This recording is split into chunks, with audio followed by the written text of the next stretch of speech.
The Picture of Dorian Gray by Oscar Wilde. The preface. The artist is the creator of beautiful things. To reveal art and conceal the artist is art's aim.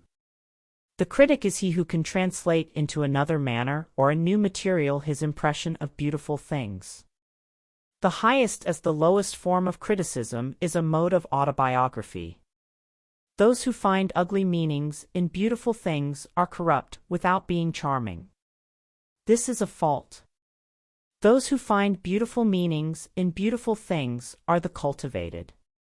For these there is hope. They are the elect to whom beautiful things mean only beauty. There is no such thing as a moral or an immoral book. Books are well written or badly written. That is all. The 19th century dislike of realism is the rage of Caliban seeing his own face in a glass. The 19th century dislike of romanticism is the rage of Caliban not seeing his own face in a glass. The moral life of man forms part of the subject matter of the artist, but the morality of art consists in the perfect use of an imperfect medium. No artist desires to prove anything. Even things that are true can be proved. No artist has ethical sympathies. An ethical sympathy in an artist is an unpardonable mannerism of style. No artist is ever morbid. The artist can express everything. Thought and language are to the artist instruments of an art. Vice and virtue are to the artist materials for an art. From the point of view of form, the type of all the arts is the art of the musician.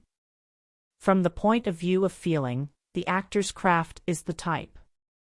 All art is at once surface and symbol. Those who go beneath the surface do so at their peril. Those who read the symbol do so at their peril. It is the spectator, and not life, that art really mirrors. Diversity of opinion about a work of art shows that the work is new, complex, and vital. When critics disagree, the artist is in accord with himself.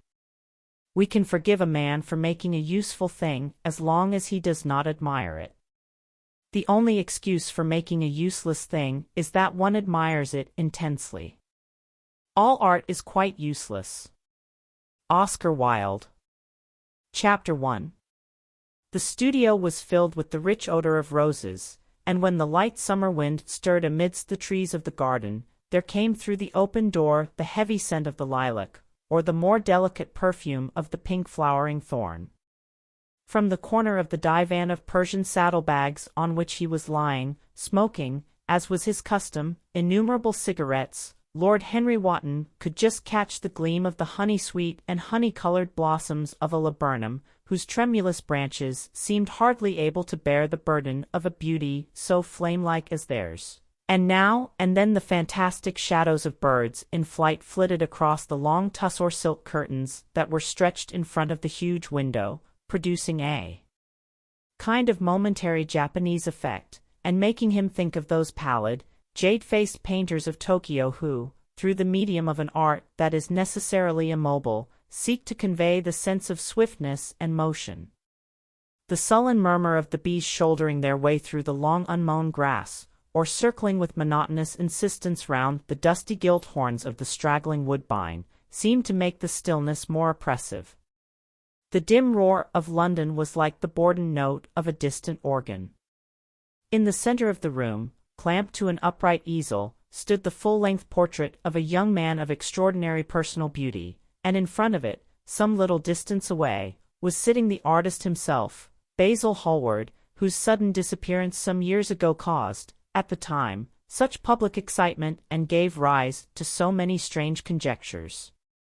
As the painter looked at the gracious and comely form he had so skillfully mirrored in his art, a smile of pleasure passed across his face, and seemed about to linger there. But he suddenly started up, and closing his eyes, placed his fingers upon the lids, as though he sought to imprison within his brain some curious dream from which he feared he might awake. "It is your best work, Basil, the best thing you have ever done," said Lord Henry languidly. You must certainly send it next year to the Grosvenor. The Academy is too large and too vulgar. Whenever I have gone there, there have been either so many people that I have not been able to see the pictures, which was dreadful, or so many pictures that I have not been able to see the people, which was worse. The Grosvenor is really the only place. I don't think I shall send it anywhere, he answered, tossing his head back in that odd way that used to make his friends laugh at him at Oxford. No, I won't send it anywhere. Lord Henry elevated his eyebrows and looked at him in amazement through the thin blue wreaths of smoke that curled up in such fanciful whirls from his heavy, opium-tainted cigarette. Not send it anywhere? My dear fellow, why? Have you any reason? What odd chaps you painters are. You do anything in the world to gain a reputation. As soon as you have one, you seem to want to throw it away. It is silly of you, for there is only one thing in the world worse than being talked about, and that is not being talked about. A portrait like this would set you far above all the young men in England, and make the old men quite jealous, if old men are ever capable of any emotion. I know you will laugh at me, he replied, but I really can't exhibit it. I have put too much of myself into it. Lord Henry stretched himself out on the divan and laughed. Yes, I knew you would, but it is quite true, all the same. Too much of yourself in it. Upon my word, Basil, I didn't know you were so vain, and I really can't see any resemblance between you, with your rugged strong face and your coal-black hair, and this young Adonis, who looks as if he was made out of ivory and rose leaves. Why, my dear Basil, he is a Narcissus, and you, well, of course you have an intellectual expression and all that. But beauty, real beauty, ends where an intellectual expression begins. Intellect is in itself a mode of exaggeration, and destroys the harmony of any face. The moment one sits down to think, one becomes all nose, or all forehead, or something horrid. Look at the successful men in any of the learned professions. How perfectly hideous they are. Except, of course, in the church. But then in the church they don't think. A bishop keeps on saying at the age of 80 what he was told to say when he was a boy of 18, and as a natural consequence he always looks absolutely delightful. Your mysterious young friend, whose name you have never told me, but whose picture really fascinates me, never thinks. I feel quite sure of that. He is some brainless beautiful creature who should be always here in winter when we have no flowers to look at, and always here in summer when we want something to chill our intelligence. Don't flatter yourself, Basil, you are not in the least like him. You don't understand me, Harry, answered the artist. Of course I am not like him. I know that perfectly well. Indeed, I should be sorry to look like him. You shrug your shoulders? I am telling you the truth. There is a fatality about all physical and intellectual distinction, the sort of fatality that seems to dog through history the faltering steps of kings. It is better not to be different from one's fellows. The ugly and the stupid have the best of it in this world. They can sit at their ease and gape at the play. If they know nothing of victory, they are at least spared the knowledge of defeat. They live as we all should live, undisturbed, indifferent, and without disquiet.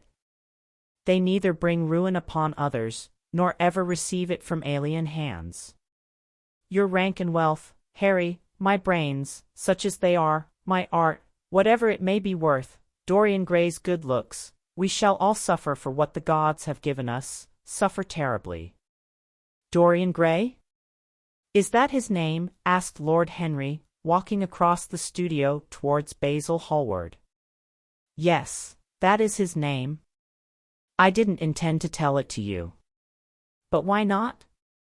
Oh, I can't explain. When I like people immensely, I never tell their names to anyone. It is like surrendering a part of them.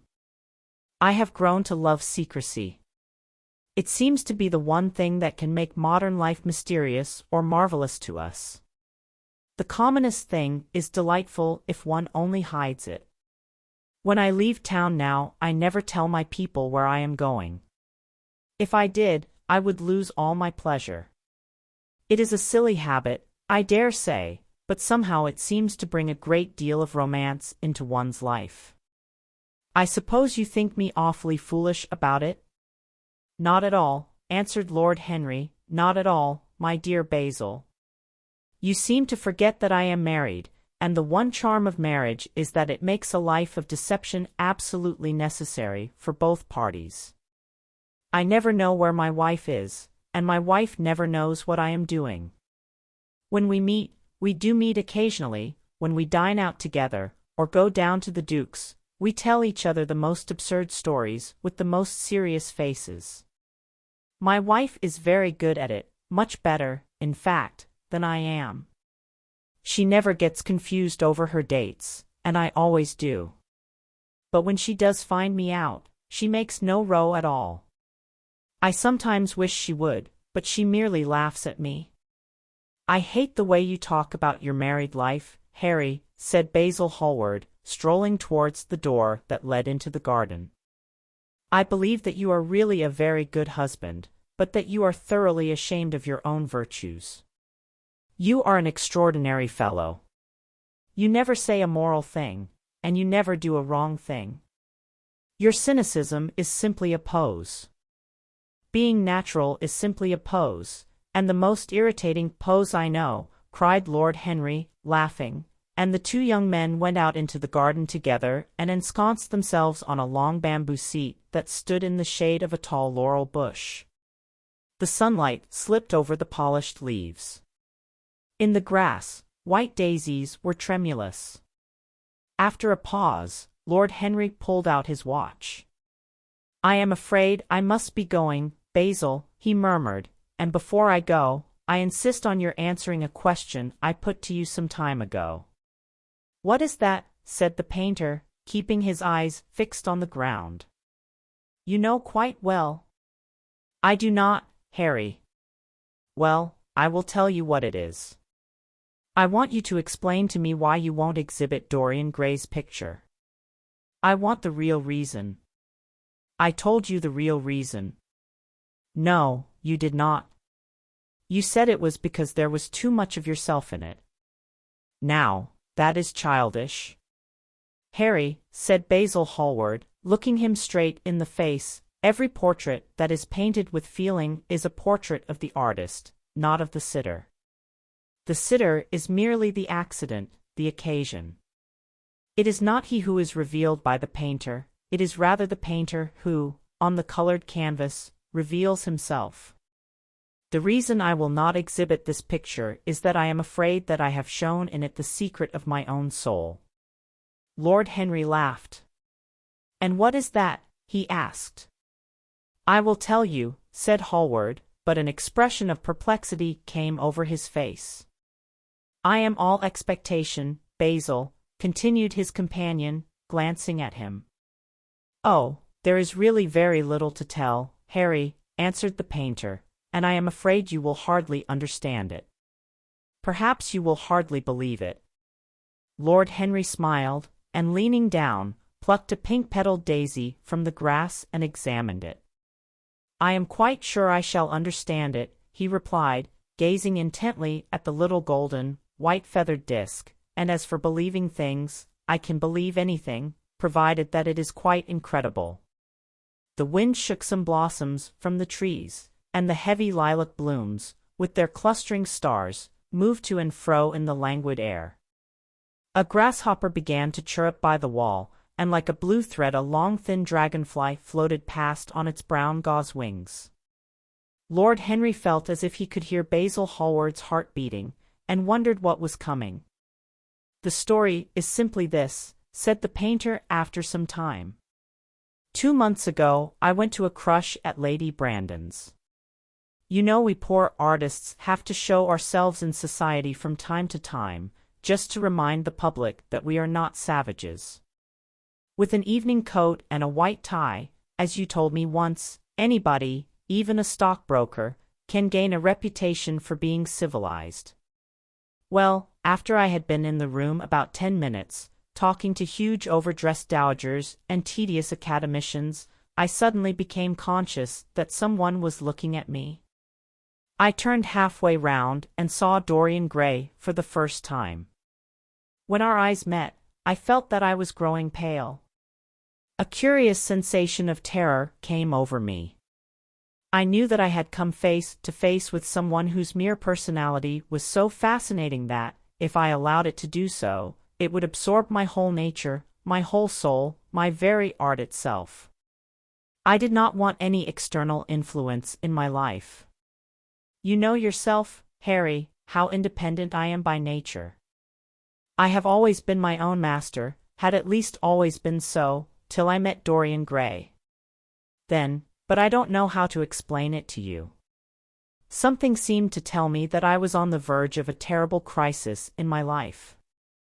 I had a strange feeling that fate had in store for me exquisite joys and exquisite sorrows. I grew afraid and turned to quit the room.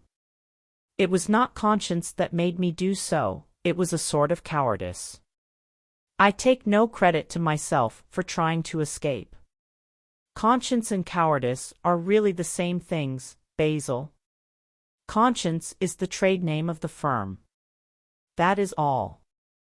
I don't believe that, Harry, and I don't believe you do either. However, whatever was my motive, and it may have been pride, for I used to be very proud, I certainly struggled to the door. There, of course, I stumbled against Lady Brandon. "You are not going to run away so soon, Mr. Hallward," she screamed out. You know her curiously shrill voice? "Yes, she is a peacock in everything but beauty," said Lord Henry, pulling the daisy to bits with his long nervous fingers. I could not get rid of her. She brought me up to royalties, and people with stars and garters, and elderly ladies with gigantic tiaras and parrot noses. She spoke of me as her dearest friend. I had only met her once before, but she took it into her head to Leonize me. I believe some picture of mine had made a great success at the time, at least had been chattered about in the penny newspapers, which is the 19th century standard of immortality. Suddenly, I found myself face to face with the young man whose personality had so strangely stirred me. We were quite close, almost touching. Our eyes met again. It was reckless of me, but I asked Lady Brandon to introduce me to him. Perhaps it was not so reckless, after all. It was simply inevitable. We would have spoken to each other without any introduction. I am sure of that. Dorian told me so afterwards. He, too, felt that we were destined to know each other. "And how did Lady Brandon describe this wonderful young man?" asked his companion. "I know she goes in for giving a rapid précis of all her guests. I remember her bringing me up to a truculent and red-faced old gentleman covered all over with orders and ribbons, and hissing into my ear, in a tragic whisper which must have been perfectly audible to everybody in the room, the most astounding details. I simply fled. I like to find out people for myself. But Lady Brandon treats her guests exactly as an auctioneer treats his goods. She either explains them entirely away, or tells one everything about them except what one wants to know. Poor Lady Brandon. You are hard on her, Harry, said Hallward listlessly. My dear fellow, she tried to found a salon, and only succeeded in opening a restaurant. How could I admire her? But tell me, what did she say about Mr. Dorian Gray? Oh, something like, charming boy, poor dear mother and I absolutely inseparable. Quite forget what he does, afraid he doesn't do anything, oh, yes, plays the piano, or is it the violin, dear Mr. Gray? Neither of us could help laughing, and we became friends at once. Laughter is not at all a bad beginning for a friendship, and it is far the best ending for one, said the young lord, plucking another daisy. Hallward shook his head. You don't understand what friendship is, Harry, he murmured, or what enmity is, for that matter. You like everyone, that is to say, you are indifferent to everyone.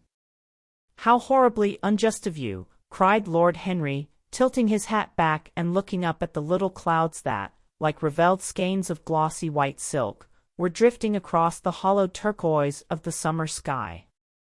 Yes, horribly unjust of you. I make a great difference between people.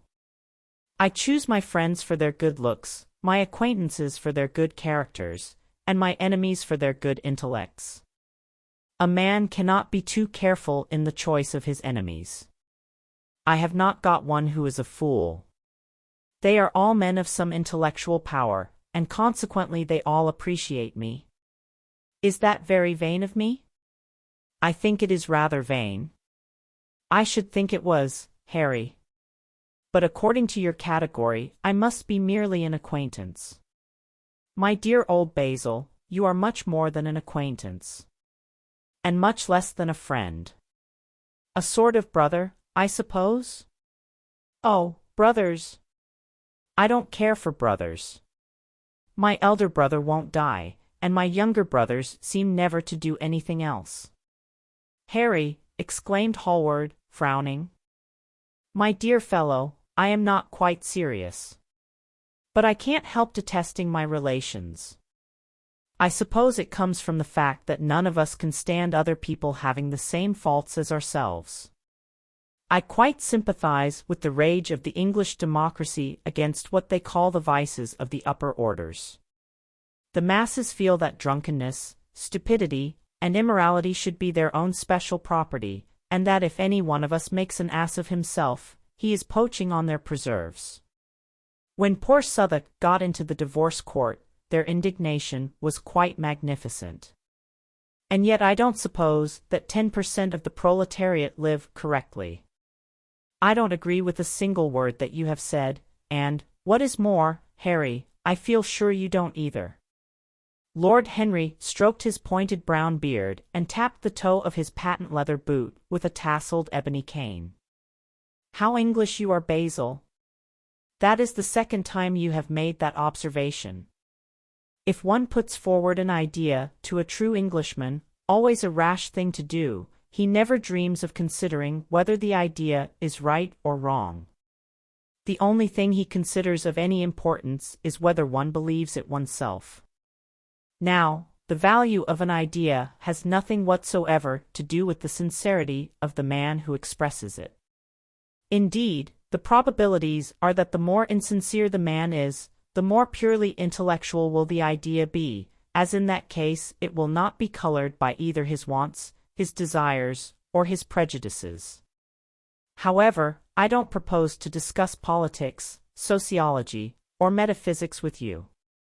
I like persons better than principles, and I like persons with no principles better than anything else in the world.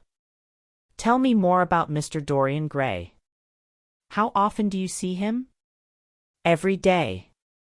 I couldn't be happy if I didn't see him every day. He is absolutely necessary to me. How extraordinary! I thought you would never care for anything but your art. He is all my art to me now, said the painter gravely. I sometimes think, Harry, that there are only two eras of any importance in the world's history. The first is the appearance of a new medium for art, and the second is the appearance of a new personality for art also. What the invention of oil painting was to the Venetians, the face of Antinous was to late Greek sculpture, and the face of Dorian Gray will some day be to me. It is not merely that I paint from him, draw from him, sketch from him. Of course, I have done all that. But he is much more to me than a model or a sitter. I won't tell you that I am dissatisfied with what I have done of him, or that his beauty is such that art cannot express it. There is nothing that art cannot express, and I know that the work I have done, since I met Dorian Gray, is good work, is the best work of my life. But in some curious way, I wonder will you understand me, his personality has suggested to me an entirely new manner in art, an entirely new mode of style. I see things differently, I think of them differently. I can now recreate life in a way that was hidden from me before. A dream of form in days of thought. Who is it who says that? I forget, but it is what Dorian Gray has been to me. The merely visible presence of this lad, for he seems to me little more than a lad, though he is really over 20, his merely visible presence, ah! I wonder, can you realize all that that means? Unconsciously, he defines for me the lines of a fresh school, a school that is to have in it all the passion of the romantic spirit, all the perfection of the spirit that is Greek. The harmony of soul and body, how much that is. We in our madness have separated the two, and have invented a realism that is vulgar, an ideality that is void. Harry, if you only knew what Dorian Gray is to me. You remember that landscape of mine, for which Agnew offered me such a huge price, but which I would not part with. It is one of the best things I have ever done. And why is it so? Because, while I was painting it, Dorian Gray sat beside me. Some subtle influence passed from him to me, and for the first time in my life I saw in the plain woodland the wonder I had always looked for and always missed. Basil, this is extraordinary. I must see Dorian Gray. Hallward got up from the seat and walked up and down the garden. After some time he came back. Harry, he said, Dorian Gray is to me simply a motive in art. You might see nothing in him. I see everything in him. He is never more present in my work than when no image of him is there. He is a suggestion, as I have said, of a new manner. I find him in the curves of certain lines, in the loveliness and subtleties of certain colors. That is all. Then why won't you exhibit his portrait? Asked Lord Henry. Because, without intending it, I have put into it some expression of all this curious, artistic idolatry, of which, of course, I have never cared to speak to him. He knows nothing about it. He shall never know anything about it. But the world might guess it, and I will not bare my soul to their shallow prying eyes. My heart shall never be put under their microscope. There is too much of myself in the thing, Harry, too much of myself. Poets are not so scrupulous as you are. They know how useful passion is for publication. Nowadays a broken heart will run to many editions. I hate them for it, cried Hallward. An artist should create beautiful things, but should put nothing of his own life into them. We live in an age when men treat art as if it were meant to be a form of autobiography. We have lost the abstract sense of beauty. Some day I will show the world what it is, and for that reason the world shall never see my portrait of Dorian Gray. I think you are wrong, Basil, but I won't argue with you. It is only the intellectually lost who ever argue. Tell me, is Dorian Gray very fond of you? The painter considered for a few moments. He likes me, he answered after a pause. I know he likes me. Of course I flatter him dreadfully. I find a strange pleasure in saying things to him that I know I shall be sorry for having said. As a rule, he is charming to me, and we sit in the studio and talk of 1,000 things. Now and then, however, he is horribly thoughtless, and seems to take a real delight in giving me pain. Then I feel, Harry, that I have given away my whole soul to someone who treats it as if it were a flower to put in his coat, a bit of decoration to charm his vanity, an ornament for a summer's day. Days in summer, Basil, are apt to linger, murmured Lord Henry.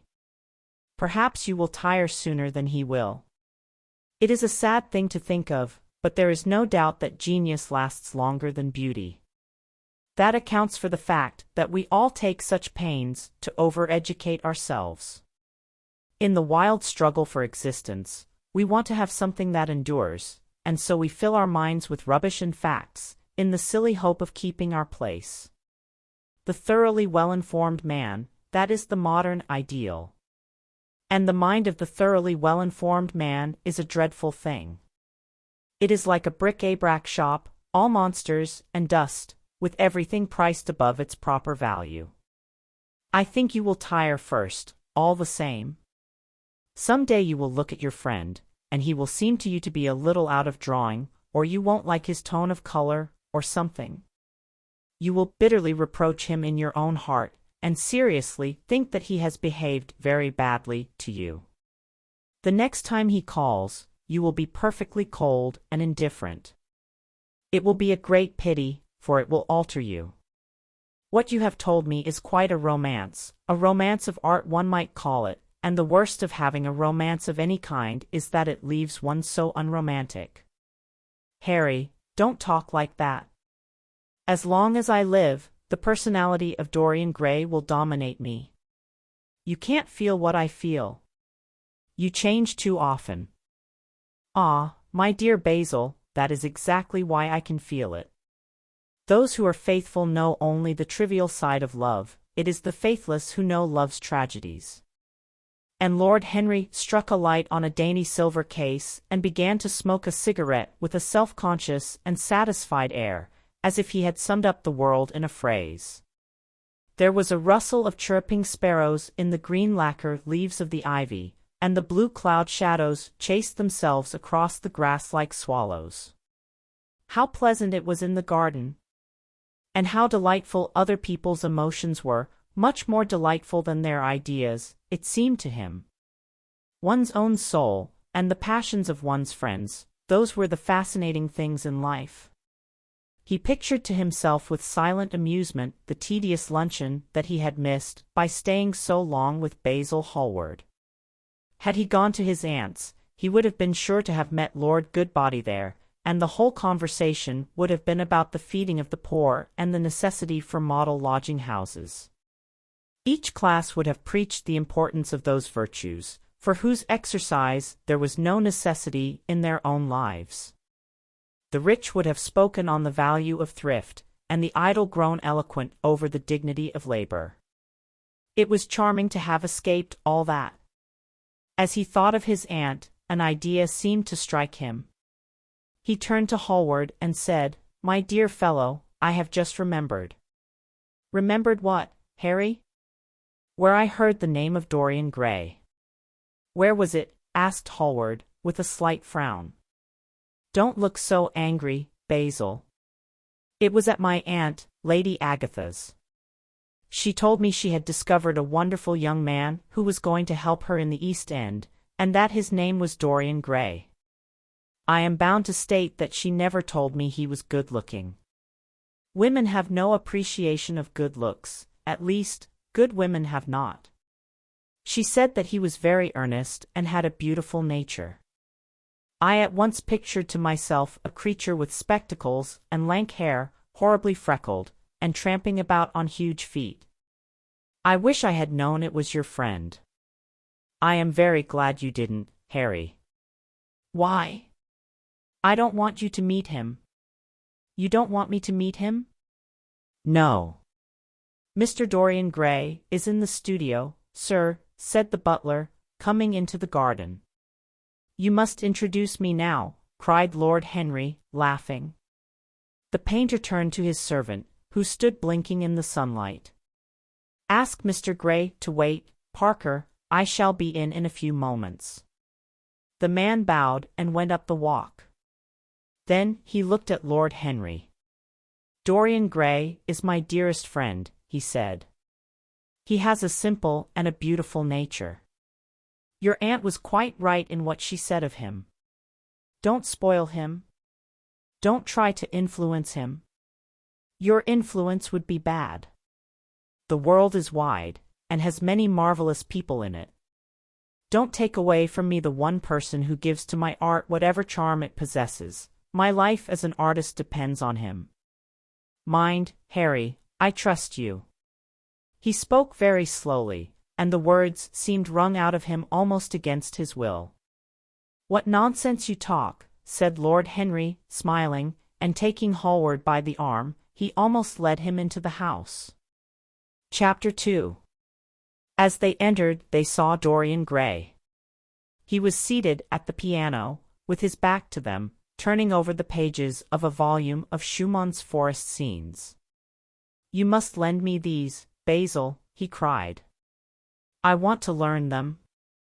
They are perfectly charming." "That entirely depends on how you sit today, Dorian."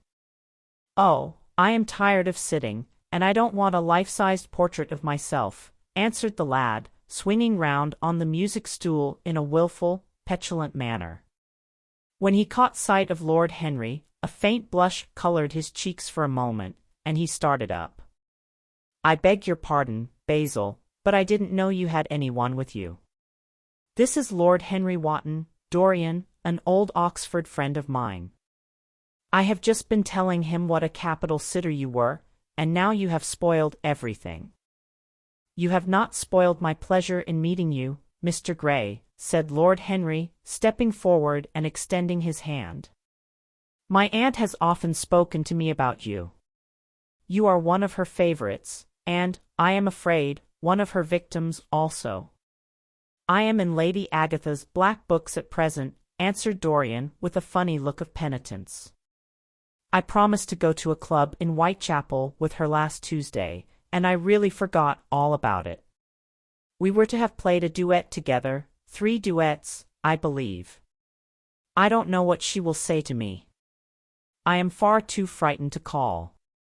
"Oh, I will make your peace with my aunt. She is quite devoted to you. And I don't think it really matters about your not being there." The audience probably thought it was a duet. When Aunt Agatha sits down to the piano, she makes quite enough noise for 2 people. "That is very horrid to her, and not very nice to me," answered Dorian, laughing. Lord Henry looked at him.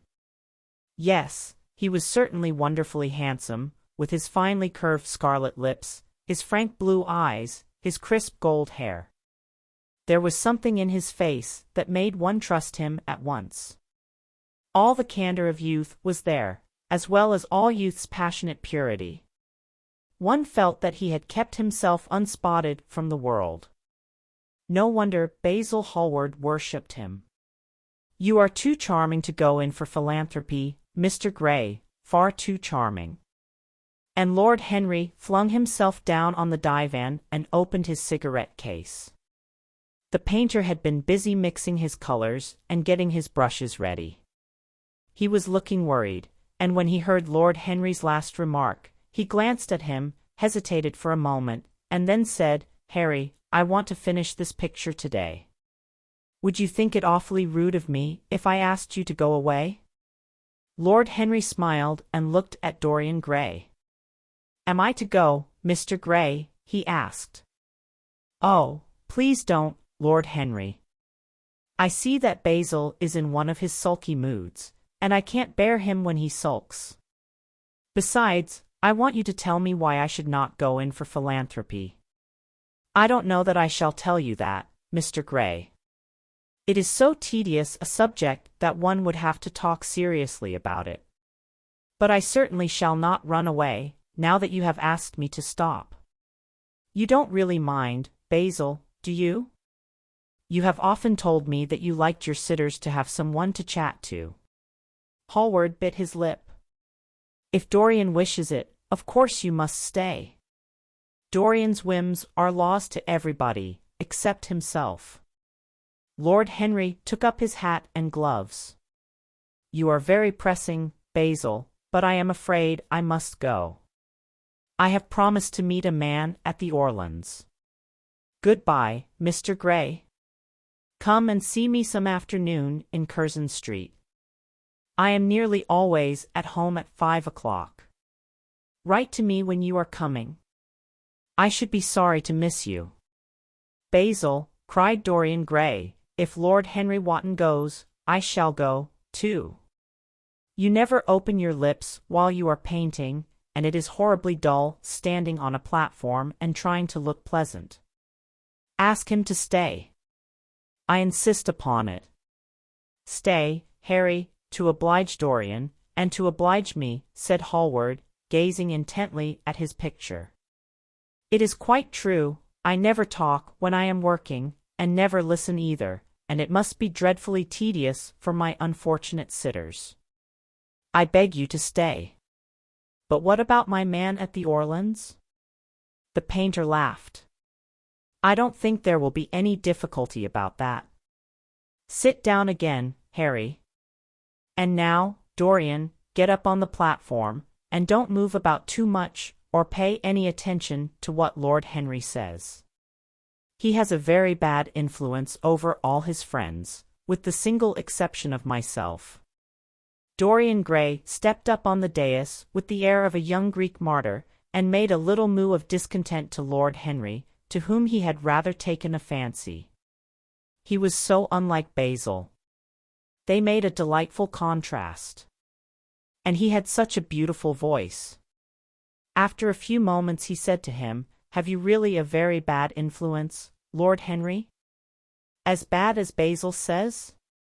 "There is no such thing as a good influence, Mr. Gray. All influence is immoral from the scientific point of view." "Why?" "Because to influence a person is to give him one's own soul. He does not think his natural thoughts, or burn with his natural passions. His virtues are not real to him. His sins, if there are such things as sins, are borrowed. He becomes an echo of someone else's music, an actor of a part that has not been written for him. The aim of life is self-development. To realize one's nature perfectly, that is what each of us is here for. People are afraid of themselves, nowadays. They have forgotten the highest of all duties, the duty that one owes to one's self. Of course, they are charitable. They feed the hungry and clothe the beggar. But their own souls starve, and are naked. Courage has gone out of our race. Perhaps we never really had it.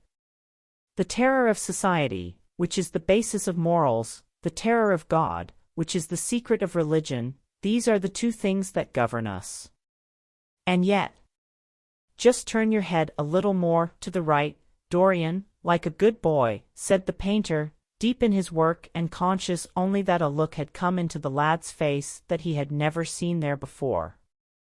And yet, continued Lord Henry, in his low, musical voice, and with that graceful wave of the hand that was always so characteristic of him, and that he had even in his Eton days, I believe that if one man were to live out his life fully and completely, were to give form to every feeling, expression to every thought, reality to every dream, I believe that the world would gain such a fresh impulse of joy that we would forget all the maladies of medievalism, and return to the Hellenic ideal, to something finer, richer than the Hellenic ideal, it may be. But the bravest man amongst us is afraid of himself. The mutilation of the savage has its tragic survival in the self-denial that mars our lives. We are punished for our refusals. Every impulse that we strive to strangle broods in the mind and poisons us. The body sins once, and has done with its sin, for action is a mode of purification. Nothing remains then but the recollection of a pleasure or the luxury of a regret. The only way to get rid of a temptation is to yield to it. Resist it, and your soul grows sick with longing for the things it has forbidden to itself, with desire for what its monstrous laws have made monstrous and unlawful. It has been said that the great events of the world take place in the brain. It is in the brain, and the brain only, that the great sins of the world take place also. You, Mr. Gray, you yourself, with your rose-red youth and your rose-white boyhood, you have had passions that have made you afraid, thoughts that have filled you with terror, daydreams and sleeping dreams whose mere memory might stain your cheek with shame. Stop, faltered Dorian Gray, stop. You bewilder me. I don't know what to say. There is some answer to you, but I cannot find it. Don't speak. Let me think. Or, rather, let me try not to think. For nearly 10 minutes he stood there, motionless, with parted lips and eyes strangely bright. He was dimly conscious that entirely fresh influences were at work within him. Yet they seemed to him to have come really from himself. The few words that Basil's friend had said to him, words spoken by chance, no doubt, and with willful paradox in them, had touched some secret chord that had never been touched before, but that he felt was now vibrating and throbbing to curious pulses. Music had stirred him like that. Music had troubled him many times. But music was not articulate. It was not a new world, but rather another chaos that it created in us. Words. Mere words. How terrible they were. How clear, and vivid, and cruel. One could not escape from them. And yet what a subtle magic there was in them. They seemed to be able to give a plastic form to formless things, and to have a music of their own as sweet as that of viol or of lute. Mere words. Was there anything so real as words? Yes, there had been things in his boyhood that he had not understood. He understood them now. Life suddenly became fiery-colored to him. It seemed to him that he had been walking in fire. Why had he not known it? With his subtle smile, Lord Henry watched him. He knew the precise psychological moment when to say nothing. He felt intensely interested. He was amazed at the sudden impression that his words had produced, and, remembering a book that he had read when he was 16, a book which had revealed to him much that he had not known before, he wondered whether Dorian Gray was passing through a similar experience. He had merely shot an arrow into the air. Had it hit the mark? How fascinating the lad was! Hallward painted away with that marvelous bold touch of his, that had the true refinement and perfect delicacy that in art, at any rate, comes only from strength. He was unconscious of the silence. "Basil, I am tired of standing," cried Dorian Gray suddenly. "I must go out and sit in the garden. The air is stifling here. My dear fellow, I am so sorry. When I am painting, I can't think of anything else. But you never sat better. You were perfectly still. And I have caught the effect I wanted, the half-parted lips and the bright look in the eyes. I don't know what Harry has been saying to you, but he has certainly made you have the most wonderful expression. I suppose he has been paying you compliments. You mustn't believe a word that he says. He has certainly not been paying me compliments. Perhaps that is the reason that I don't believe anything he has told me." "You know you believe it all," said Lord Henry, looking at him with his dreamy languorous eyes. "I will go out to the garden with you. It is horribly hot in the studio. Basil, let us have something iced to drink, something with strawberries in it." "Certainly, Harry. Just touch the bell, and when Parker comes I will tell him what you want. I have got to work up this background, so I will join you later on. Don't keep Dorian too long. I have never been in better form for painting than I am today. This is going to be my masterpiece. It is my masterpiece as it stands." Lord Henry went out to the garden and found Dorian Gray burying his face in the great cool lilac blossoms, feverishly drinking in their perfume as if it had been wine. He came close to him and put his hand upon his shoulder. "You are quite right to do that," he murmured. "Nothing can cure the soul but the senses, just as nothing can cure the senses but the soul." The lad started and drew back. He was bareheaded, and the leaves had tossed his rebellious curls and tangled all their gilded threads. There was a look of fear in his eyes, such as people have when they are suddenly awakened. His finely chiseled nostrils quivered, and some hidden nerve shook the scarlet of his lips and left them trembling. "Yes," continued Lord Henry, "that is one of the great secrets of life, to cure the soul by means of the senses, and the senses by means of the soul. You are a wonderful creation. You know more than you think you know, just as you know less than you want to know. Dorian Gray frowned and turned his head away. He could not help liking the tall, graceful young man who was standing by him. His romantic, olive-colored face and worn expression interested him. There was something in his low, languid voice that was absolutely fascinating. His cool, white, flower-like hands, even, had a curious charm. They moved, as he spoke, like music, and seemed to have a language of their own. But he felt afraid of him, and ashamed of being afraid. Why had it been left for a stranger to reveal him to himself? He had known Basil Hallward for months, but the friendship between them had never altered him. Suddenly there had come someone across his life who seemed to have disclosed to him life's mystery. And, yet, what was there to be afraid of? He was not a schoolboy or a girl. It was absurd to be frightened. "Let us go and sit in the shade," said Lord Henry. "Parker has brought out the drinks, and if you stay any longer in this glare, you will be quite spoiled, and Basil will never paint you again. You really must not allow yourself to become sunburnt. It would be unbecoming." "What can it matter?" cried Dorian Gray, laughing, as he sat down on the seat at the end of the garden. "It should matter everything to you, Mr. Gray." "Why?" "Because you have the most marvelous youth, and youth is the one thing worth having." "I don't feel that, Lord Henry."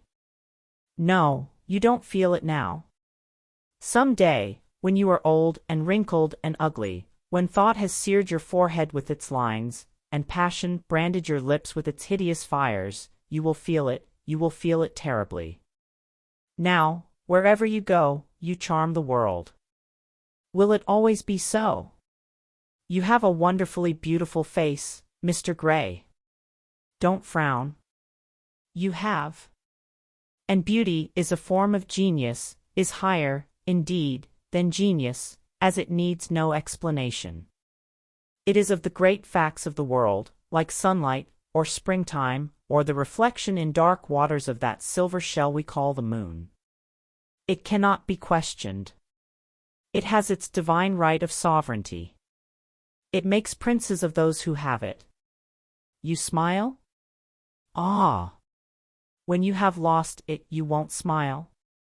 People say sometimes that beauty is only superficial. That may be so, but at least it is not so superficial as thought is. To me, beauty is the wonder of wonders. It is only shallow people who do not judge by appearances. The true mystery of the world is the visible, not the invisible. Yes, Mr. Gray, the gods have been good to you. But what the gods give they quickly take away. You have only a few years in which to live really, perfectly, and fully. When your youth goes, your beauty will go with it, and then you will suddenly discover that there are no triumphs left for you, or have to content yourself with those mean triumphs that the memory of your past will make more bitter than defeats. Every month, as it wanes, brings you nearer to something dreadful. Time is jealous of you, and wars against your lilies and your roses. You will become sallow, and hollow-cheeked, and dull-eyed. You will suffer horribly. Ah! Realize your youth while you have it. Don't squander the gold of your days, listening to the tedious, trying to improve the hopeless failure, or giving away your life to the ignorant, the common, and the vulgar. These are the sickly aims, the false ideals, of our age. Live the wonderful life that is in you. Let nothing be lost upon you. Be always searching for new sensations. Be afraid of nothing. A new hedonism, that is what our century wants. You might be its visible symbol. With your personality there is nothing you could not do. The world belongs to you for a season. The moment I met you I saw that you were quite unconscious of what you really are, of what you really might be. There was so much in you that charmed me that I felt I must tell you something about yourself. I thought how tragic it would be if you were wasted. For there is such a little time that your youth will last, such a little time. The common hill flowers wither, but they blossom again. The laburnum will be as yellow next June as it is now. In a month there will be purple stars on the clematis, and year after year the green night of its leaves will hold its purple stars. But we never get back our youth. The pulse of joy that beats in us at 20 becomes sluggish. Our limbs fail, our senses rot. We degenerate into hideous puppets, haunted by the memory of the passions of which we were too much afraid, and the exquisite temptations that we had not the courage to yield to. Youth! Youth! There is absolutely nothing in the world but youth. Dorian Gray listened, open-eyed and wondering. The spray of lilac fell from his hand upon the gravel. A furry bee came and buzzed round it for a moment. Then it began to scramble all over the oval stellate globe of the tiny blossoms. He watched it with that strange interest in trivial things that we try to develop when things of high import make us afraid, or when we are stirred by some new emotion for which we cannot find expression, or when some thought that terrifies us lays sudden siege to the brain and calls on us to yield. After a time, the bee flew away. He saw it creeping into the stained trumpet of a Tyrian convolvulus. The flower seemed to quiver, and then swayed gently to and fro. Suddenly the painter appeared at the door of the studio and made staccato signs for them to come in. They turned to each other and smiled. "I am waiting," he cried. "Do come in. The light is quite perfect, and you can bring your drinks." They rose up and sauntered down the walk together. 2 green and white butterflies fluttered past them, and in the pear tree at the corner of the garden a thrush began to sing. "You are glad you have met me, Mr. Gray," said Lord Henry, looking at him. "Yes, I am glad now. I wonder, shall I always be glad?" "Always? That is a dreadful word. It makes me shudder when I hear it. Women are so fond of using it. They spoil every romance by trying to make it last forever. It is a meaningless word, too. The only difference between a caprice and a lifelong passion is that the caprice lasts a little longer." As they entered the studio, Dorian Gray put his hand upon Lord Henry's arm. "In that case, let our friendship be a caprice," he murmured, flushing at his own boldness, then stepped up on the platform and resumed his pose.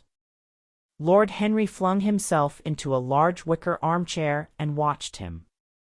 The sweep and dash of the brush on the canvas made the only sound that broke the stillness, except when, now and then, Hallward stepped back to look at his work from a distance. In the slanting beams that streamed through the open doorway, the dust danced and was golden. The heavy scent of the roses seemed to brood over everything. After about a quarter of an hour, Hallward stopped painting, looked for a long time at Dorian Gray, and then for a long time at the picture, biting the end of one of his huge brushes and frowning. "It is quite finished," he cried at last, and stooping down he wrote his name in long vermilion letters on the left-hand corner of the canvas. Lord Henry came over and examined the picture. It was certainly a wonderful work of art, and a wonderful likeness as well. "My dear fellow, I congratulate you most warmly," he said. "It is the finest portrait of modern times. Mr. Gray, come over and look at yourself." The lad started, as if awakened from some dream. "Is it really finished?" he murmured, stepping down from the platform. "Quite finished," said the painter. "And you have sat splendidly today. I am awfully obliged to you." "That is entirely due to me," broke in Lord Henry. "Isn't it, Mr. Gray?" Dorian made no answer, but passed listlessly in front of his picture and turned towards it. When he saw it he drew back, and his cheeks flushed for a moment with pleasure. A look of joy came into his eyes, as if he had recognized himself for the first time. He stood there motionless and in wonder, dimly conscious that Hallward was speaking to him, but not catching the meaning of his words. The sense of his own beauty came on him like a revelation. He had never felt it before. Basil Hallward's compliments had seemed to him to be merely the charming exaggeration of friendship. He had listened to them, laughed at them, forgotten them. They had not influenced his nature. Then had come Lord Henry Wotton with his strange panegyric on youth, his terrible warning of its brevity. That had stirred him at the time, and now, as he stood gazing at the shadow of his own loveliness, the full reality of the description flashed across him. Yes, there would be a day when his face would be wrinkled and wizen, his eyes dim and colorless, the grace of his figure broken and deformed. The scarlet would pass away from his lips and the gold steal from his hair. The life that was to make his soul would mar his body. He would become dreadful, hideous, and uncouth. As he thought of it, a sharp pang of pain struck through him like a knife and made each delicate fiber of his nature quiver. His eyes deepened into amethyst, and across them came a mist of tears. He felt as if a hand of ice had been laid upon his heart. "Don't you like it?" cried Hallward at last, stung a little by the lad's silence, not understanding what it meant. "Of course he likes it," said Lord Henry. "Who wouldn't like it? It is one of the greatest things in modern art. I will give you anything you like to ask for it. I must have it. It is not my property, Harry." "Whose property is it?" "Dorian's, of course," answered the painter. "He is a very lucky fellow." "How sad it is," murmured Dorian Gray with his eyes still fixed upon his own portrait. "How sad it is. I shall grow old, and horrible, and dreadful. But this picture will remain always young. It will never be older than this particular day of June. If it were only the other way.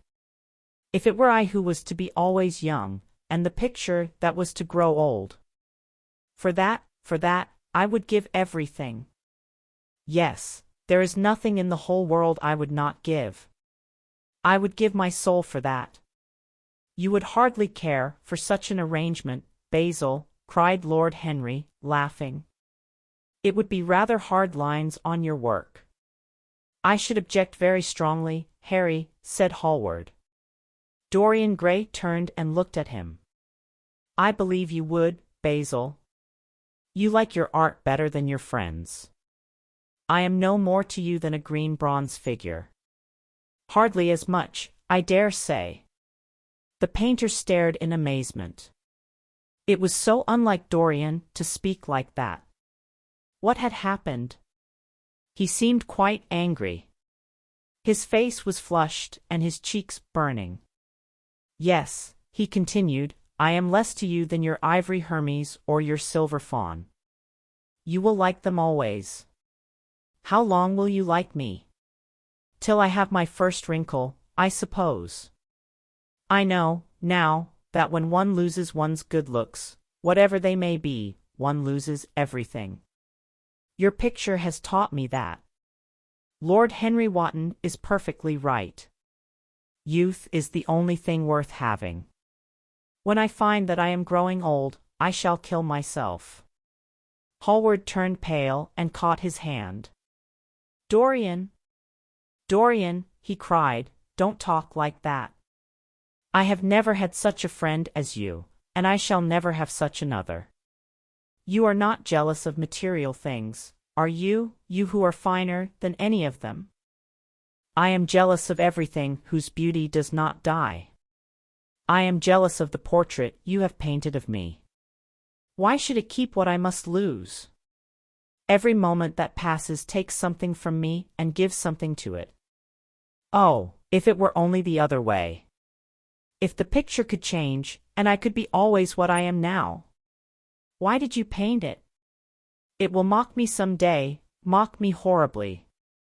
The hot tears welled into his eyes, he tore his hand away and, flinging himself on the divan, he buried his face in the cushions, as though he was praying. "This is your doing, Harry," said the painter bitterly. Lord Henry shrugged his shoulders. "It is the real Dorian Gray, that is all." "It is not." "If it is not, what have I to do with it?" "You should have gone away when I asked you," he muttered. "I stayed when you asked me," was Lord Henry's answer.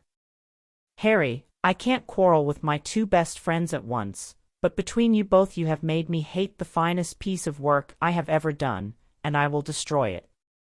What is it but canvas and color? I will not let it come across our three lives and mar them." Dorian Gray lifted his golden head from the pillow, and with pallid face and tear-stained eyes, looked at him as he walked over to the deal painting table that was set beneath the high-curtained window. What was he doing there? His fingers were straying about among the litter of tin tubes and dry brushes, seeking for something. Yes, it was for the long palette knife, with its thin blade of lithe steel. He had found it at last. He was going to rip up the canvas. With a stifled sob, the lad leaped from the couch, and, rushing over to Hallward, tore the knife out of his hand, and flung it to the end of the studio. "Don't, Basil, don't," he cried. "It would be murder." "I am glad you appreciate my work at last, Dorian," said the painter coldly when he had recovered from his surprise. "I never thought you would." "Appreciate it?" "I am in love with it, Basil. It is part of myself. I feel that. Well, as soon as you are dry, you shall be varnished, and framed, and sent home. Then you can do what you like with yourself." And he walked across the room and rang the bell for tea. "You will have tea, of course, Dorian? And so will you, Harry? Or do you object to such simple pleasures?" "I adore simple pleasures," said Lord Henry. "They are the last refuge of the complex. But I don't like scenes, except on the stage. What absurd fellows you are, both of you. I wonder who it was defined man as a rational animal. It was the most premature definition ever given. Man is many things, but he is not rational. I am glad he is not, after all, though I wish you chaps would not squabble over the picture. You had much better let me have it, Basil.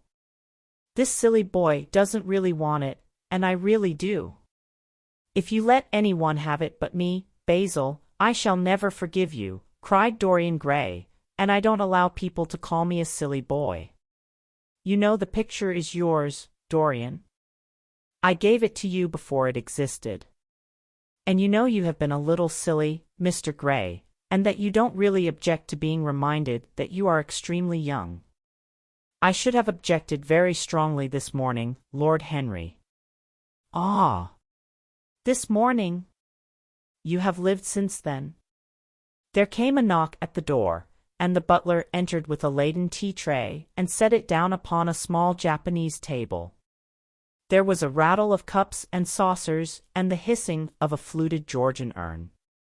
2 globe-shaped china dishes were brought in by a page. Dorian Gray went over and poured out the tea. The 2 men sauntered languidly to the table and examined what was under the covers. "Let us go to the theatre tonight," said Lord Henry. "There is sure to be something on, somewhere. I have promised to dine at White's, but it is only with an old friend, so I can send him a wire to say that I am ill, or that I am prevented from coming in consequence of a subsequent engagement. I think that would be a rather nice excuse. It would have all the surprise of candor." "It is such a bore putting on one's dress clothes," muttered Hallward. "And, when one has them on, they are so horrid." "Yes," answered Lord Henry dreamily, "the costume of the 19th century is detestable. It is so somber, so depressing. Sin is the only real color element left in modern life." "You really must not say things like that before Dorian, Harry." "Before which Dorian? The one who is pouring out tea for us, or the one in the picture?" "Before either. I should like to come to the theatre with you, Lord Henry, said the lad. Then you shall come, and you will come, too, Basil, won't you? I can't, really. I would sooner not. I have a lot of work to do.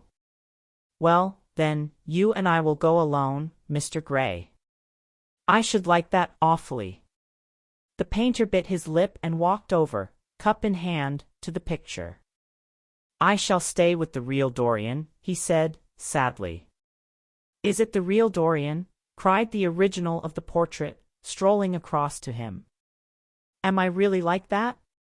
Yes, you are just like that.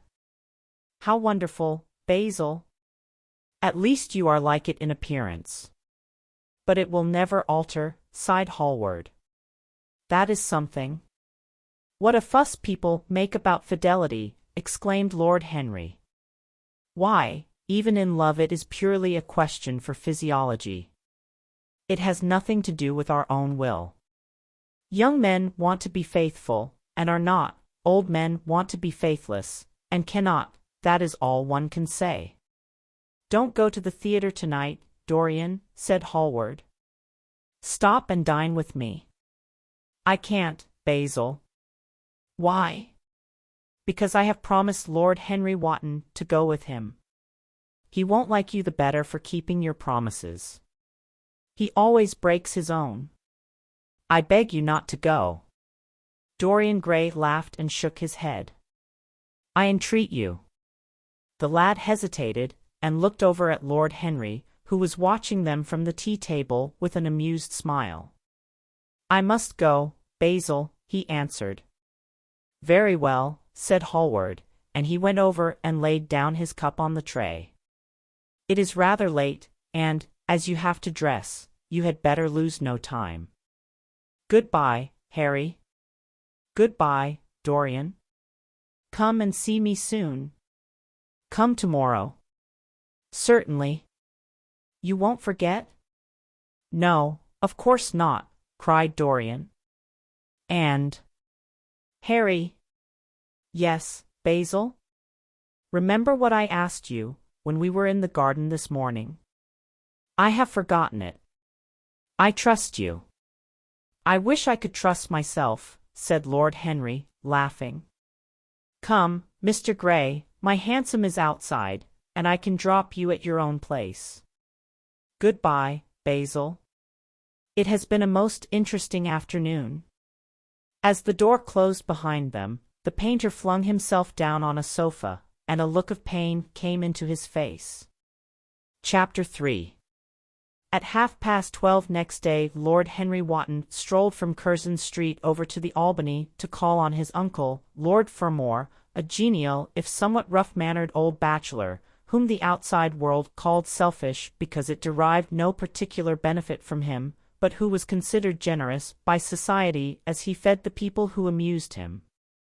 His father had been our ambassador at Madrid when Isabella was young and prim unthought of, but had retired from the diplomatic service in a capricious moment of annoyance on not being offered the embassy at Paris, a post to which he considered that he was fully entitled by reason of his birth, his indolence, the good English of his dispatches, and his inordinate passion for pleasure.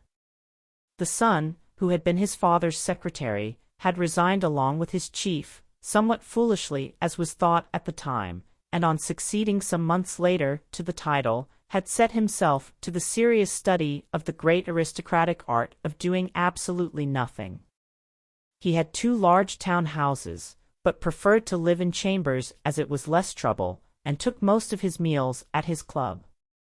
He paid some attention to the management of his collieries in the Midland counties, excusing himself for this taint of industry on the ground that the one advantage of having coal was that it enabled a gentleman to afford the decency of burning wood on his own hearth.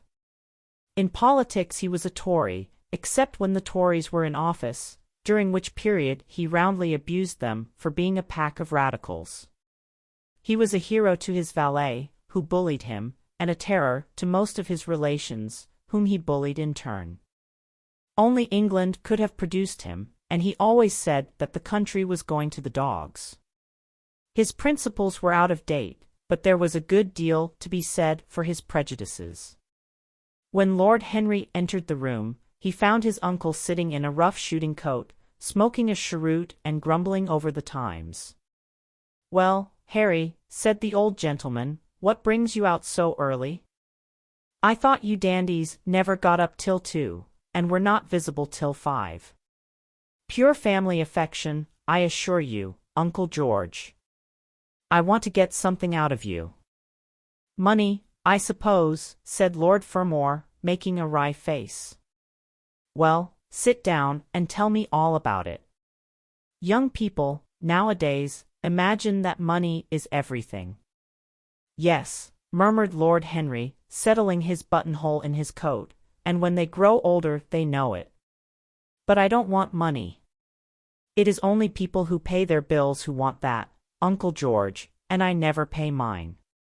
Credit is the capital of a younger son, and one lives charmingly upon it. Besides, I always deal with Dartmoor's tradesmen, and consequently they never bother me.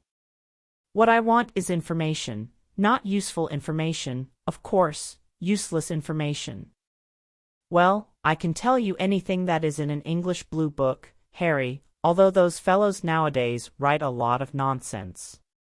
When I was in the diplomatic, things were much better. But I hear they let them in now by examination. What can you expect? Examinations, sir, are pure humbug from beginning to end. If a man is a gentleman, he knows quite enough, and if he is not a gentleman, whatever he knows is bad for him. Mr. Dorian Gray does not belong to blue books, Uncle George, said Lord Henry languidly. Mr. Dorian Gray? Who is he? Asked Lord Fermor, knitting his bushy white eyebrows. That is what I have come to learn, Uncle George. Or rather, I know who he is. He is the last Lord Kelso's grandson. His mother was a Devereux, Lady Margaret Devereux. I want you to tell me about his mother. What was she like? Whom did she marry? You have known nearly everybody in your time, so you might have known her. I am very much interested in Mr. Gray at present. I have only just met him. Kelso's grandson, echoed the old gentleman. Kelso's grandson? Of course. I knew his mother intimately. I believe I was at her christening. She was an extraordinarily beautiful girl, Margaret Devereux, and made all the men frantic by running away with a penniless young fellow, a mere nobody, sir, a subaltern in a foot regiment, or something of that kind. Certainly. I remember the whole thing as if it happened yesterday. The poor chap was killed in a duel at Spa a few months after the marriage. There was an ugly story about it. They said Kelso got some rascally adventurer, some Belgian brute, to insult his son-in-law in public, paid him, sir, to do it, paid him, and that the fellow spitted his man as if he had been a pigeon. The thing was hushed up, but, egad, Kelso ate his chop alone at the club for some time afterwards. He brought his daughter back with him, I was told, and she never spoke to him again. Oh, yes, it was a bad business. The girl died, too, died within a year. So she left a son, did she? I had forgotten that. What sort of boy is he? If he is like his mother, he must be a good-looking chap. He is very good-looking, assented Lord Henry. I hope he will fall into proper hands, continued the old man. He should have a pot of money waiting for him if Kelso did the right thing by him. His mother had money, too. All the Selby property came to her, through her grandfather. Her grandfather hated Kelso, thought him a mean dog. He was, too. Came to Madrid once when I was there. Egad, I was ashamed of him. The Queen used to ask me about the English noble who was always quarrelling with the cabmen about their fares. They made quite a story of it. I didn't dare show my face at court for a month. I hope he treated his grandson better than he did the Jarvies. I don't know, answered Lord Henry. I fancy that the boy will be well off. He is not of age yet. He has Selby, I know. He told me so. And his mother was very beautiful? Margaret Devereux was one of the loveliest creatures I ever saw, Harry. What on earth induced her to behave as she did, I never could understand. She could have married anybody she chose. Carlington was mad after her. She was romantic, though. All the women of that family were. The men were a poor lot, but, egad, the women were wonderful. Carlington went on his knees to her. Told me so himself. She laughed at him, and there wasn't a girl in London at the time who wasn't after him. And by the way, Harry, talking about silly marriages, what is this humbug your father tells me about Dartmoor wanting to marry an American? Ain't English girls good enough for him? It is rather fashionable to marry Americans just now, Uncle George.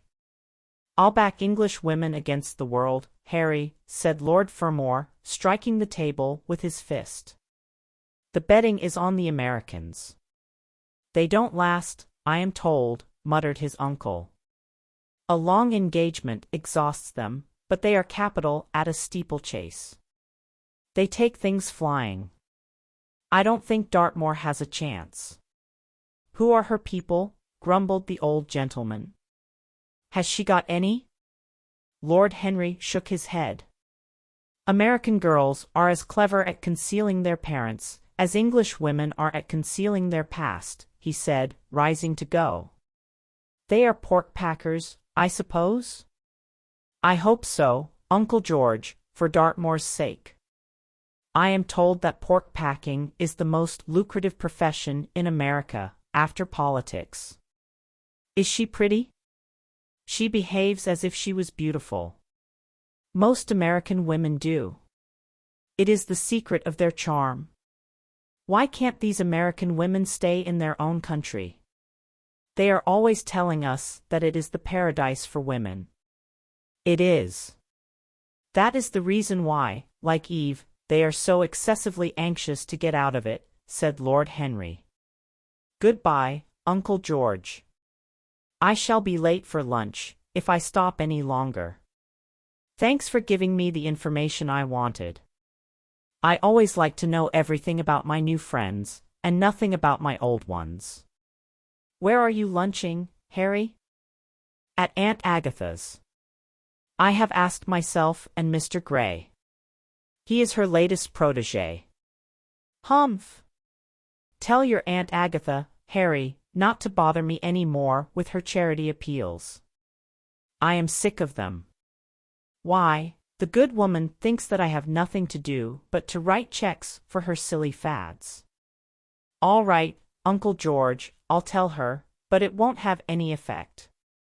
Philanthropic people lose all sense of humanity. It is their distinguishing characteristic. The old gentleman growled approvingly and rang the bell for his servant.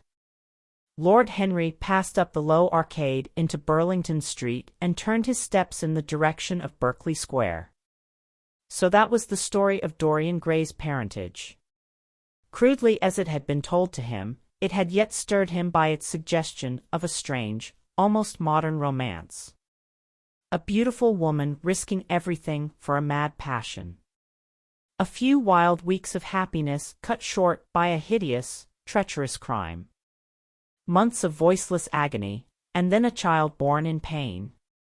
The mother snatched away by death, the boy left to solitude and the tyranny of an old and loveless man. Yes, it was an interesting background. It posed the lad, made him more perfect, as it were. Behind every exquisite thing that existed, there was something tragic. Worlds had to be in travail, that the meanest flower might blow.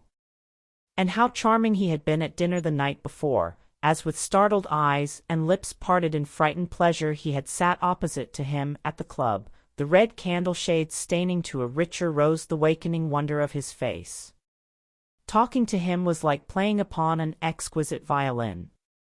He answered to every touch and thrill of the bow. There was something terribly enthralling in the exercise of influence. No other activity was like it.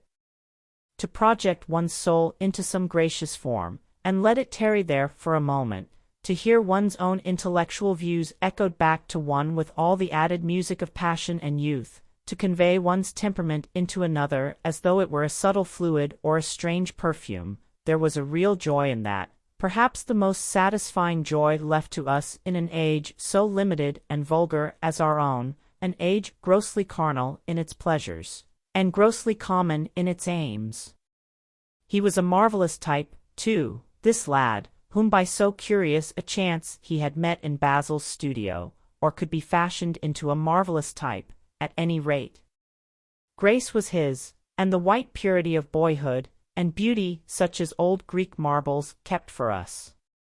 There was nothing that one could not do with him. He could be made a Titan or a toy. What a pity it was that such beauty was destined to fade. And Basil?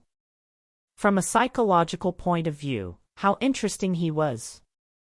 The new manner in art, the fresh mode of looking at life, suggested so strangely by the merely visible presence of one who was unconscious of it all, the silent spirit that dwelt in dim woodland, and walked unseen in open field, suddenly showing herself, dryad-like and not afraid, because in his soul, who sought for her there had been wakened that wonderful vision to which alone are wonderful things revealed, the mere shapes and patterns of things becoming, as it were, refined, and gaining a kind of symbolical value, as though they were themselves patterns of some other and more perfect form whose shadow they made real. How strange it all was! He remembered something like it in history. Was it not Plato, that artist in thought, who had first analyzed it? Was it not Buonarroti who had carved it in the colored marbles of a sonnet sequence? But in our own century it was strange. Yes, he would try to be to Dorian Gray what, without knowing it, the lad was to the painter who had fashioned the wonderful portrait. He would seek to dominate him, had already, indeed, half done so. He would make that wonderful spirit his own. There was something fascinating in this son of love and death. Suddenly he stopped and glanced up at the houses. He found that he had passed his aunt some distance, and, smiling to himself, turned back. When he entered the somewhat somber hall, the butler told him that they had gone in to lunch. He gave one of the footmen his hat and stick and passed into the dining room. "Late as usual, Harry," cried his aunt, shaking her head at him. He invented a facile excuse, and having taken the vacant seat next to her, looked round to see who was there. Dorian bowed to him shyly from the end of the table, a flush of pleasure stealing into his cheek. Opposite was the Duchess of Harley, a lady of admirable good nature and good temper, much liked by every one who knew her, and of those ample architectural proportions that in women who are not duchesses are described by contemporary historians as stoutness. Next to her sat, on her right, Sir Thomas Burton, a radical member of Parliament, who followed his leader in public life and in private life followed the best cooks, dining with the Tories and thinking with the Liberals, in accordance with a wise and well-known rule. The post on her left was occupied by Mr. Erskine of Treadley, an old gentleman of considerable charm and culture, who had fallen, however, into bad habits of silence, having, as he explained once to Lady Agatha, said everything that he had to say before he was 30. His own neighbor was Mrs. Vandeleur, one of his aunt's oldest friends, a perfect saint amongst women, but so dreadfully dowdy that she reminded one of a badly bound hymn book. Fortunately for him she had on the other side Lord Fodle, a most intelligent middle-aged mediocrity, as bald as a ministerial statement in the House of Commons, with whom she was conversing in that intensely earnest manner which is the one unpardonable error, as he remarked once himself, that all really good people fall into, and from which none of them ever quite escape. "We are talking about poor Dartmoor, Lord Henry," cried the Duchess, nodding pleasantly to him across the table. "Do you think he will really marry this fascinating young person?" "I believe she has made up her mind to propose to him, Duchess." How dreadful! Exclaimed Lady Agatha. Really, someone should interfere. I am told, on excellent authority, that her father keeps an American dry goods store, said Sir Thomas Burton, looking supercilious. My uncle has already suggested pork packing, Sir Thomas. Dry goods? What are American dry goods? Asked the Duchess, raising her large hands in wonder and accentuating the verb. American novels, answered Lord Henry, helping himself to some quail. The Duchess looked puzzled. Don't mind him, my dear, whispered Lady Agatha. He never means anything that he says. When America was discovered, said the Radical member, and he began to give some wearisome facts. Like all people who try to exhaust a subject, he exhausted his listeners. The Duchess sighed and exercised her privilege of interruption. I wish to goodness it never had been discovered at all, she exclaimed. Really, our girls have no chance nowadays. It is most unfair. Perhaps, after all, America never has been discovered, said Mr. Erskine. I myself would say that it had merely been detected. Oh! But I have seen specimens of the inhabitants, answered the Duchess vaguely. I must confess that most of them are extremely pretty. And they dress well, too. They get all their dresses in Paris. I wish I could afford to do the same. They say that when good Americans die they go to Paris, chuckled Sir Thomas, who had a large wardrobe of Humour's cast-off clothes. Really? And where do bad Americans go to when they die? Inquired the Duchess. They go to America, murmured Lord Henry. Sir Thomas frowned. I am afraid that your nephew is prejudiced against that great country, he said to Lady Agatha. I have travelled all over it in cars provided by the directors, who, in such matters, are extremely civil. I assure you that it is an education to visit it. But must we really see Chicago in order to be educated? Asked Mr. Erskine plaintively. I don't feel up to the journey. Sir Thomas waved his hand. Mr. Erskine of Treadley has the world on his shelves. We practical men like to see things, not to read about them. The Americans are an extremely interesting people. They are absolutely reasonable. I think that is their distinguishing characteristic. Yes, Mr. Erskine, an absolutely reasonable people. I assure you there is no nonsense about the Americans. How dreadful, cried Lord Henry. I can stand brute force, but brute reason is quite unbearable. There is something unfair about its use. It is hitting below the intellect. I do not understand you, said Sir Thomas, growing rather red. I do, Lord Henry, murmured Mr. Erskine, with a smile. Paradoxes are all very well in their way, rejoined the baronet. Was that a paradox? Asked Mr. Erskine. I did not think so. Perhaps it was. Well, the way of paradoxes is the way of truth. To test reality, we must see it on the tight rope. When the verities become acrobats, we can judge them. Dear me, said Lady Agatha, how you men argue! I am sure I never can make out what you are talking about. Oh! Harry, I am quite vexed with you. Why do you try to persuade our nice Mr. Dorian Gray to give up the East End? I assure you he would be quite invaluable. They would love his playing. I want him to play to me, cried Lord Henry, smiling, and he looked down the table and caught a bright answering glance. But they are so unhappy in Whitechapel, continued Lady Agatha. I can sympathize with everything except suffering, said Lord Henry, shrugging his shoulders. I cannot sympathize with that. It is too ugly, too horrible, too distressing. There is something terribly morbid in the modern sympathy with pain. One should sympathize with the color, the beauty, the joy of life. The less said about life's sores, the better. Still, the East End is a very important problem, remarked Sir Thomas, with a grave shake of the head.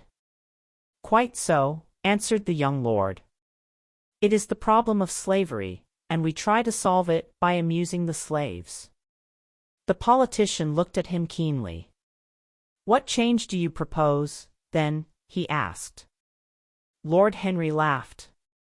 I don't desire to change anything in England except the weather, he answered. I am quite content with philosophic contemplation. But, as the 19th century has gone bankrupt through an over-expenditure of sympathy, I would suggest that we should appeal to science to put us straight. The advantage of the emotions is that they lead us astray, and the advantage of science is that it is not emotional. But we have such grave responsibilities, ventured Mrs. Vandeleur timidly. Terribly grave, echoed Lady Agatha. Lord Henry looked over at Mr. Erskine. Humanity takes itself too seriously. It is the world's original sin. If the caveman had known how to laugh, history would have been different. You are really very comforting, warbled the Duchess. I have always felt rather guilty when I came to see your dear aunt, for I take no interest at all in the East End. For the future I shall be able to look her in the face without a blush. A blush is very becoming, Duchess, remarked Lord Henry. Only when one is young, she answered. When an old woman like myself blushes, it is a very bad sign. Ah! Lord Henry, I wish you would tell me how to become young again. He thought for a moment. Can you remember any great error that you committed in your early days, Duchess? He asked, looking at her across the table. A great many, I fear, she cried. Then commit them over again, he said gravely. To get back one's youth, one has merely to repeat one's follies. A delightful theory, she exclaimed. I must put it into practice. A dangerous theory, came from Sir Thomas's tight lips. Lady Agatha shook her head, but could not help being amused. Mr. Erskine listened. Yes, he continued, that is one of the great secrets of life.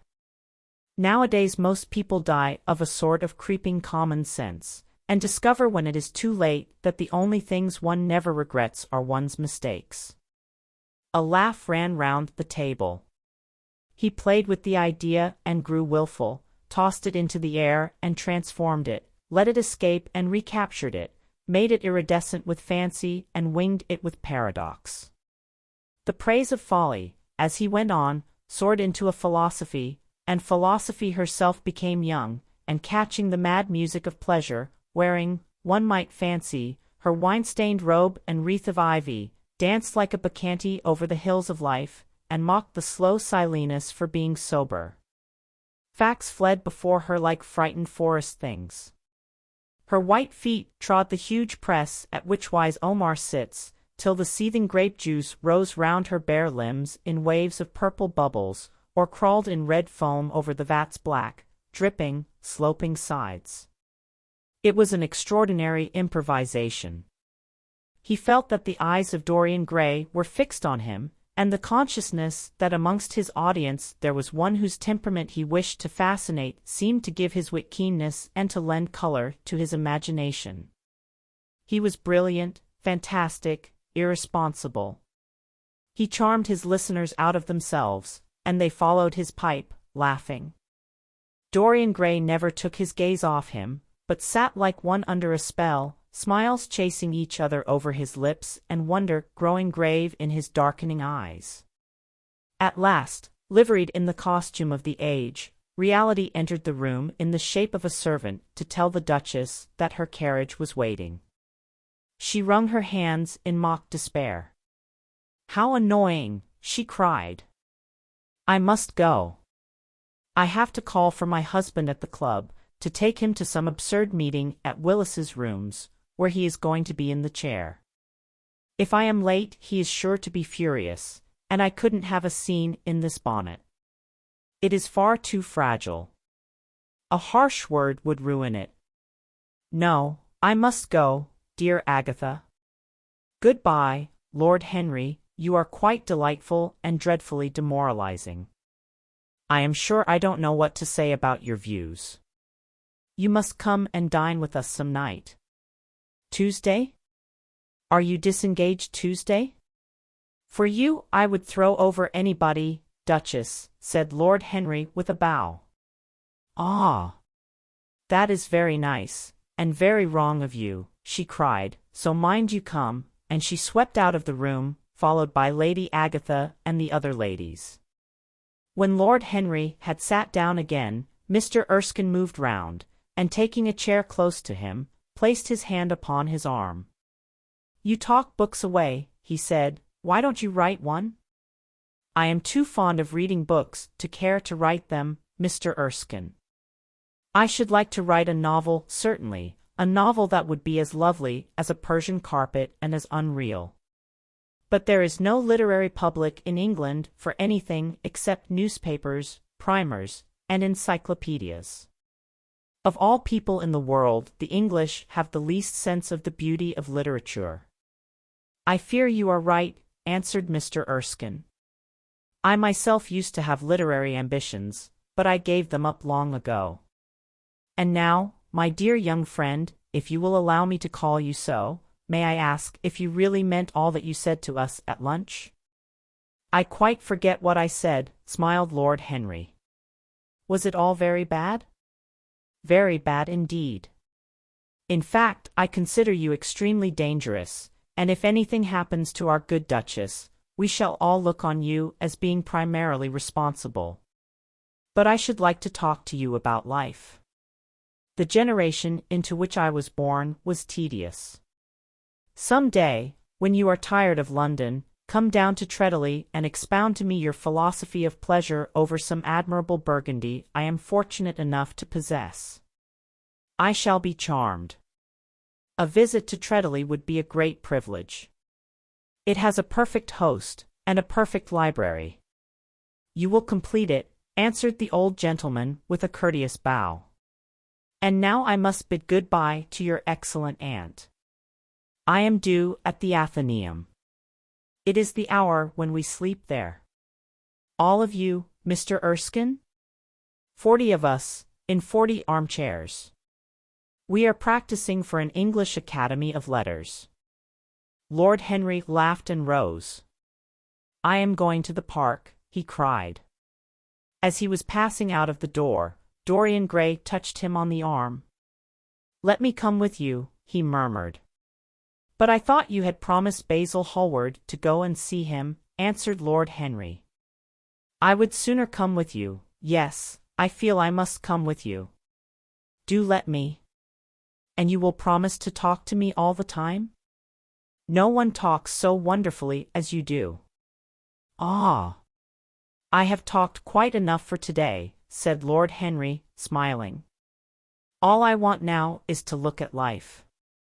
You may come and look at it with me, if you care to. Chapter 4. One afternoon, a month later, Dorian Gray was reclining in a luxurious armchair, in the little library of Lord Henry's house in Mayfair. It was, in its way, a very charming room, with its high-panelled wainscoting of olive-stained oak, its cream-colored frieze and ceiling of raised plasterwork, and its brick-dust felt carpet strewn with silk, long-fringed Persian rugs. On a tiny satinwood table stood a statuette by Clodion, and beside it lay a copy of Les Cent Nouvelles, bound for Margaret of Valois by Clovis Eve and powdered with the gilt daisies that Queen had selected for her device. Some large blue china jars and parrot tulips were ranged on the mantelshelf, and through the small leaded panes of the window streamed the apricot-colored light of a summer day in London. Lord Henry had not yet come in. He was always late on principle, his principle being that punctuality is the thief of time. So the lad was looking rather sulky, as with listless fingers he turned over the pages of an elaborately illustrated edition of Manon Lescaut that he had found in one of the bookcases. The formal monotonous ticking of the Louis Quatorze clock annoyed him. Once or twice he thought of going away. At last he heard a step outside, and the door opened. "How late you are, Harry," he murmured. "I am afraid it is not Harry, Mr. Gray," answered a shrill voice. He glanced quickly round and rose to his feet. "I beg your pardon. I thought—" "You thought it was my husband? It is only his wife. You must let me introduce myself. I know you quite well by your photographs. I think my husband has got 17 of them." "Not 17, Lady Henry?" "Well, 18, then. And I saw you with him the other night at the opera." She laughed nervously as she spoke, and watched him with her vague forget-me-not eyes. She was a curious woman, whose dresses always looked as if they had been designed in a rage and put on in a tempest. She was usually in love with somebody, and, as her passion was never returned, she had kept all her illusions. She tried to look picturesque, but only succeeded in being untidy. Her name was Victoria, and she had a perfect mania for going to church. "That was at Lohengrin, Lady Henry, I think?" "Yes, it was at dear Lohengrin. I like Wagner's music better than anybody's. It is so loud that one can talk the whole time without other people hearing what one says. That is a great advantage, don't you think so, Mr. Gray?" The same nervous staccato laugh broke from her thin lips, and her fingers began to play with a long tortoiseshell paper knife. Dorian smiled and shook his head. "I am afraid I don't think so, Lady Henry. I never talk during music, at least, during good music. If one hears bad music, it is one's duty to drown it in conversation." "Ah! That is one of Harry's views, isn't it, Mr. Gray?" "I always hear Harry's views from his friends. It is the only way I get to know of them. But you must not think I don't like good music. I adore it, but I am afraid of it. It makes me too romantic. I have simply worshipped pianists, 2 at a time, sometimes, Harry tells me. I don't know what it is about them. Perhaps it is that they are foreigners. They all are, ain't they? Even those that are born in England become foreigners after a time, don't they? It is so clever of them, and such a compliment to art. Makes it quite cosmopolitan, doesn't it? You have never been to any of my parties, have you, Mr. Gray? You must come. I can't afford orchids, but I spare no expense in foreigners. They make one's rooms look so picturesque. But here is Harry. Harry, I came in to look for you, to ask you something, I forget what it was, and I found Mr. Gray here. We have had such a pleasant chat about music. We have quite the same ideas. No, I think our ideas are quite different. But he has been most pleasant. I am so glad I've seen him." "I am charmed, my love, quite charmed," said Lord Henry, elevating his dark, crescent-shaped eyebrows and looking at them both with an amused smile. "So sorry I am late, Dorian. I went to look after a piece of old brocade in Wardour Street and had to bargain for hours for it. Nowadays people know the price of everything and the value of nothing." "I am afraid I must be going," exclaimed Lady Henry, breaking an awkward silence with her silly sudden laugh. "I have promised to drive with the Duchess. Goodbye, Mr. Gray." "Goodbye, Harry. You are dining out, I suppose?" "So am I. Perhaps I shall see you at Lady Thornberry's." "I dare say, my dear," said Lord Henry, shutting the door behind her as, looking like a bird of paradise that had been out all night in the rain, she flitted out of the room, leaving a faint odor of frangipani. Then he lit a cigarette and flung himself down on the sofa. "Never marry a woman with straw-colored hair, Dorian," he said after a few puffs. "Why, Harry?" "Because they are so sentimental. But I like sentimental people." "Never marry at all, Dorian." Men marry because they are tired, women, because they are curious, both are disappointed. I don't think I am likely to marry, Harry. I am too much in love. That is one of your aphorisms. I am putting it into practice, as I do everything that you say. Who are you in love with? Asked Lord Henry after a pause. With an actress, said Dorian Gray, blushing. Lord Henry shrugged his shoulders. That is a rather commonplace debut. You would not say so if you saw her, Harry. Who is she? Her name is Sybil Vane. Never heard of her. No one has. People will some day, however. She is a genius. My dear boy, no woman is a genius. Women are a decorative sex. They never have anything to say, but they say it charmingly. Women represent the triumph of matter over mind, just as men represent the triumph of mind over morals. Harry, how can you? My dear Dorian, it is quite true. I am analyzing women at present, so I ought to know. The subject is not so abstruse as I thought it was. I find that, ultimately, there are only two kinds of women, the plain and the colored. The plain women are very useful. If you want to gain a reputation for respectability, you have merely to take them down to supper. The other women are very charming. They commit one mistake, however. They paint in order to try and look young. Our grandmothers painted in order to try and talk brilliantly. Rouge and esprit used to go together. That is all over now. As long as a woman can look 10 years younger than her own daughter, she is perfectly satisfied. As for conversation, there are only 5 women in London worth talking to, and 2 of these can't be admitted into decent society. However, tell me about your genius. How long have you known her?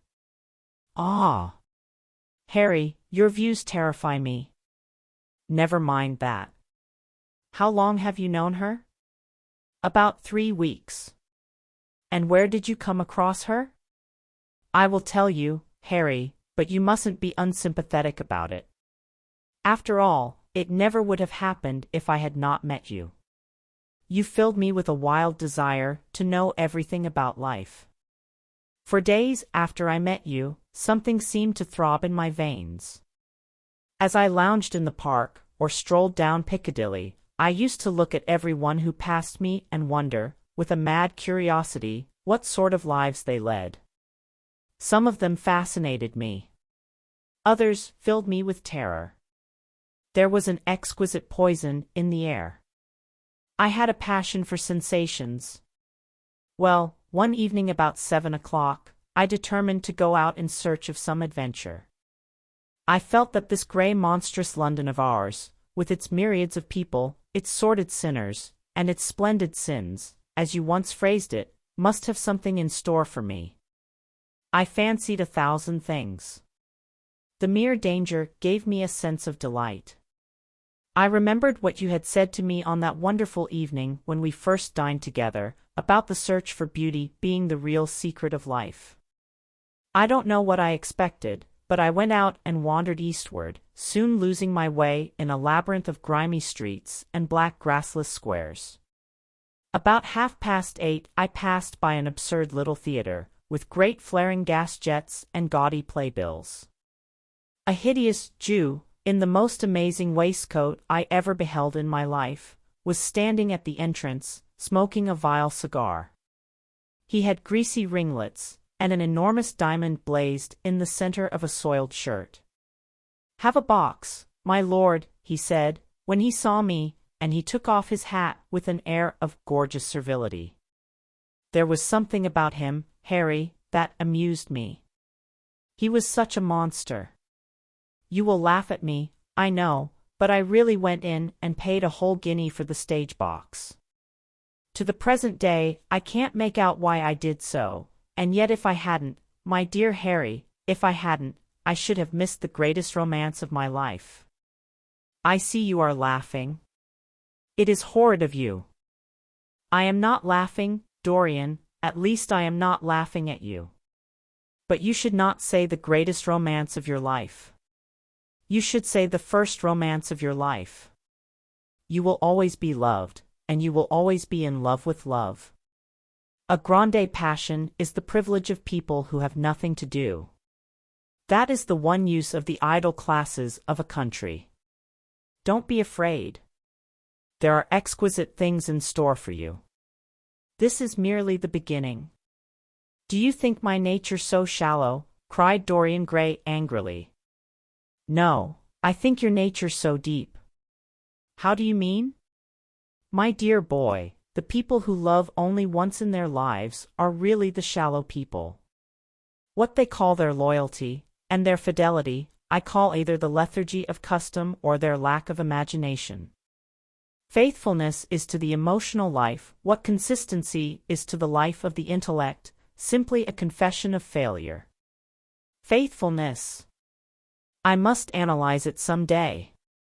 The passion for property is in it. There are many things that we would throw away if we were not afraid that others might pick them up. But I don't want to interrupt you. Go on with your story. Well, I found myself seated in a horrid little private box, with a vulgar drop scene staring me in the face. I looked out from behind the curtain and surveyed the house. It was a tawdry affair, all cupids and cornucopias, like a third-rate wedding cake. The gallery and pit were fairly full, but the 2 rows of dingy stalls were quite empty, and there was hardly a person in what I suppose they called the dress circle. Women went about with oranges and ginger beer, and there was a terrible consumption of nuts going on. It must have been just like the palmy days of the British drama. Just like, I should fancy, and very depressing. I began to wonder what on earth I should do when I caught sight of the playbill. What do you think the play was, Harry? I should think The Idiot Boy, or Dumb but Innocent. Our fathers used to like that sort of piece, I believe. The longer I live, Dorian, the more keenly I feel that whatever was good enough for our fathers is not good enough for us. In art, as in politics, les grands peers ont toujours tort. This play was good enough for us, Harry. It was Romeo and Juliet. I must admit that I was rather annoyed at the idea of seeing Shakespeare done in such a wretched hole of a place. Still, I felt interested, in a sort of way. At any rate, I determined to wait for the first act.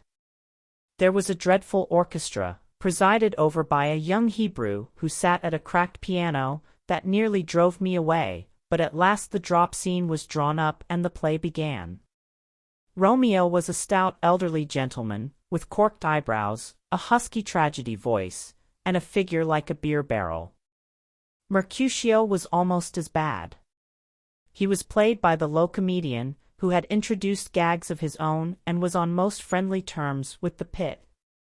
They were both as grotesque as the scenery, and that looked as if it had come out of a country booth. But Juliet. Harry, imagine a girl, hardly 17 years of age, with a little, flower-like face, a small Greek head with plaited coils of dark brown hair, eyes that were violet wells of passion, lips that were like the petals of a rose. She was the loveliest thing I had ever seen in my life. You said to me once that pathos left you unmoved, but that beauty, mere beauty, could fill your eyes with tears.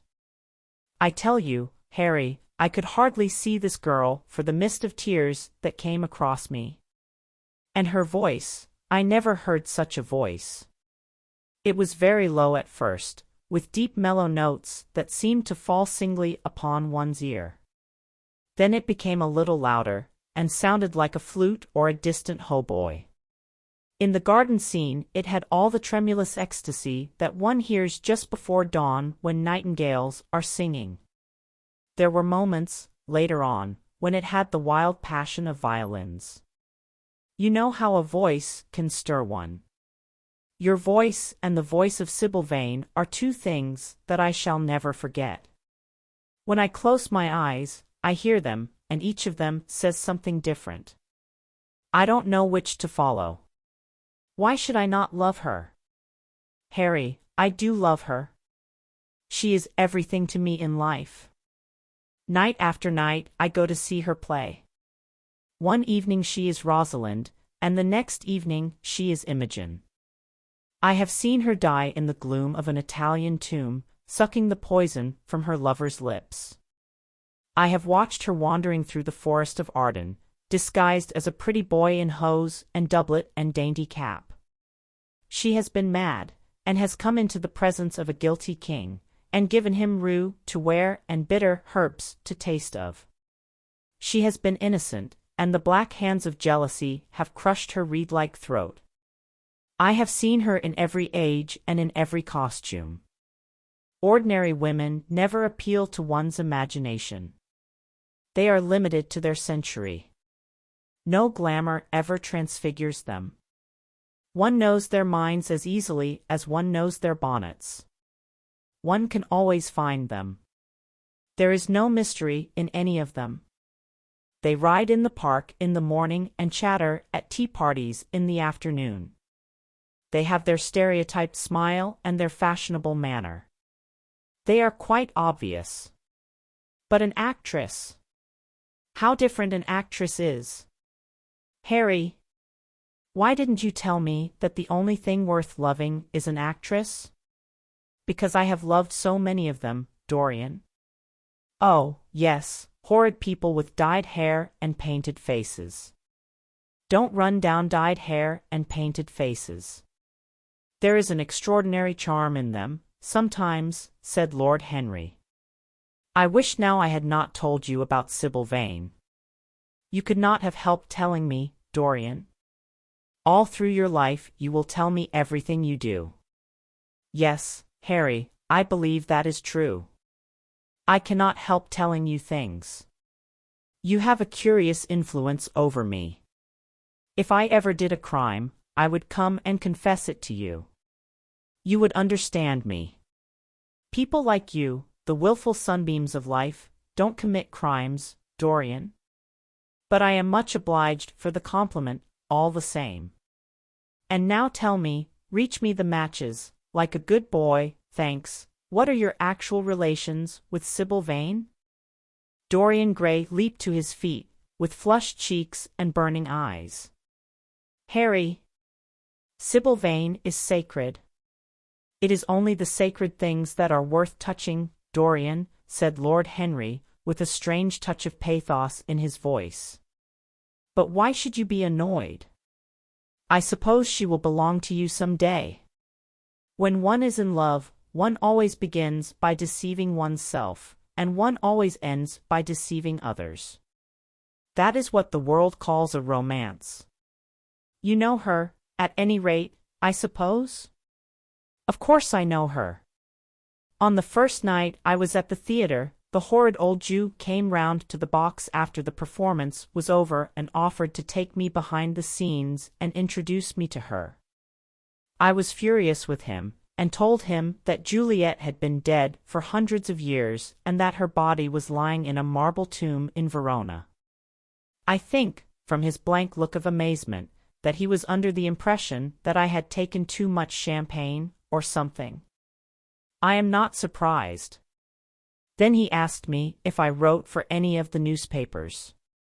I told him I never even read them. He seemed terribly disappointed at that, and confided to me that all the dramatic critics were in a conspiracy against him, and that they were every one of them to be bought. I should not wonder if he was quite right there. But, on the other hand, judging from their appearance, most of them cannot be at all expensive. Well, he seemed to think they were beyond his means, laughed Dorian. By this time, however, the lights were being put out in the theatre, and I had to go. He wanted me to try some cigars that he strongly recommended. I declined. The next night, of course, I arrived at the place again. When he saw me, he made me a low bow and assured me that I was a munificent patron of art. He was a most offensive brute, though he had an extraordinary passion for Shakespeare. he told me once, with an air of pride, that his 5 bankruptcies were entirely due to the bard, as he insisted on calling him. He seemed to think it a distinction. It was a distinction, my dear Dorian, a great distinction. Most people become bankrupt through having invested too heavily in the prose of life. To have ruined oneself over poetry is an honor. But when did you first speak to Miss Sibyl Vane? The 3rd night. She had been playing Rosalind. I could not help going round. I had thrown her some flowers, and she had looked at me, at least I fancied that she had. The old Jew was persistent. He seemed determined to take me behind, so I consented. It was curious my not wanting to know her, wasn't it?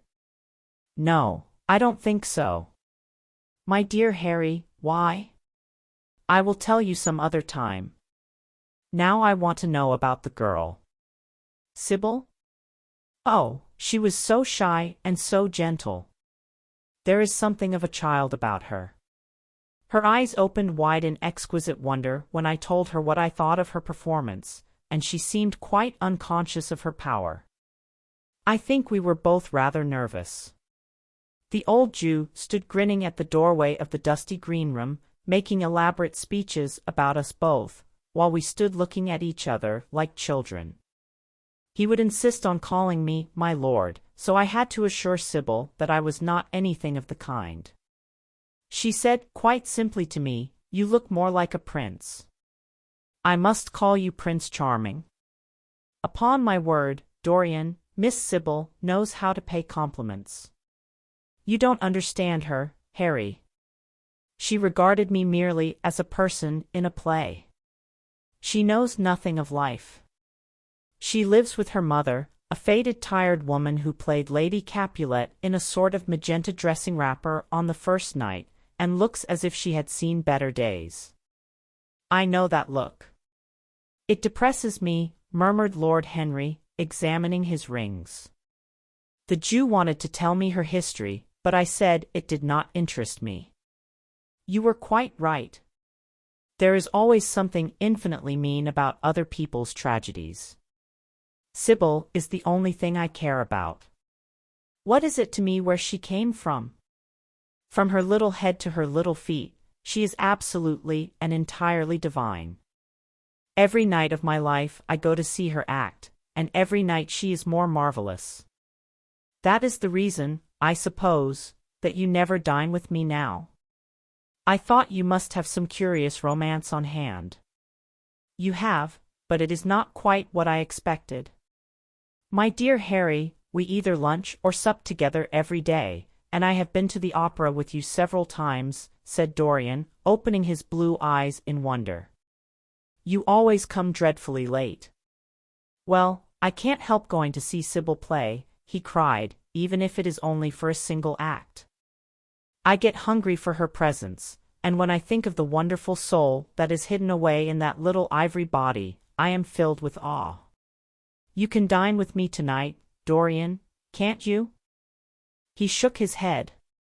Tonight she is Imogen, he answered, and tomorrow night she will be Juliet.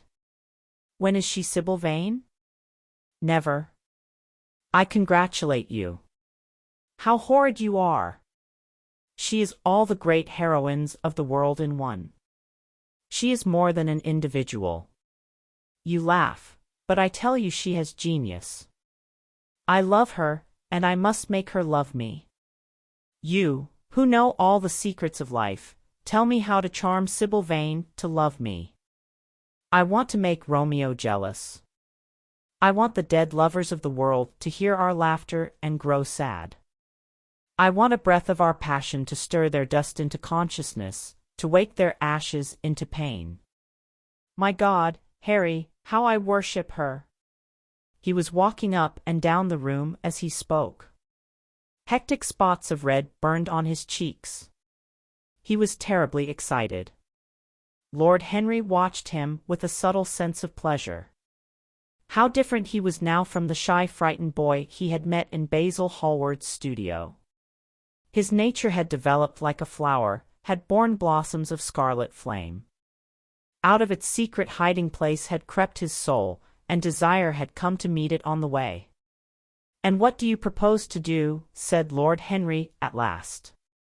"I want you and Basil to come with me some night and see her act. I have not the slightest fear of the result. You are certain to acknowledge her genius. Then we must get her out of the Jew's hands. She is bound to him for 3 years, at least for 2 years and 8 months, from the present time. I shall have to pay him something, of course. When all that is settled, I shall take a West End theatre and bring her out properly. She will make the world as mad as she has made me." "That would be impossible, my dear boy." "Yes, she will. She has not merely consummate art instinct, in her, but she has personality also, and you have often told me that it is personalities, not principles, that move the age. Well, what night shall we go? Let me see. Today is Tuesday. Let us fix tomorrow. She plays Juliet tomorrow. All right. The Bristol at 8 o'clock, and I will get Basil.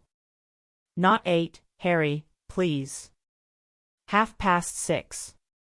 We must be there before the curtain rises. You must see her in the first act, where she meets Romeo. 6:30. What an hour! It will be like having a meat tea, or reading an English novel. It must be 7. No gentleman dines before 7. Shall you see Basil between this and then? Or shall I write to him?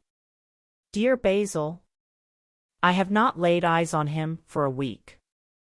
It is rather horrid of me, as he has sent me my portrait in the most wonderful frame, specially designed by himself, and, though I am a little jealous of the picture for being a whole month younger than I am, I must admit that I delight in it. Perhaps you had better write to him. I don't want to see him alone. He says things that annoy me. He gives me good advice." Lord Henry smiled. "People are very fond of giving away what they need most themselves. It is what I call the depth of generosity. Oh, Basil is the best of fellows, but he seems to me to be just a bit of a Philistine. Since I have known you, Harry, I have discovered that. Basil, my dear boy, puts everything that is charming in him into his work. The consequence is that he has nothing left for life but his prejudices, his principles, and his common sense. The only artists I have ever known who are personally delightful are bad artists. Good artists exist simply in what they make, and consequently are perfectly uninteresting in what they are. A great poet, a really great poet, is the most unpoetical of all creatures. But inferior poets are absolutely fascinating. The worse their rhymes are, the more picturesque they look. The mere fact of having published a book of second-rate sonnets makes a man quite irresistible. He lives the poetry that he cannot write. The others write the poetry that they dare not realize. I wonder, is that really so, Harry? Said Dorian Gray, putting some perfume on his handkerchief out of a large, gold-topped bottle that stood on the table. It must be, if you say it. And now I am off. Imogen is waiting for me. Don't forget about tomorrow. Goodbye. As he left the room, Lord Henry's heavy eyelids drooped, and he began to think. Certainly few people had ever interested him so much as Dorian Gray, and yet the lad's mad adoration of someone else caused him not the slightest pang of annoyance or jealousy. He was pleased by it. It made him a more interesting study. He had been always enthralled by the methods of natural science, but the ordinary subject matter of that science had seemed to him trivial and of no import. And so he had begun by vivisecting himself, as he had ended by vivisecting others. Human life, that appeared to him the one thing worth investigating. Compared to it, there was nothing else of any value. It was true that as one watched life in its curious crucible of pain and pleasure, one could not wear over one's face a mask of glass, nor keep the sulphureous fumes from troubling the brain and making the imagination turbid with monstrous fancies and misshapen dreams. There were poisons so subtle that to know their properties one had to sicken of them. There were maladies so strange that one had to pass through them if one sought to understand their nature. And, yet, what a great reward one received! How wonderful the whole world became to one! To note the curious hard logic of passion, and the emotional colored life of the intellect, to observe where they met, and where they separated, at what point they were in unison, and at what point they were at discord, there was a delight in that. What matter what the cost was? One could never pay too high a price for any sensation. He was conscious, and the thought brought a gleam of pleasure into his brown agate eyes, that it was through certain words of his, musical words said with musical utterance, that Dorian Gray's soul had turned to this white girl and bowed in worship before her. To a large extent the lad was his own creation. He had made him premature. That was something. Ordinary people waited till life disclosed to them its secrets, but to the few, to the elect, the mysteries of life were revealed before the veil was drawn away. Sometimes this was the effect of art, and chiefly of the art of literature, which dealt immediately with the passions and the intellect. But now and then a complex personality took the place and assumed the office of art, was indeed, in its way, a real work of art, life having its elaborate masterpieces, just as poetry has, or sculpture, or painting. Yes, the lad was premature. He was gathering his harvest while it was yet spring. The pulse and passion of youth were in him, but he was becoming self-conscious. It was delightful to watch him. With his beautiful face, and his beautiful soul, he was a thing to wonder at. It was no matter how it all ended, or was destined to end. He was like one of those gracious figures in a pageant or a play, whose joys seem to be remote from one, but whose sorrows stir one's sense of beauty, and whose wounds are like red roses. Soul and body, body and soul, how mysterious they were! There was animalism in the soul, and the body had its moments of spirituality. The senses could refine, and the intellect could degrade. Who could say where the fleshly impulse ceased, or the psychical impulse began? How shallow were the arbitrary definitions of ordinary psychologists! And yet how difficult to decide between the claims of the various schools. Was the soul a shadow seated in the house of sin? Or was the body really in the soul, as Giordano Bruno thought? The separation of spirit from matter was a mystery, and the union of spirit with matter was a mystery also. He began to wonder whether we could ever make psychology so absolute a science that each little spring of life would be revealed to us. As it was, we always misunderstood ourselves and rarely understood others. Experience was of no ethical value. It was merely the name men gave to their mistakes. Moralists had, as a rule, regarded it as a mode of warning, had claimed for it a certain ethical efficacy in the formation of character, had praised it as something that taught us what to follow and showed us what to avoid. But there was no motive power in experience. It was as little of an active cause as conscience itself. All that it really demonstrated was that our future would be the same as our past, and that the sin we had done once, and with loathing, we would do many times, and with joy.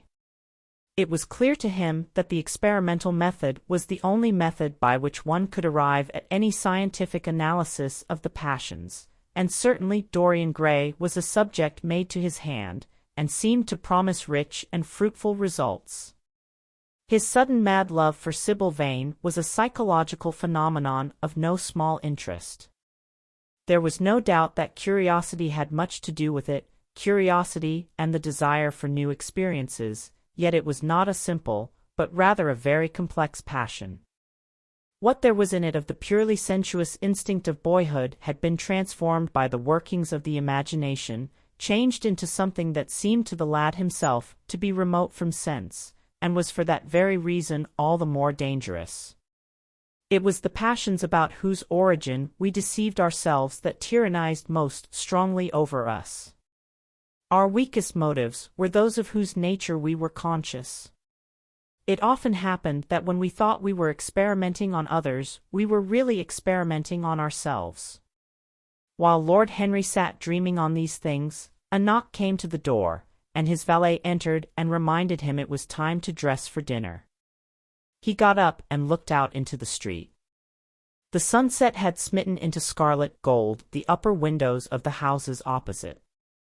The panes glowed like plates of heated metal. The sky above was like a faded rose. He thought of his friend's young fiery-colored life and wondered how it was all going to end. When he arrived home, about 12:30, he saw a telegram lying on the hall table. He opened it and found it was from Dorian Gray. It was to tell him that he was engaged to be married to Sybil Vane. Chapter 5. "Mother, mother, I am so happy," whispered the girl, burying her face in the lap of the faded, tired-looking woman who, with back turned to the shrill intrusive light, was sitting in the one armchair that their dingy sitting-room contained. "I am so happy," she repeated, "and you must be happy, too." Mrs. Vane winced and put her thin, bismuth-whitened hands on her daughter's head. "Happy," she echoed, "I am only happy, Sybil, when I see you act. You must not think of anything but your acting. Mr. Isaacs has been very good to us, and we owe him money." The girl looked up and pouted. "Money, mother," she cried, "what does money matter? Love is more than money. Mr. Isaacs has advanced us £50 to pay off our debts and to get a proper outfit for James. You must not forget that, Sybil. £50 is a very large sum.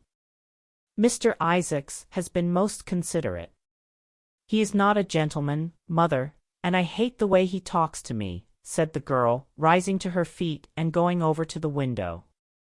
"I don't know how we could manage without him," answered the elder woman querulously. Sybil Vane tossed her head and laughed. "We don't want him any more, mother. Prince Charming rules life for us now." Then she paused. A rose shook in her blood and shadowed her cheeks. Quick breath parted the petals of her lips. They trembled. Some southern wind of passion swept over her and stirred the dainty folds of her dress. "I love him," she said simply. "Foolish child." "Foolish child," was the parrot phrase flung in answer. The waving of crooked, false-jeweled fingers gave grotesqueness to the words. The girl laughed again. The joy of a caged bird was in her voice. Her eyes caught the melody and echoed it in radiance, then closed for a moment, as though to hide their secret. When they opened, the mist of a dream had passed across them. Thin-lipped wisdom spoke at her from the worn chair, hinted at prudence, quoted from that book of cowardice whose author apes the name of common sense. She did not listen. She was free in her prison of passion. Her prince, Prince Charming, was with her. She had called on memory to remake him. She had sent her soul to search for him, and it had brought him back. His kiss burned again upon her mouth. Her eyelids were warm with his breath. Then wisdom altered its method and spoke of espial and discovery. This young man might be rich. If so, marriage should be thought of. Against the shell of her ear broke the waves of worldly cunning. The arrows of craft shot by her. She saw the thin lips moving, and smiled. Suddenly she felt the need to speak. The wordy silence troubled her. "Mother, mother," she cried, "why does he love me so much? I know why I love him. I love him because he is like what love himself should be. But what does he see in me? I am not worthy of him. And yet, why, I cannot tell, though I feel so much beneath him, I don't feel humble. I feel proud, terribly proud. "Mother, did you love my father as I love Prince Charming?" The elder woman grew pale beneath the coarse powder that daubed her cheeks, and her dry lips twitched with a spasm of pain. Sybil rushed to her, flung her arms round her neck, and kissed her. "Forgive me, mother. I know it pains you to talk about our father. But it only pains you because you loved him so much. Don't look so sad. I am as happy today as you were 20 years ago. Ah! Let me be happy forever. My child, you are far too young to think of falling in love. Besides, what do you know of this young man? You don't even know his name. The whole thing is most inconvenient, and really, when James is going away to Australia, and I have so much to think of, I must say that you should have shown more consideration. However, as I said before, if he is rich." "Ah! Mother, mother, let me be happy." Mrs. Vane glanced at her, and with one of those false theatrical gestures that so often become a mode of second nature to a stage player, clasped her in her arms. At this moment, the door opened and a young lad with rough brown hair came into the room. He was thick-set of figure, and his hands and feet were large and somewhat clumsy in movement. He was not so finely bred as his sister. One would hardly have guessed the close relationship that existed between them. Mrs. Vane fixed her eyes on him and intensified her smile. She mentally elevated her son to the dignity of an audience. She felt sure that the tableau was interesting. "You might keep some of your kisses for me, Sybil, I think," said the lad with a good-natured grumble. "Ah! But you don't like being kissed, Jim," she cried. "You are a dreadful old bear." And she ran across the room and hugged him. James Vane looked into his sister's face with tenderness. "I want you to come out with me for a walk, Sybil. I don't suppose I shall ever see this horrid London again. I am sure I don't want to." "My son, don't say such dreadful things," murmured Mrs. Vane, taking up a tawdry theatrical dress, with a sigh, and beginning to patch it. She felt a little disappointed that he had not joined the group. It would have increased the theatrical picturesqueness of the situation. "Why not, mother?" "I mean it. You pain me, my son. I trust you will return from Australia in a position of affluence. I believe there is no society of any kind in the colonies, nothing that I would call society, so when you have made your fortune, you must come back and assert yourself in London." "Society," muttered the lad. "I don't want to know anything about that. I should like to make some money to take you and Sybil off the stage. I hate it."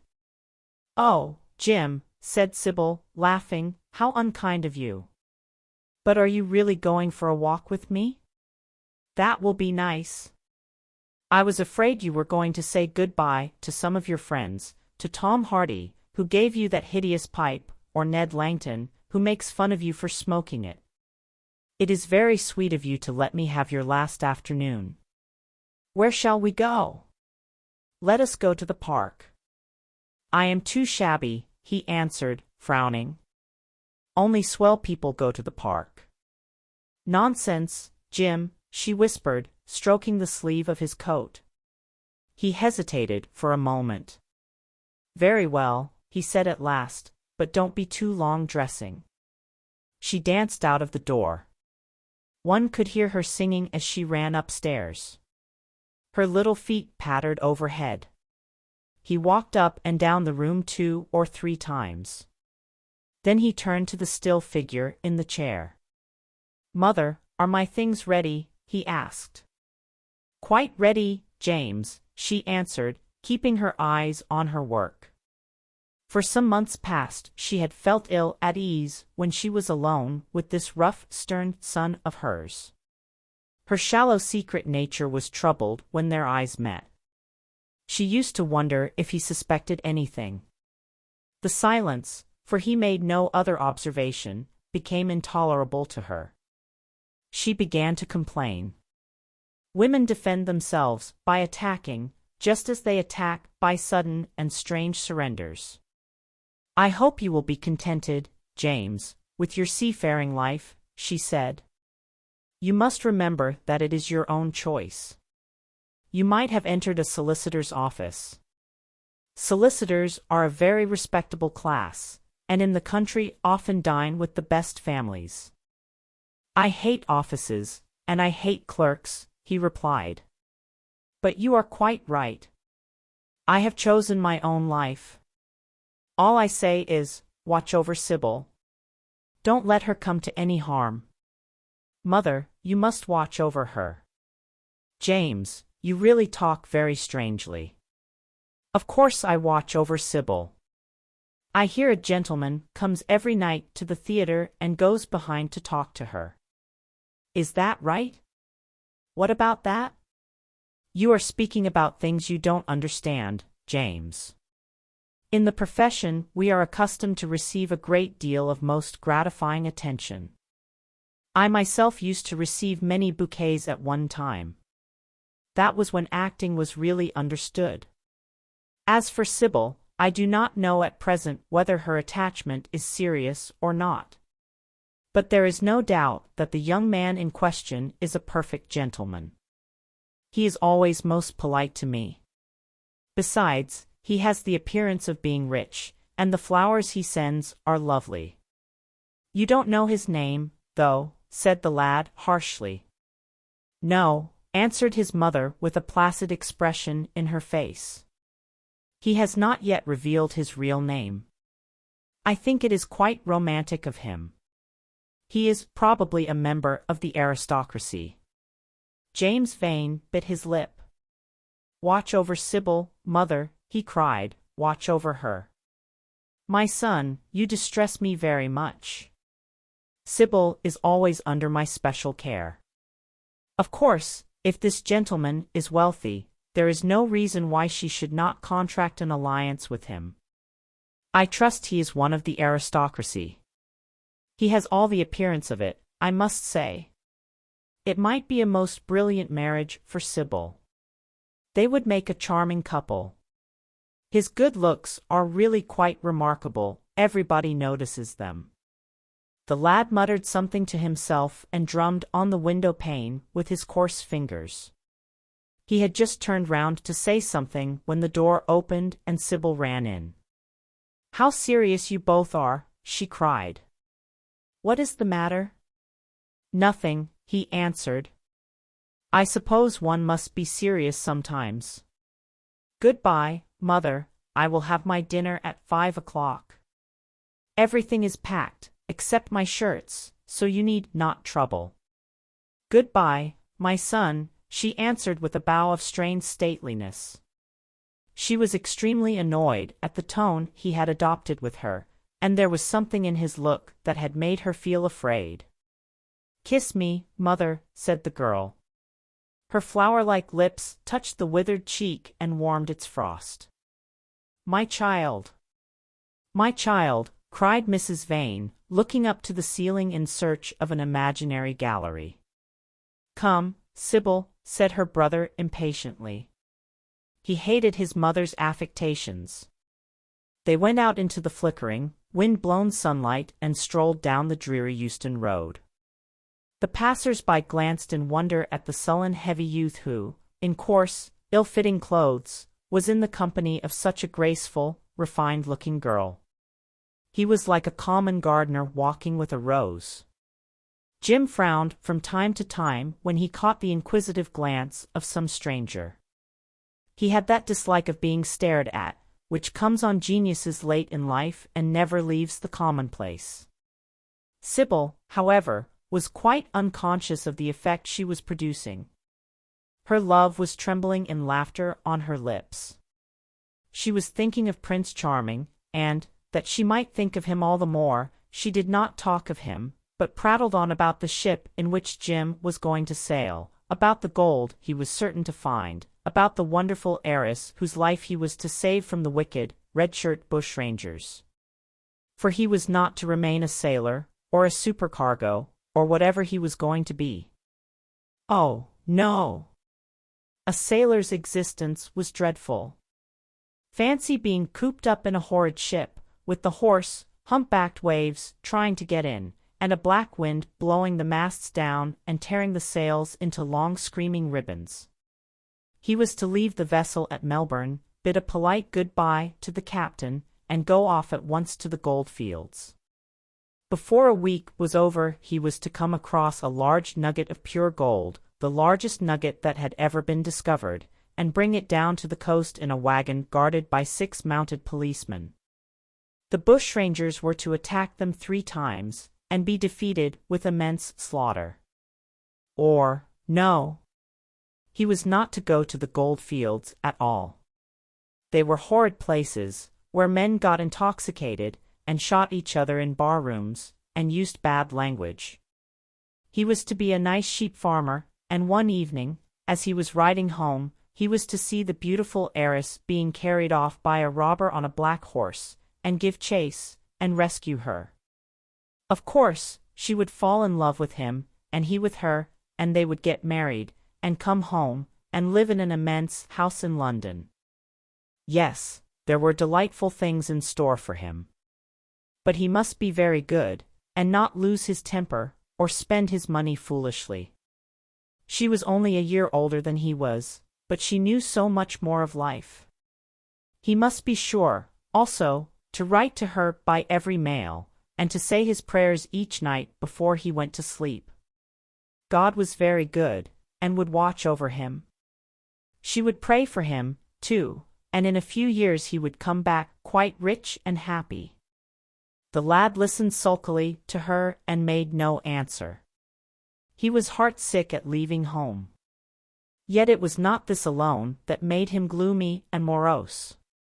Inexperienced though he was, he had still a strong sense of the danger of Sybil's position. This young dandy who was making love to her could mean her no good. He was a gentleman, and he hated him for that, hated him through some curious race instinct for which he could not account, and which for that reason was all the more dominant within him. He was conscious also of the shallowness and vanity of his mother's nature, and in that saw infinite peril for Sybil and Sybil's happiness. Children begin by loving their parents. As they grow older they judge them, sometimes they forgive them. His mother. He had something on his mind to ask of her, something that he had brooded on for many months of silence. A chance phrase that he had heard at the theatre, a whispered sneer that had reached his ears one night as he waited at the stage door, had set loose a train of horrible thoughts. He remembered it as if it had been the lash of a hunting crop across his face. His brows knit together into a wedge-like furrow, and with a twitch of pain he bit his underlip. "You are not listening to a word I am saying, Jim," cried Sybil, "and I am making the most delightful plans for your future. Do say something." "What do you want me to say?" "Oh, that you will be a good boy and not forget us," she answered, smiling at him. He shrugged his shoulders. "You are more likely to forget me than I am to forget you, Sybil." She flushed. "What do you mean, Jim?" she asked. "You have a new friend, I hear. Who is he? Why have you not told me about him? He means you no good." "Stop, Jim," she exclaimed. "You must not say anything against him. I love him." "Why, you don't even know his name," answered the lad. "Who is he?" "I have a right to know. He is called Prince Charming. Don't you like the name?" "Oh, you silly boy. You should never forget it. If you only saw him, you would think him the most wonderful person in the world. Some day you will meet him, when you come back from Australia. You will like him so much. Everybody likes him, and I love him. I wish you could come to the theatre tonight. He is going to be there, and I am to play Juliet." "Oh, how I shall play it! Fancy, Jim, to be in love and play Juliet. To have him sitting there. To play for his delight. I am afraid I may frighten the company, frighten or enthrall them. To be in love is to surpass one's self. Poor dreadful Mr. Isaacs will be shouting genius to his loafers at the bar. He has preached me as a dogma, tonight he will announce me as a revelation. I feel it.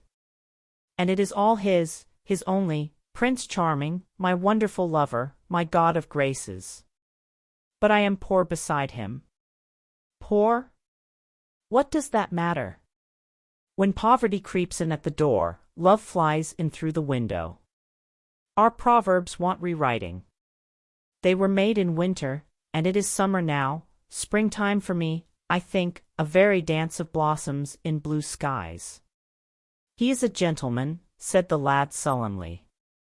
A prince, she cried musically. What more do you want? He wants to enslave you. I shudder at the thought of being free. I want you to beware of him. To see him is to worship him, to know him is to trust him. Sybil, you are mad about him. She laughed and took his arm. You dear old Jim, you talk as if you were 100. Some day you will be in love yourself. Then you will know what it is. Don't look so sulky. Surely you should be glad to think that, though you are going away, you leave me happier than I have ever been before. Life has been hard for us both, terribly hard and difficult. But it will be different now. You are going to a new world, and I have found one. Here are 2 chairs, let us sit down and see the smart people go by. They took their seats amidst a crowd of watchers. The tulip beds across the road flamed like throbbing rings of fire. A white dust, tremulous cloud of orris root it seemed, hung in the panting air. The brightly colored parasols danced and dipped like monstrous butterflies. She made her brother talk of himself, his hopes, his prospects. He spoke slowly and with effort. They passed words to each other as players at a game pass counters. Sybil felt oppressed. She could not communicate her joy. A faint smile curving that sullen mouth was all the echo she could win. After some time she became silent. Suddenly she caught a glimpse of golden hair and laughing lips, and in an open carriage with 2 ladies Dorian Gray drove past. She started to her feet. There he is, she cried. Who? Said Jim Vane. Prince Charming, she answered, looking after the Victoria. He jumped up and seized her roughly by the arm. Show him to me. Which is he? Point him out. I must see him, he exclaimed, but at that moment the Duke of Berwick's 4-in-hand came between, and when it had left the space clear, the carriage had swept out of the park. He is gone, murmured Sybil sadly. I wish you had seen him. I wish I had, for as sure as there is a God in heaven, if he ever does you any wrong, I shall kill him. She looked at him in horror. He repeated his words. They cut the air like a dagger. The people round began to gape. A lady standing close to her tittered. Come away, Jim, come away, she whispered. He followed her doggedly as she passed through the crowd. He felt glad at what he had said. When they reached the Achilles statue, she turned round. There was pity in her eyes that became laughter on her lips. She shook her head at him.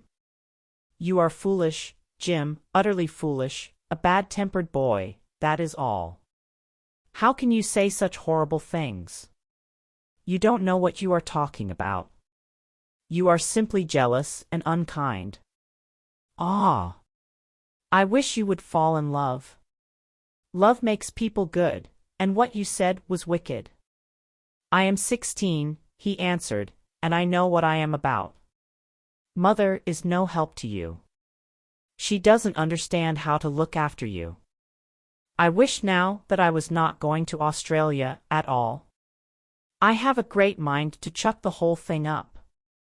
I would, if my articles hadn't been signed. Oh, don't be so serious, Jim. You are like one of the heroes of those silly melodramas Mother used to be so fond of acting in. I am not going to quarrel with you. I have seen him, and oh, to see him is perfect happiness. We won't quarrel. I know you would never harm anyone I love, would you? Not as long as you love him, I suppose, was the sullen answer. I shall love him forever, she cried. And he? Forever, too. He had better. She shrank from him. Then she laughed and put her hand on his arm. He was merely a boy. At the Marble Arch they hailed an omnibus, which left them close to their shabby home in the Euston Road. It was after 5 o'clock, and Sybil had to lie down for a couple of hours before acting. Jim insisted that she should do so. He said that he would sooner part with her when their mother was not present. She would be sure to make a scene, and he detested scenes of every kind. In Sybil's own room they parted.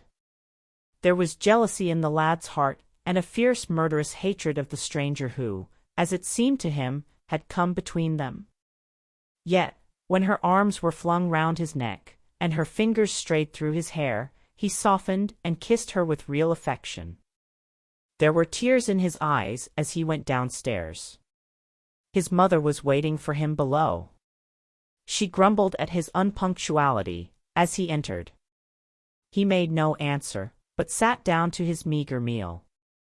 The flies buzzed round the table and crawled over the stained cloth. Through the rumble of omnibuses and the clatter of street cabs, he could hear the droning voice devouring each minute that was left to him. After some time, he thrust away his plate and put his head in his hands. He felt that he had a right to know.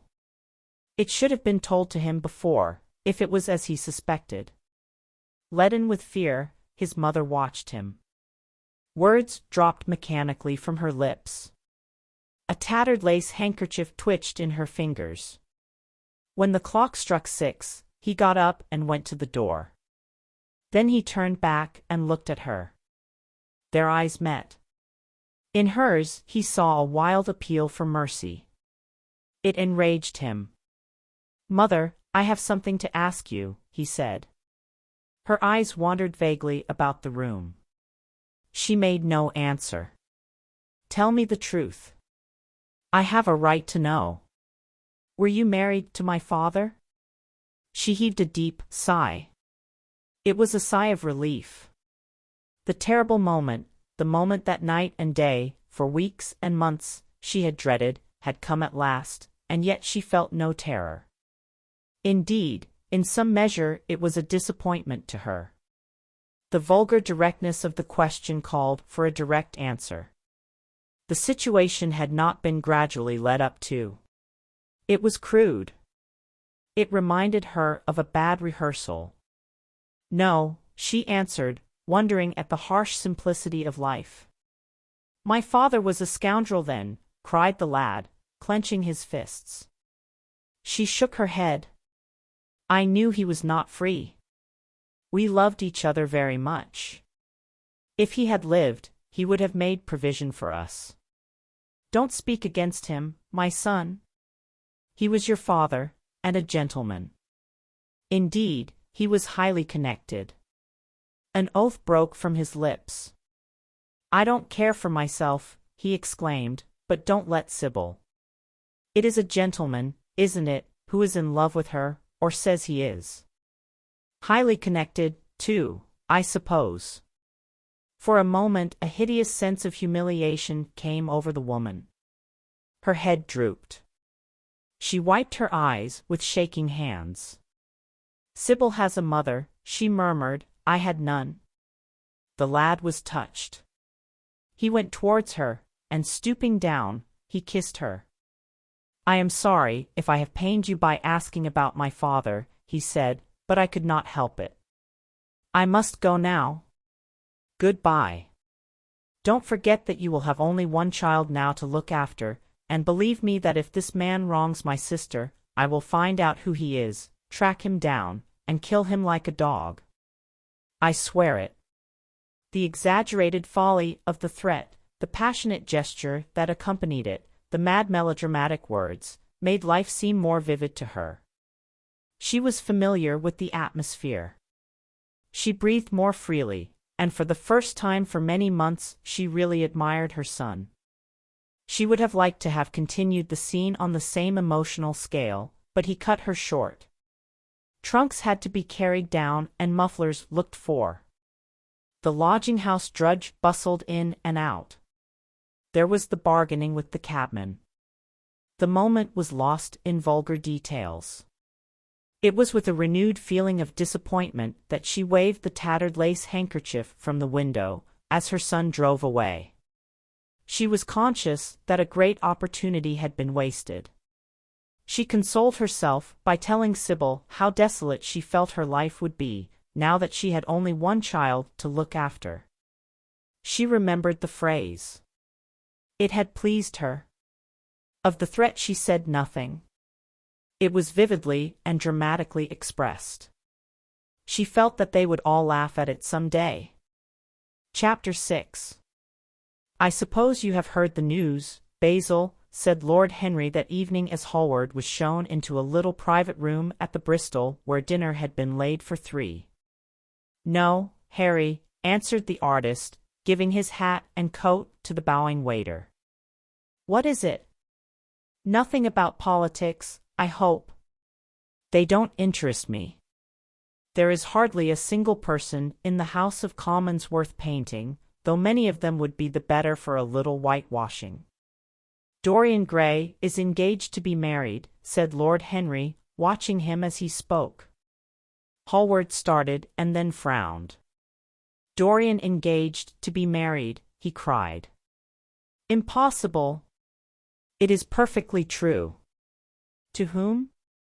"To some little actress or other." "I can't believe it. Dorian is far too sensible. Dorian is far too wise not to do foolish things now and then, my dear Basil. Marriage is hardly a thing that one can do now and then, Harry." "Except in America," rejoined Lord Henry languidly. "But I didn't say he was married. I said he was engaged to be married. There is a great difference. I have a distinct remembrance of being married, but I have no recollection at all of being engaged. I am inclined to think that I never was engaged. But think of Dorian's birth, and position, and wealth. It would be absurd for him to marry so much beneath him. If you want to make him marry this girl, tell him that, Basil. He is sure to do it, then. Whenever a man does a thoroughly stupid thing, it is always from the noblest motives. I hope the girl is good, Harry. I don't want to see Dorian tied to some vile creature who might degrade his nature and ruin his intellect." "Oh, she is better than good, she is beautiful," murmured Lord Henry, sipping a glass of vermouth and orange bitters. "Dorian says she is beautiful, and he is not often wrong about things of that kind. Your portrait of him has quickened his appreciation of the personal appearance of other people. It has had that excellent effect, amongst others. We are to see her tonight, if that boy doesn't forget his appointment." "Are you serious?" "Quite serious, Basil. I should be miserable if I thought I should ever be more serious than I am at the present moment." "But do you approve of it, Harry?" asked the painter, walking up and down the room and biting his lip. "You can't approve of it, possibly. It is some silly infatuation. I never approve, or disapprove, of anything now. It is an absurd attitude to take towards life. We are not sent into the world to air our moral prejudices.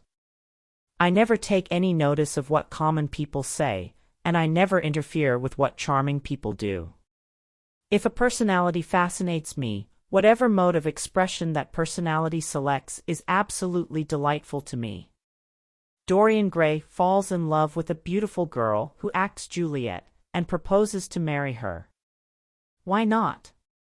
If he wedded Messalina, he would be none the less interesting. You know I am not a champion of marriage. The real drawback to marriage is that it makes one unselfish. And unselfish people are colorless. They lack individuality. Still, there are certain temperaments that marriage makes more complex. They retain their egotism and add to it many other egos. They are forced to have more than one life. They become more highly organized, and to be highly organized is, I should fancy, the object of man's existence. Besides, every experience is of value, and whatever one may say against marriage, it is certainly an experience. I hope that Dorian Gray will make this girl his wife, passionately adore her for 6 months, and then suddenly become fascinated by someone else. He would be a wonderful study. You don't mean a single word of all that, Harry, you know you don't. If Dorian Gray's life were spoiled, no one would be sorrier than yourself. You are much better than you pretend to be. Lord Henry laughed. The reason we all like to think so well of others is that we are all afraid for ourselves. The basis of optimism is sheer terror. We think that we are generous because we credit our neighbor with the possession of those virtues that are likely to be a benefit to us. We praise the banker that we may overdraw our account, and find good qualities in the highwayman in the hope that he may spare our pockets. I mean everything that I have said. I have the greatest contempt for optimism. As for a spoiled life, no life is spoiled but one whose growth is arrested. If you want to mar a nature, you have merely to reform it. As for marriage, of course that would be silly, but there are other and more interesting bonds between men and women. I will certainly encourage them. They have the charm of being fashionable. But here is Dorian himself. He will tell you more than I can.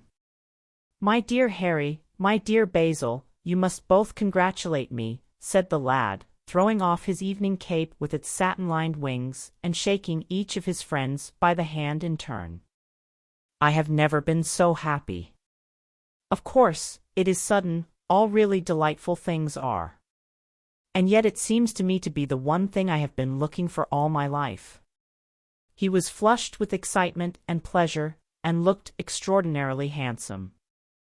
I hope you will always be very happy, Dorian, said Hallward, but I don't quite forgive you for not having let me know of your engagement. You let Harry know. And I don't forgive you for being late for dinner, broke in Lord Henry, putting his hand on the lad's shoulder and smiling as he spoke. Come, let us sit down and try what the new chef here is like, and then you will tell us how it all came about. There is really not much to tell, cried Dorian as they took their seats at the small round table. What happened was simply this. After I left you yesterday evening, Harry, I dressed, had some dinner at that little Italian restaurant in Rupert Street you introduced me to, and went down at 8 o'clock to the theatre. Sybil was playing Rosalind. Of course, the scenery was dreadful and the Orlando absurd. But Sybil, you should have seen her. When she came on in her boy's clothes, she was perfectly wonderful. She wore a moss-colored velvet jerkin with cinnamon sleeves, slim, brown, cross-gartered hose, a dainty little green cap with a hawk's feather caught in a jewel, and a hooded cloak lined with dull red. She had never seemed to me more exquisite. She had all the delicate grace of that Tanagra figurine that you have in your studio, Basil. Her hair clustered round her face like dark leaves round a pale rose. As for her acting, well, you shall see her tonight. She is simply a born artist. I sat in the dingy box absolutely enthralled. I forgot that I was in London and in the 19th century. I was away with my love in a forest that no man had ever seen. After the performance was over, I went behind and spoke to her. As we were sitting together, Suddenly there came into her eyes a look that I had never seen there before. My lips moved towards hers. We kissed each other. I can't describe to you what I felt at that moment. It seemed to me that all my life had been narrowed to one perfect point of rose-colored joy. She trembled all over and shook like a white narcissus. Then she flung herself on her knees and kissed my hands. I feel that I should not tell you all this, but I can't help it. Of course, our engagement is a dead secret. She has not even told her own mother. I don't know what my guardians will say. Lord Radley is sure to be furious. I don't care. I shall be of age in less than a year, and then I can do what I like. I have been right, Basil, haven't I, to take my love out of poetry and to find my wife in Shakespeare's plays? Lips that Shakespeare taught to speak have whispered their secret in my ear. I have had the arms of Rosalind around me, and kissed Juliet on the mouth. Yes, Dorian, I suppose you were right, said Hallward slowly. Have you seen her today? Asked Lord Henry. Dorian Gray shook his head. I left her in the forest of Arden. I shall find her in an orchard in Verona. Lord Henry sipped his champagne in a meditative manner. At what particular point did you mention the word marriage, Dorian? And what did she say in answer? Perhaps you forgot all about it. My dear Harry, I did not treat it as a business transaction, and I did not make any formal proposal. I told her that I loved her, and she said she was not worthy to be my wife. Not worthy? Why, the whole world is nothing to me compared with her.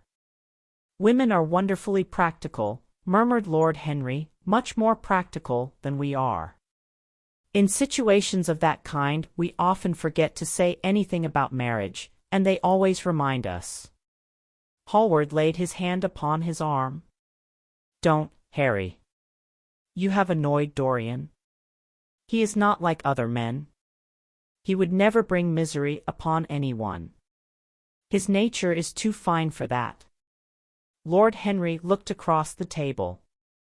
Dorian is never annoyed with me, he answered. I asked the question for the best reason possible, for the only reason, indeed, that excuses one for asking any question, simple curiosity. I have a theory that it is always the women who propose to us, and not we who propose to the women. Except, of course, in middle-class life. But then the middle classes are not modern. Dorian Gray laughed, and tossed his head. You are quite incorrigible, Harry, but I don't mind. It is impossible to be angry with you. When you see Sybil Vane, you will feel that the man who could wrong her would be a beast without a heart. I cannot understand how anyone can wish to shame the thing he loves. I love Sybil Vane. I want to place her on a pedestal of gold and to see the world worship the woman who is mine. What is marriage? An irrevocable vow. You mock at it for that. Ah! Don't mock. It is an irrevocable vow that I want to take. Her trust makes me faithful, her belief makes me good. When I am with her, I regret all that you have taught me. I become different from what you have known me to be. I am changed, and the mere touch of Sybil Vane's hand makes me forget you and all your wrong, fascinating, poisonous, delightful theories. And those are? Asked Lord Henry, helping himself to some salad. Oh, your theories about life, your theories about love, your theories about pleasure. All your theories, in fact, Harry. Pleasure is the only thing worth having a theory about, he answered in his slow melodious voice. But I am afraid I cannot claim my theory as my own. It belongs to nature, not to me. Pleasure is nature's test, her sign of approval. When we are happy, we are always good, but when we are good, we are not always happy. Ah! But what do you mean by good? Cried Basil Hallward. Yes, echoed Dorian, leaning back in his chair and looking at Lord Henry over the heavy clusters of purple-lipped irises that stood in the center of the table. What do you mean by good, Harry? To be good is to be in harmony with one's self, he replied, touching the thin stem of his glass with his pale, fine-pointed fingers. Discord is to be forced to be in harmony with others. One's own life, that is the important thing. As for the lives of one's neighbors, if one wishes to be a prig or a Puritan, one can flaunt one's moral views about them, but they are not one's concern. Besides, individualism has really the higher aim. Modern morality consists in accepting the standard of one's age. I consider that for any man of culture to accept the standard of his age is a form of the grossest immorality. But, surely, if one lives merely for oneself, Harry, one pays a terrible price for doing so, suggested the painter. Yes, we are overcharged for everything nowadays. I should fancy that the real tragedy of the poor is that they can afford nothing but self-denial.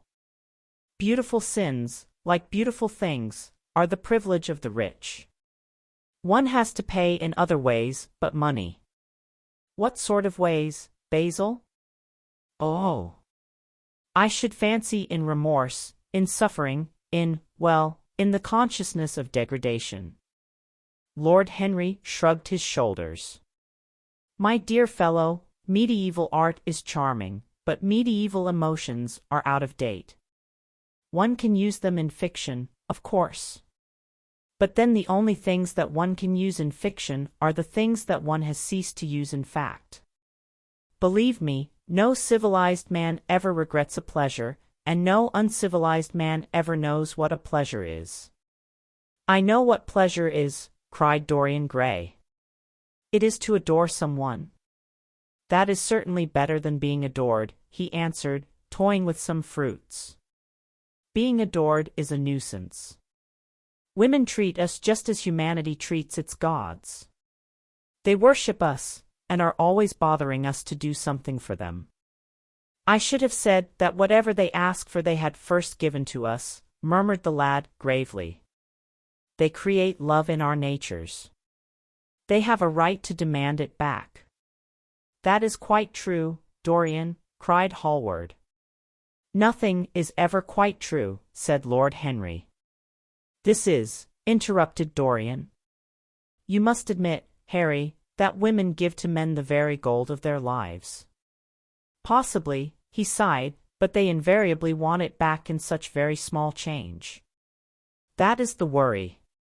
Women, as some witty Frenchman once put it, inspire us with the desire to do masterpieces and always prevent us from carrying them out. Harry, you are dreadful. I don't know why I like you so much. You will always like me, Dorian, he replied. Will you have some coffee, you fellows? Waiter, bring coffee, and fine champagne, and some cigarettes. No, don't mind the cigarettes, I have some.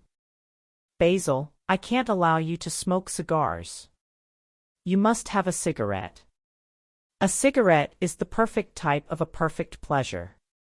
It is exquisite, and it leaves one unsatisfied. What more can one want? Yes, Dorian, you will always be fond of me. I represent to you all the sins you have never had the courage to commit. What nonsense you talk, Harry, cried the lad, taking a light from a fire-breathing silver dragon that the waiter had placed on the table. Let us go down to the theatre. When Sybil comes on the stage, you will have a new ideal of life. She will represent something to you that you have never known. I have known everything, said Lord Henry, with a tired look in his eyes, but I am always ready for a new emotion. I am afraid, however, that, for me at any rate, there is no such thing. Still, your wonderful girl may thrill me. I love acting. It is so much more real than life. Let us go. Dorian, you will come with me. I am so sorry, Basil, but there is only room for two in the brougham. You must follow us in a hansom.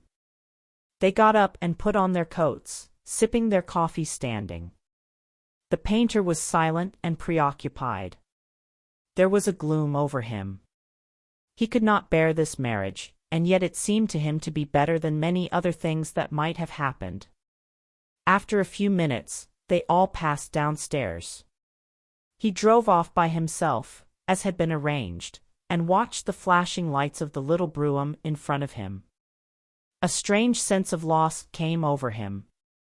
He felt that Dorian Gray would never again be to him all that he had been in the past. Life had come between them. His eyes darkened, and the crowded, flaring streets became blurred to his eyes. When the cab drew up at the theater, it seemed to him that he had grown years older. Chapter 7. For some reason or other, the house was crowded that night, and the fat Jew manager who met them at the door was beaming from ear to ear with an oily, tremulous smile. He escorted them to their box with a sort of pompous humility, waving his fat jeweled hands and talking at the top of his voice. Dorian Gray loathed him more than ever. He felt as if he had come to look for Miranda and had been met by Caliban. Lord Henry, upon the other hand, rather liked him. At least he declared he did, and insisted on shaking him by the hand and assuring him that he was proud to meet a man who had discovered a real genius and gone bankrupt over a poet.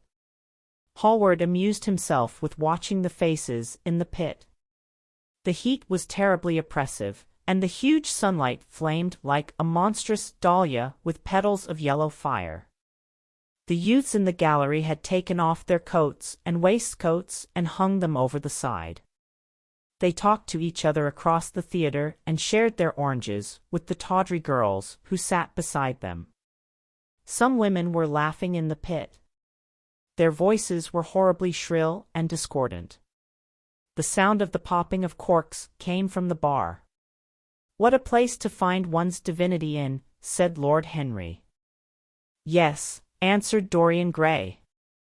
"It was here I found her, and she is divine beyond all living things. When she acts, you will forget everything. These common rough people, with their coarse faces and brutal gestures, become quite different when she is on the stage. They sit silently and watch her. They weep and laugh as she wills them to do. She makes them as responsive as a violin. She spiritualizes them, and one feels that they are of the same flesh and blood as one's self. The same flesh and blood as one's self." "Oh, I hope not," exclaimed Lord Henry, who was scanning the occupants of the gallery through his opera glass. "Don't pay any attention to him, Dorian," said the painter. "I understand what you mean, and I believe in this girl. Anyone you love must be marvelous, and any girl who has the effect you describe must be fine and noble. To spiritualize one's age, that is something worth doing. If this girl can give a soul to those who have lived without one, if she can create the sense of beauty in people whose lives have been sordid and ugly, if she can strip them of their selfishness and lend them tears for sorrows that are not their own, she is worthy of all your adoration, worthy of the adoration of the world. This marriage is quite right. I did not think so at first, but I admit it now. The gods made Sibyl Vane for you. Without her you would have been incomplete." "Thanks, Basil," answered Dorian Gray, pressing his hand. "I knew that you would understand me. Harry is so cynical, he terrifies me. But here is the orchestra. It is quite dreadful, but it only lasts for about 5 minutes. Then the curtain rises, and you will see the girl to whom I am going to give all my life, to whom I have given everything that is good in me." A quarter of an hour afterwards, amidst an extraordinary turmoil of applause, Sibyl Vane stepped onto the stage. Yes, she was certainly lovely to look at, one of the loveliest creatures, Lord Henry thought, that he had ever seen. There was something of the fawn in her shy grace and startled eyes. A faint blush, like the shadow of a rose in a mirror of silver, came to her cheeks as she glanced at the crowded, enthusiastic house. She stepped back a few paces, and her lips seemed to tremble. Basil Hallward leaped to his feet and began to applaud. Motionless, and as one in a dream, sat Dorian Gray, gazing at her. Lord Henry peered through his glasses, murmuring, "Charming. Charming." The scene was the hall of Capulet's house, and Romeo, in his pilgrim's dress, had entered with Mercutio and his other friends. The band, such as it was, struck up a few bars of music, and the dance began. Through the crowd of ungainly, shabbily dressed actors, Sybil Vane moved like a creature from a finer world. Her body swayed, while she danced, as a plant sways in the water. The curves of her throat were the curves of a white lily. Her hands seemed to be made of cool ivory. Yet she was curiously listless. She showed no sign of joy when her eyes rested on Romeo. The few words she had to speak. "Good pilgrim, you do wrong your hand too much. Which mannerly devotion shows in this? For saints have hands that pilgrims' hands do touch. And palm to palm is holy palmer's kiss." With the brief dialogue that follows, were spoken in a thoroughly artificial manner. The voice was exquisite, but from the point of view of tone it was absolutely false. It was wrong in color. It took away all the life from the verse. It made the passion unreal. Dorian Gray grew pale as he watched her. He was puzzled and anxious. Neither of his friends dared to say anything to him. She seemed to them to be absolutely incompetent. They were horribly disappointed. Yet they felt that the true test of any Juliet is the balcony scene of the second act. They waited for that. If she failed there, there was nothing in her. She looked charming as she came out in the moonlight. That could not be denied. But the stodginess of her acting was unbearable, and grew worse as she went on. Her gestures became absurdly artificial. She overemphasized everything that she had to say. The beautiful passage. "Thou knowest the mask of night is on my face. Else would a maiden blush bepaint my cheek. For that which thou hast heard me speak tonight," was declaimed with the painful precision of a schoolgirl who has been taught to recite by some second-rate professor of elocution. When she leaned over the balcony and came to those wonderful lines, "Although I joy in thee, I have no joy of this contract tonight. It is too rash, too unadvised, too sudden. Too like the lightning, which doth cease to be. Ere one can say, it lightens. Sweet, good night.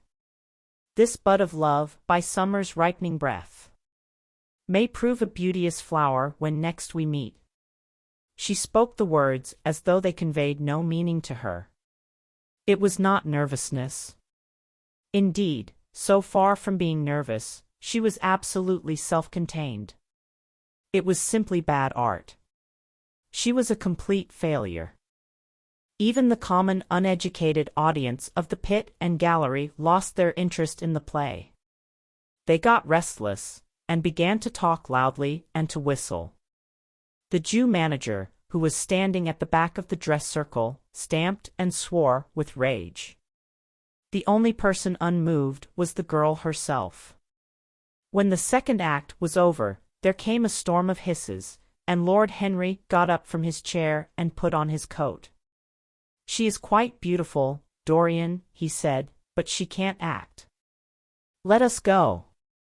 "I am going to see the play through," answered the lad, in a hard, bitter voice. "I am awfully sorry that I have made you waste an evening, Harry. I apologize to you both." "My dear Dorian, I should think Miss Vane was ill," interrupted Hallward. "We will come some other night." "I wish she were ill," he rejoined. "But she seems to me to be simply callous and cold. She has entirely altered. Last night she was a great artist. This evening she is merely a commonplace mediocre actress. Don't talk like that about anyone you love, Dorian." Love is a more wonderful thing than art. They are both simply forms of imitation, remarked Lord Henry. But do let us go. Dorian, you must not stay here any longer. It is not good for one's morals to see bad acting. Besides, I don't suppose you will want your wife to act, so what does it matter if she plays Juliet like a wooden doll? She is very lovely, and if she knows as little about life as she does about acting, she will be a delightful experience. There are only two kinds of people who are really fascinating: people who know absolutely everything, and people who know absolutely nothing. Good heavens, my dear boy, don't look so tragic. The secret of remaining young is never to have an emotion that is unbecoming. Come to the club with Basil and myself. We will smoke cigarettes and drink to the beauty of Sybil Vane. She is beautiful. What more can you want? Go away, Harry, cried the lad. I want to be alone. Basil, you must go. Ah!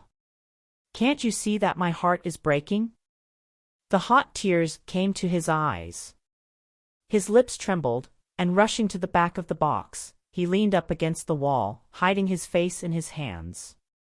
Let us go, Basil, said Lord Henry with a strange tenderness in his voice, and the two young men passed out together. A few moments afterwards, the footlights flared up and the curtain rose on the third act. Dorian Gray went back to his seat.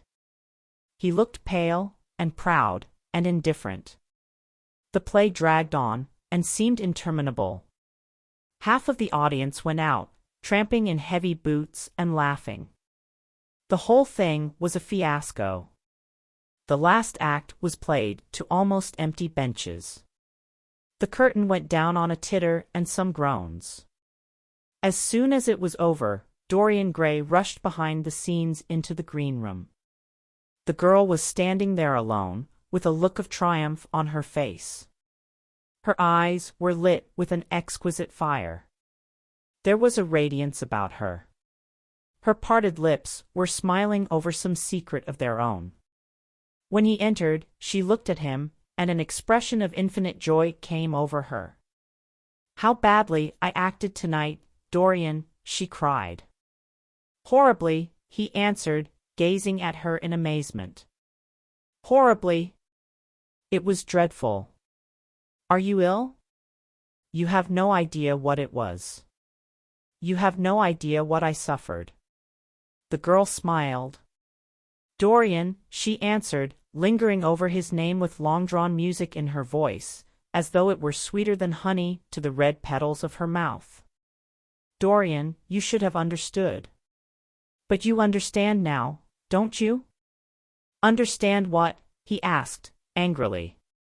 Why I was so bad tonight. Why I shall always be bad. Why I shall never act well again. He shrugged his shoulders. You are ill, I suppose. When you are ill, you shouldn't act. You make yourself ridiculous. My friends were bored. I was bored. She seemed not to listen to him. She was transfigured with joy. An ecstasy of happiness dominated her. Dorian, Dorian, she cried, before I knew you, acting was the one reality of my life. It was only in the theater that I lived. I thought that it was all true. I was Rosalind one night and Portia the other. The joy of Beatrice was my joy, and the sorrows of Cordelia were mine also. I believed in everything. The common people who acted with me seemed to me to be godlike. The painted scenes were my world. I knew nothing but shadows, and I thought them real. You came, oh, my beautiful love, and you freed my soul from prison. You taught me what reality really is. Tonight, for the first time in my life, I saw through the hollowness, the sham, the silliness of the empty pageant in which I had always played. Tonight, for the first time, I became conscious that the Romeo was hideous, and old, and painted, that the moonlight in the orchard was false, that the scenery was vulgar, and that the words I had to speak were unreal, were not my words, were not what I wanted to say. You had brought me something higher, something of which all art is but a reflection. You had made me understand what love really is. My love? My love? Prince Charming? Prince of life? I have grown sick of shadows. You are more to me than all art can ever be. What have I to do with the puppets of a play? When I came on tonight, I could not understand how it was that everything had gone from me. I thought that I was going to be wonderful. I found that I could do nothing. Suddenly it dawned on my soul what it all meant. The knowledge was exquisite to me. I heard them hissing, and I smiled. What could they know of love such as ours? Take me away, Dorian, take me away with you, where we can be quite alone. I hate the stage. I might mimic a passion that I do not feel, but I cannot mimic one that burns me like fire. Oh, Dorian, Dorian, you understand now what it signifies? Even if I could do it, it would be profanation for me to play at being in love. You have made me see that. He flung himself down on the sofa and turned away his face. You have killed my love, he muttered. She looked at him in wonder and laughed. He made no answer. She came across to him, and with her little fingers stroked his hair. She knelt down and pressed his hands to her lips. He drew them away, and a shudder ran through him. Then he leaped up and went to the door. Yes, he cried, you have killed my love. You used to stir my imagination. Now you don't even stir my curiosity. You simply produce no effect. I loved you because you were marvelous, because you had genius and intellect, because you realized the dreams of great poets and gave shape and substance to the shadows of art. You have thrown it all away. You are shallow and stupid. My God!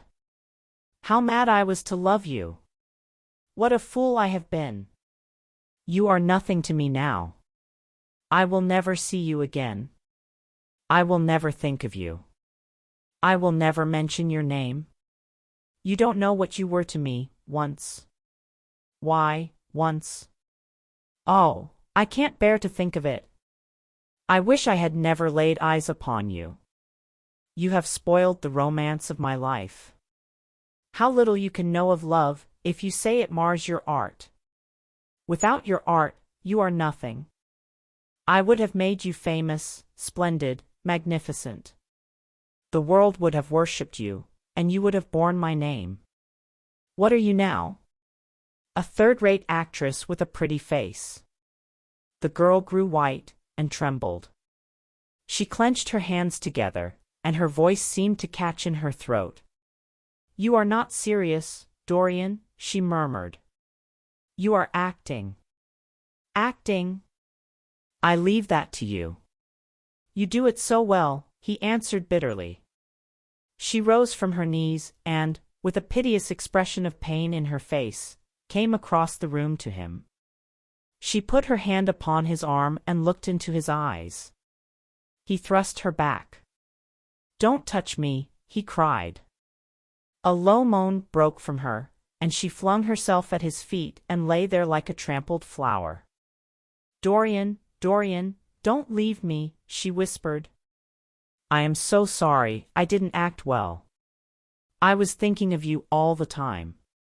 But I will try, indeed, I will try. It came so suddenly across me, my love for you. I think I should never have known it if you had not kissed me, if we had not kissed each other. Kiss me again, my love. Don't go away from me. I couldn't bear it. Oh. Don't go away from me. My brother. No, never mind. He didn't mean it. He was in jest. But you, oh. Can't you forgive me for tonight? I will work so hard and try to improve. Don't be cruel to me, because I love you better than anything in the world. After all, it is only once that I have not pleased you. But you are quite right, Dorian. I should have shown myself more of an artist. It was foolish of me, and yet I couldn't help it. Oh, don't leave me, don't leave me. A fit of passionate sobbing choked her. She crouched on the floor like a wounded thing, and Dorian Gray, with his beautiful eyes, looked down at her, and his chiseled lips curled in exquisite disdain. There is always something ridiculous about the emotions of people whom one has ceased to love. Sybil Vane seemed to him to be absurdly melodramatic. Her tears and sobs annoyed him. "I am going," he said at last in his calm, clear voice. "I don't wish to be unkind, but I can't see you again. You have disappointed me." She wept silently, and made no answer, but crept nearer. Her little hands stretched blindly out, and appeared to be seeking for him. He turned on his heel and left the room. In a few moments he was out of the theater. Where he went to he hardly knew. He remembered wandering through dimly lit streets, past gaunt, black-shadowed archways and evil-looking houses. Women with hoarse voices and harsh laughter had called after him. Drunkards had reeled by, cursing and chattering to themselves like monstrous apes. He had seen grotesque children huddled upon doorsteps, and heard shrieks and oaths from gloomy courts. As the dawn was just breaking, he found himself close to Covent Garden. The darkness lifted, and, flushed with faint fires, the sky hollowed itself into a perfect pearl.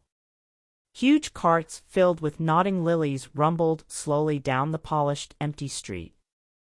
The air was heavy with the perfume of the flowers, and their beauty seemed to bring him an anodyne for his pain. He followed into the market and watched the men unloading their wagons. A white-smocked carter offered him some cherries. He thanked him, wondered why he refused to accept any money for them, and began to eat them listlessly. They had been plucked at midnight, and the coldness of the moon had entered into them. A long line of boys carrying crates of striped tulips, and of yellow and red roses, defiled in front of him, threading their way through the huge, jade-green piles of vegetables. Under the portico, with its gray, sun-bleached pillars, loitered a troop of draggled bare-headed girls, waiting for the auction to be over. Others crowded round the swinging doors of the coffee house in the piazza. The heavy cart horses slipped and stamped upon the rough stones, shaking their bells and trappings. Some of the drivers were lying asleep on a pile of sacks. Iris-necked and pink-footed, the pigeons ran about picking up seeds. After a little while, he hailed a hansom and drove home. For a few moments he loitered upon the doorstep, looking round at the silent square, with its blank, close-shuttered windows and its staring blinds. The sky was pure opal now, and the roofs of the houses glistened like silver against it. From some chimney opposite a thin wreath of smoke was rising. It curled, a violet riband, through the nacre-colored air. In the huge gilt Venetian lantern, spoil of some doge's barge, that hung from the ceiling of the great, oak-paneled hall of entrance, lights were still burning from 3 flickering jets, thin blue petals of flame they seemed, rimmed with white fire. He turned them out and, having thrown his hat and cape on the table, passed through the library towards the door of his bedroom, a large octagonal chamber on the ground floor that, in his newborn feeling for luxury, he had just had decorated for himself and hung with some curious Renaissance tapestries that had been discovered stored in a disused attic at Selby Royal. As he was turning the handle of the door, his eye fell upon the portrait Basil Hallward had painted of him. He started back as if in surprise. Then he went on into his own room, looking somewhat puzzled. After he had taken the buttonhole out of his coat, he seemed to hesitate. Finally, he came back, went over to the picture, and examined it. In the dim arrested light that struggled through the cream-colored silk blinds, the face appeared to him to be a little changed. The expression looked different. One would have said that there was a touch of cruelty in the mouth. It was certainly strange. He turned round and, walking to the window, drew up the blind. The bright dawn flooded the room and swept the fantastic shadows into dusky corners, where they lay shuddering. But the strange expression that he had noticed in the face of the portrait seemed to linger there, to be more intensified even. The quivering ardent sunlight showed him the lines of cruelty round the mouth as clearly as if he had been looking into a mirror after he had done some dreadful thing. He winced and, taking up from the table an oval glass framed in ivory cupids, one of Lord Henry's many presents to him, glanced hurriedly into its polished depths. No line like that warped his red lips. What did it mean? He rubbed his eyes, and came close to the picture, and examined it again. There were no signs of any change when he looked into the actual painting, and yet there was no doubt that the whole expression had altered. It was not a mere fancy of his own. The thing was horribly apparent. He threw himself into a chair and began to think. Suddenly there flashed across his mind what he had said in Basil Hallward's studio the day the picture had been finished. Yes, he remembered it perfectly. He had uttered a mad wish that he himself might remain young, and the portrait grow old, that his own beauty might be untarnished, and the face on the canvas bear the burden of his passions and his sins, that the painted image might be seared with the lines of suffering and thought, and that he might keep all the delicate bloom and loveliness of his then just conscious boyhood. Surely his wish had not been fulfilled? Such things were impossible. It seemed monstrous even to think of them. And, yet, there was the picture before him, with the touch of cruelty in the mouth. Cruelty? Had he been cruel? It was the girl's fault, not his. He had dreamed of her as a great artist, had given his love to her because he had thought her great. Then she had disappointed him. She had been shallow and unworthy. And, yet, a feeling of infinite regret came over him, as he thought of her lying at his feet sobbing like a little child. He remembered with what callousness he had watched her. Why had he been made like that? Why had such a soul been given to him? But he had suffered also. During the 3 terrible hours that the play had lasted, he had lived centuries of pain, aeon upon aeon of torture. His life was well worth hers. She had marred him for a moment, if he had wounded her for an age. Besides, women were better suited to bear sorrow than men. They lived on their emotions. They only thought of their emotions. When they took lovers, it was merely to have someone with whom they could have scenes. Lord Henry had told him that, and Lord Henry knew what women were. Why should he trouble about Sybil Vane? She was nothing to him now. But the picture? What was he to say of that? It held the secret of his life, and told his story. It had taught him to love his own beauty. Would it teach him to loathe his own soul? Would he ever look at it again? No, it was merely an illusion wrought on the troubled senses. The horrible night that he had passed had left phantoms behind it. Suddenly there had fallen upon his brain that tiny scarlet speck that makes men mad. The picture had not changed. It was folly to think so. Yet it was watching him, with its beautiful marred face and its cruel smile.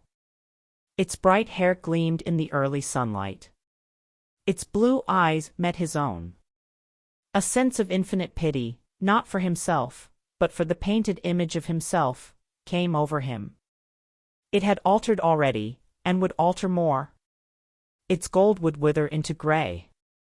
Its red and white roses would die. For every sin that he committed, a stain would fleck and wreck its fairness. But he would not sin. The picture, changed or unchanged, would be to him the visible emblem of conscience. He would resist temptation. He would not see Lord Henry any more, would not, at any rate, listen to those subtle poisonous theories that in Basil Hallward's garden had first stirred within him the passion for impossible things. He would go back to Sybil Vane, make her amends, marry her, try to love her again. Yes, it was his duty to do so. She must have suffered more than he had. Poor child! He had been selfish and cruel to her. The fascination that she had exercised over him would return. They would be happy together. His life with her would be beautiful and pure. He got up from his chair and drew a large screen right in front of the portrait, shuddering as he glanced at it. How horrible, he murmured to himself, and he walked across to the window and opened it. When he stepped out onto the grass, he drew a deep breath. The fresh morning air seemed to drive away all his somber passions. He thought only of Sybil. A faint echo of his love came back to him. He repeated her name over and over again. The birds that were singing in the dew-drenched garden seemed to be telling the flowers about her. Chapter 8. It was long past noon when he awoke. His valet had crept several times on tiptoe into the room to see if he was stirring, and had wondered what made his young master sleep so late. Finally his bell sounded, and Victor came in softly with a cup of tea and a pile of letters, on a small tray of old Sèvres china, and drew back the olive satin curtains, with their shimmering blue lining, that hung in front of the 3 tall windows. "Monsieur has well slept this morning," he said, smiling. "What o'clock is it, Victor?" asked Dorian Gray drowsily. 1 hour and a quarter, monsieur." How late it was! He sat up, and having sipped some tea, turned over his letters. One of them was from Lord Henry, and had been brought by hand that morning. He hesitated for a moment, and then put it aside. The others he opened listlessly. They contained the usual collection of cards, invitations to dinner, tickets for private views, programs of charity concerts, and the like that are showered on fashionable young men every morning during the season. There was a rather heavy bill for a chased silver Louis Quinze toilet set that he had not yet had the courage to send on to his guardians, who were extremely old-fashioned people and did not realize that we live in an age when unnecessary things are our only necessities. And there were several very courteously worded communications from Jermyn Street moneylenders offering to advance any sum of money at a moment's notice and at the most reasonable rates of interest. After about 10 minutes he got up, and throwing on an elaborate dressing gown of silk-embroidered cashmere wool, passed into the onyx-paved bathroom. The cool water refreshed him after his long sleep. He seemed to have forgotten all that he had gone through. A dim sense of having taken part in some strange tragedy came to him once or twice, but there was the unreality of a dream about it. As soon as he was dressed, he went into the library and sat down to a light French breakfast that had been laid out for him on a small round table close to the open window. It was an exquisite day. The warm air seemed laden with spices. A bee flew in and buzzed round the blue dragon bowl that, filled with sulphur-yellow roses, stood before him. He felt perfectly happy. Suddenly his eye fell on the screen that he had placed in front of the portrait, and he started. "Too cold for monsieur?" asked his valet, putting an omelette on the table. "I shut the window?" Dorian shook his head. "I am not cold," he murmured. Was it all true? Had the portrait really changed? Or had it been simply his own imagination that had made him see a look of evil where there had been a look of joy? Surely a painted canvas could not alter? The thing was absurd. It would serve as a tale to tell Basil some day. It would make him smile. And, yet, how vivid was his recollection of the whole thing. First in the dim twilight, and then in the bright dawn, he had seen the touch of cruelty round the warped lips. He almost dreaded his valet leaving the room. He knew that when he was alone he would have to examine the portrait. He was afraid of certainty. When the coffee and cigarettes had been brought and the man turned to go, he felt a wild desire to tell him to remain. As the door was closing behind him, he called him back. The man stood waiting for his orders. Dorian looked at him for a moment. "I am not at home to anyone, Victor," he said with a sigh. The man bowed and retired. Then he rose from the table, lit a cigarette, and flung himself down on a luxuriously cushioned couch that stood facing the screen. The screen was an old one, of gilt Spanish leather, stamped and wrought with a rather florid Louis Quatorze pattern. He scanned it curiously, wondering if ever before it had concealed the secret of a man's life. Should he move it aside, after all? Why not let it stay there? What was the use of knowing? If the thing was true, it was terrible. If it was not true, why trouble about it? But what if, by some fate or deadlier chance, eyes other than his spied behind and saw the horrible change? What should he do if Basil Hallward came and asked to look at his own picture? Basil would be sure to do that. No, the thing had to be examined, and at once. Anything would be better than this dreadful state of doubt. He got up and locked both doors. At least he would be alone when he looked upon the mask of his shame. Then he drew the screen aside and saw himself face to face. It was perfectly true. The portrait had altered. As he often remembered afterwards, and always with no small wonder, he found himself at first gazing at the portrait with a feeling of almost scientific interest. That such a change should have taken place was incredible to him. And yet it was a fact. Was there some subtle affinity between the chemical atoms that shaped themselves into form and color on the canvas and the soul that was within him? Could it be that what that soul thought, they realized, that what it dreamed, they made true? Or was there some other, more terrible reason? He shuddered, and felt afraid, and, going back to the couch, lay there, gazing at the picture in sickened horror. One thing, however, he felt that it had done for him. It had made him conscious how unjust, how cruel, he had been to Sybil Vane. It was not too late to make reparation for that. She could still be his wife. His unreal and selfish love would yield to some higher influence, would be transformed into some nobler passion, and the portrait that Basil Hallward had painted of him would be a guide to him through life, would be to him what holiness is to some, and conscience to others, and the fear of God to us all. There were opiates for remorse, drugs that could lull the moral sense to sleep.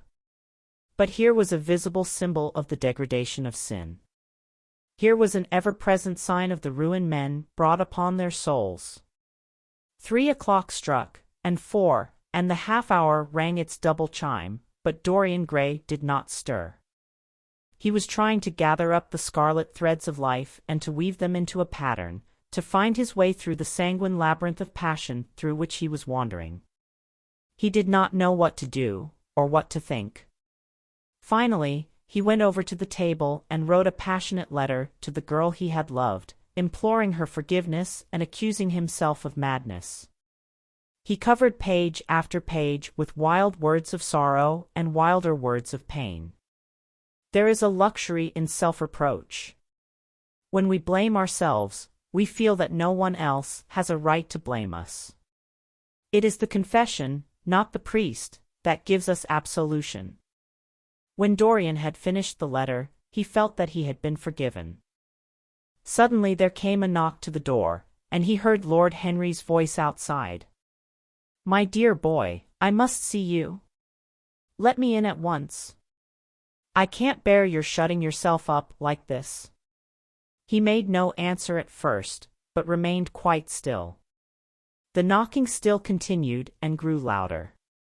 Yes, it was better to let Lord Henry in, and to explain to him the new life he was going to lead, to quarrel with him if it became necessary to quarrel, to part if parting was inevitable. He jumped up, drew the screen hastily across the picture, and unlocked the door. "I am so sorry for it all, Dorian," said Lord Henry as he entered. "But you must not think too much about it." "Do you mean about Sybil Vane?" asked the lad. "Yes, of course," answered Lord Henry, sinking into a chair and slowly pulling off his yellow gloves. "It is dreadful, from one point of view, but it was not your fault. Tell me, did you go behind and see her, after the play was over?" "Yes." "I felt sure you had. Did you make a scene with her?" "I was brutal, Harry, perfectly brutal. But it is all right now. I am not sorry for anything that has happened. It has taught me to know myself better." "Ah, Dorian, I am so glad you take it in that way. I was afraid I would find you plunged in remorse and tearing that nice curly hair of yours." "I have got through all that," said Dorian, shaking his head and smiling. "I am perfectly happy now. I know what conscience is, to begin with. It is not what you told me it was. It is the divinest thing in us. Don't sneer at it, Harry, any more, at least not before me. I want to be good. I can't bear the idea of my soul being hideous. A very charming artistic basis for ethics, Dorian. I congratulate you on it. But how are you going to begin?" "By marrying Sybil Vane." "Marrying Sybil Vane," cried Lord Henry, standing up and looking at him in perplexed amazement.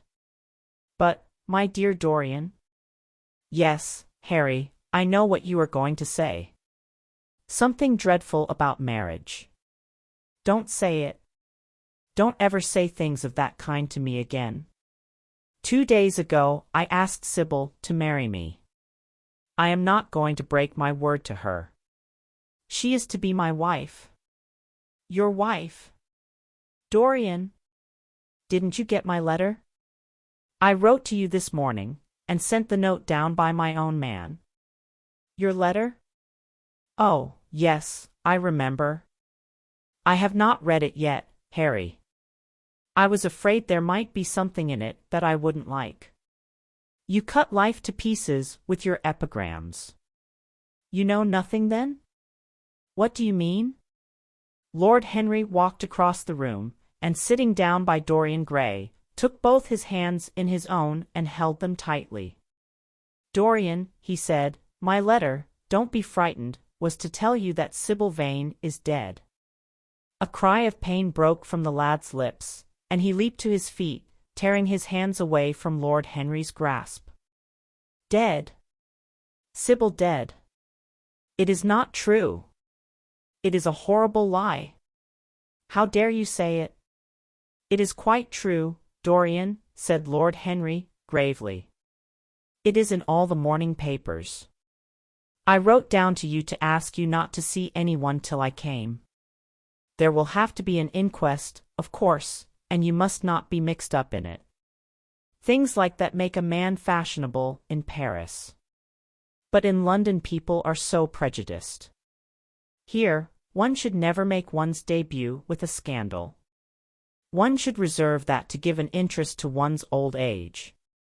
I suppose they don't know your name at the theatre? If they don't, it is all right. Did anyone see you going round to her room? That is an important point." Dorian did not answer for a few moments. He was dazed with horror. Finally he stammered, in a stifled voice, "Harry, did you say an inquest? What did you mean by that? Did Sybil—" "Oh, Harry, I can't bear it. But be quick. Tell me everything at once." "I have no doubt it was not an accident, Dorian, though it must be put in that way to the public. It seems that as she was leaving the theatre with her mother, about 12:30 or so, she said she had forgotten something upstairs.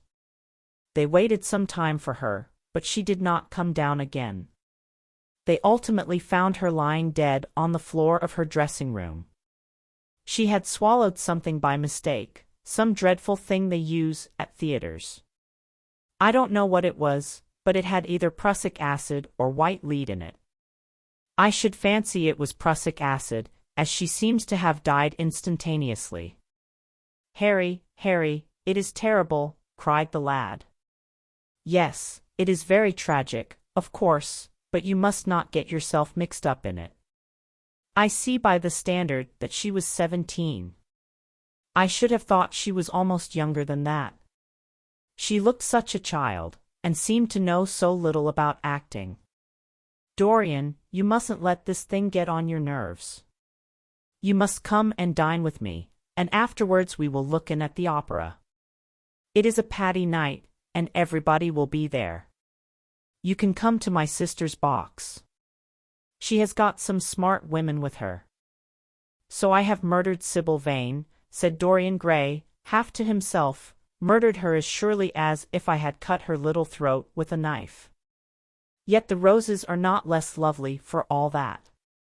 The birds sing just as happily in my garden.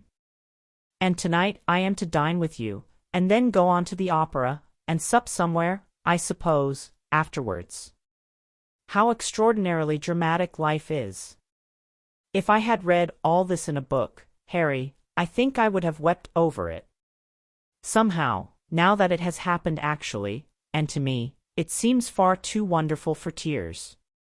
Here is the first passionate love letter I have ever written in my life. Strange, that my first passionate love letter should have been addressed to a dead girl. Can they feel, I wonder, those white silent people we call the dead? Sybil. Can she feel, or know, or listen? Oh, Harry, how I loved her once. It seems years ago to me now. She was everything to me. Then came that dreadful night, was it really only last night, when she played so badly, and my heart almost broke. She explained it all to me. It was terribly pathetic. But I was not moved a bit. I thought her shallow. Suddenly something happened that made me afraid. I can't tell you what it was, but it was terrible. I said I would go back to her. I felt I had done wrong. And now she is dead. My God! My God! Harry, what shall I do? You don't know the danger I am in, and there is nothing to keep me straight. She would have done that for me. She had no right to kill herself. It was selfish of her. My dear Dorian, answered Lord Henry, taking a cigarette from his case and producing a gold latten matchbox, the only way a woman can ever reform a man is by boring him so completely that he loses all possible interest in life. If you had married this girl, you would have been wretched. Of course, you would have treated her kindly. One can always be kind to people about whom one cares nothing. But she would have soon found out that you were absolutely indifferent to her. And when a woman finds that out about her husband, she either becomes dreadfully dowdy, or wears very smart bonnets that some other woman's husband has to pay for. I say nothing about the social mistake, which would have been abject, which, of course, I would not have allowed, but I assure you that in any case the whole thing would have been an absolute failure. I suppose it would, muttered the lad, walking up and down the room and looking horribly pale. But I thought it was my duty. It is not my fault that this terrible tragedy has prevented my doing what was right. I remember your saying once that there is a fatality about good resolutions, that they are always made too late. Mine certainly were. Good resolutions are useless attempts to interfere with scientific laws. Their origin is pure vanity. Their result is absolutely nil. They give us, now and then, some of those luxurious sterile emotions that have a certain charm for the weak. That is all that can be said for them. They are simply checks that men draw on a bank where they have no account. Harry, cried Dorian Gray, coming over and sitting down beside him, why is it that I cannot feel this tragedy as much as I want to? I don't think I am heartless. Do you? You have done too many foolish things during the last fortnight to be entitled to give yourself that name, Dorian, answered Lord Henry with his sweet melancholy smile. The lad frowned. I don't like that explanation, Harry, he rejoined, but I am glad you don't think I am heartless. I am nothing of the kind. I know I am not. And yet I must admit that this thing that has happened does not affect me as it should. It seems to me to be simply like a wonderful ending to a wonderful play. It has all the terrible beauty of a Greek tragedy, a tragedy in which I took a great part, but by which I have not been wounded. It is an interesting question, said Lord Henry, who found an exquisite pleasure in playing on the lad's unconscious egotism, an extremely interesting question. I fancy that the true explanation is this: it often happens that the real tragedies of life occur in such an inartistic manner that they hurt us by their crude violence, their absolute incoherence, their absurd want of meaning, their entire lack of style. They affect us just as vulgarity affects us. They give us an impression of sheer brute force, and we revolt against that. Sometimes, however, a tragedy that possesses artistic elements of beauty crosses our lives. If these elements of beauty are real, the whole thing simply appeals to our sense of dramatic effect. Suddenly we find that we are no longer the actors, but the spectators of the play. Or rather, we are both. We watch ourselves, and the mere wonder of the spectacle enthralls us. In the present case, what is it that has really happened? Someone has killed herself for love of you. I wish that I had ever had such an experience. It would have made me in love with love for the rest of my life. The people who have adored me, there have not been very many, but there have been some, have always insisted on living on, long after I had ceased to care for them, or they to care for me. They have become stout and tedious, and when I meet them, they go in at once for reminiscences. That awful memory of woman. What a fearful thing it is! And what an utter intellectual stagnation it reveals! One should absorb the color of life, but one should never remember its details. Details are always vulgar. I must sow poppies in my garden, sighed Dorian. There is no necessity, rejoined his companion. Life has always poppies in her hands. Of course, now and then things linger. I once wore nothing but violets all through one season, as a form of artistic mourning for a romance that would not die. Ultimately, however, it did die. I forget what killed it. I think it was her proposing to sacrifice the whole world for me. That is always a dreadful moment. It fills one with the terror of eternity. Well, would you believe it, a week ago, at Lady Hampshire's, I found myself seated at dinner next the lady in question, and she insisted on going over the whole thing again, and digging up the past, and raking up the future. I had buried my romance in a bed of asphodel. She dragged it out again and assured me that I had spoiled her life. I am bound to state that she ate an enormous dinner, so I did not feel any anxiety. But what a lack of taste she showed! The one charm of the past is that it is the past. But women never know when the curtain has fallen. They always want a sixth act, and as soon as the interest of the play is entirely over, they propose to continue it. If they were allowed their own way, every comedy would have a tragic ending, and every tragedy would culminate in a farce. They are charmingly artificial, but they have no sense of art. You are more fortunate than I am. I assure you, Dorian, that not one of the women I have known would have done for me what Sybil Vane did for you. Ordinary women always console themselves. Some of them do it by going in for sentimental colors. Never trust a woman who wears mauve, whatever her age may be, or a woman over 35 who is fond of pink ribbons. It always means that they have a history.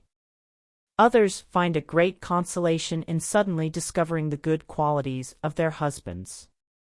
They flaunt their conjugal felicity in one's face, as if it were the most fascinating of sins. Religion consoles some. Its mysteries have all the charm of a flirtation, a woman once told me, and I can quite understand it. Besides, nothing makes one so vain as being told that one is a sinner. Conscience makes egotists of us all.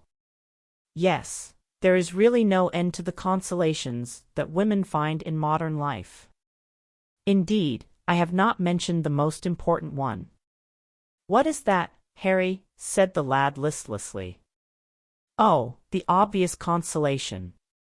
Taking someone else's admirer when one loses one's own. In good society that always whitewashes a woman. But really, Dorian, how different Sybil Vane must have been from all the women one meets. There is something to me quite beautiful about her death. I am glad I am living in a century when such wonders happen. They make one believe in the reality of the things we all play with, such as romance, passion, and love. I was terribly cruel to her. You forget that. I am afraid that women appreciate cruelty, downright cruelty, more than anything else. They have wonderfully primitive instincts. We have emancipated them, but they remain slaves looking for their masters, all the same. They love being dominated. I am sure you were splendid. I have never seen you really and absolutely angry, but I can fancy how delightful you looked. And, after all, you said something to me the day before yesterday that seemed to me at the time to be merely fanciful, but that I see now was absolutely true, and it holds the key to everything. What was that, Harry? You said to me that Sybil Vane represented to you all the heroines of romance, that she was Desdemona one night, and Ophelia the other, that if she died as Juliet, she came to life as Imogen. She will never come to life again now, muttered the lad, burying his face in his hands. No, she will never come to life. She has played her last part. But you must think of that lonely death in the tawdry dressing-room simply as a strange lurid fragment from some Jacobean tragedy, as a wonderful scene from Webster, or Ford, or Cyril Turner. The girl never really lived, and so she has never really died. To you at least she was always a dream, a phantom that flitted through Shakespeare's plays and left them lovelier for its presence, a read-through which Shakespeare's music sounded richer and more full of joy. The moment she touched actual life, she marred it, and it marred her, and so she passed away. Mourn for Ophelia, if you like. Put ashes on your head because Cordelia was strangled. Cry out against heaven because the daughter of Brabantio died. But don't waste your tears over Sybil Vane. She was less real than they are. There was a silence. The evening darkened in the room. Noiselessly, and with silver feet, the shadows crept in from the garden. The colors faded wearily out of things. After some time, Dorian Gray looked up. You have explained me to myself, Harry, he murmured with something of a sigh of relief. I felt all that you have said, but somehow I was afraid of it, and I could not express it to myself. How well you know me! But we will not talk again of what has happened. It has been a marvelous experience. That is all. I wonder if life has still in store for me anything as marvelous. Life has everything in store for you, Dorian. There is nothing that you, with your extraordinary good looks, will not be able to do. But suppose, Harry, I became haggard, and old, and wrinkled? What then?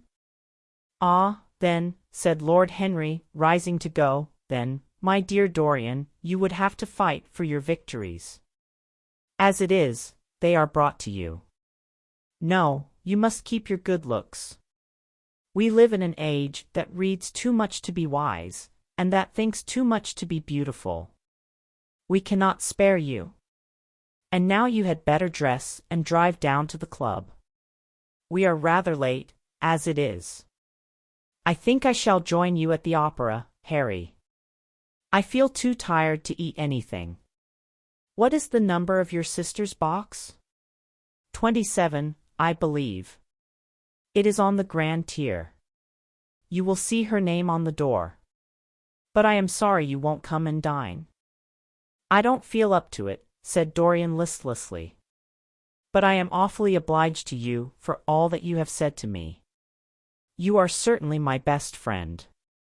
No one has ever understood me as you have. We are only at the beginning of our friendship, Dorian, answered Lord Henry, shaking him by the hand. Goodbye. I shall see you before 9:30, I hope. Remember, Patty is singing. As he closed the door behind him, Dorian Gray touched the bell, and in a few minutes Victor appeared with the lamps and drew the blinds down. He waited impatiently for him to go. The man seemed to take an interminable time over everything. As soon as he had left, he rushed to the screen and drew it back. No, there was no further change in the picture. It had received the news of Sybil Vane's death before he had known of it himself. It was conscious of the events of life as they occurred. The vicious cruelty that marred the fine lines of the mouth had, no doubt, appeared at the very moment that the girl had drunk the poison, whatever it was. Or was it indifferent to results? Did it merely take cognizance of what passed within the soul? He wondered, and hoped that some day he would see the change taking place before his very eyes, shuddering as he hoped it. Poor Sybil! What a romance it had all been! She had often mimicked death on the stage. Then death himself had touched her and taken her with him. How had she played that dreadful last scene? Had she cursed him, as she died? No, she had died for love of him, and love would always be a sacrament to him now. She had atoned for everything by the sacrifice she had made of her life. He would not think any more of what she had made him go through, on that horrible night at the theater. When he thought of her, it would be as a wonderful tragic figure sent onto the world's stage to show the supreme reality of love. A wonderful tragic figure? Tears came to his eyes as he remembered her childlike look, and winsome fanciful ways, and shy tremulous grace. He brushed them away hastily and looked again at the picture. He felt that the time had really come for making his choice. Or had his choice already been made? Yes, life had decided that for him, life, and his own infinite curiosity about life. Eternal youth, infinite passion, pleasures subtle and secret, wild joys and wilder sins, he was to have all these things. The portrait was to bear the burden of his shame, that was all. A feeling of pain crept over him as he thought of the desecration that was in store for the fair face on the canvas. Once, in boyish mockery of Narcissus, he had kissed, or feigned to kiss, those painted lips that now smiled so cruelly at him. Morning after morning he had sat before the portrait wondering at its beauty, almost enamored of it, as it seemed to him at times. Was it to alter now with every mood to which he yielded?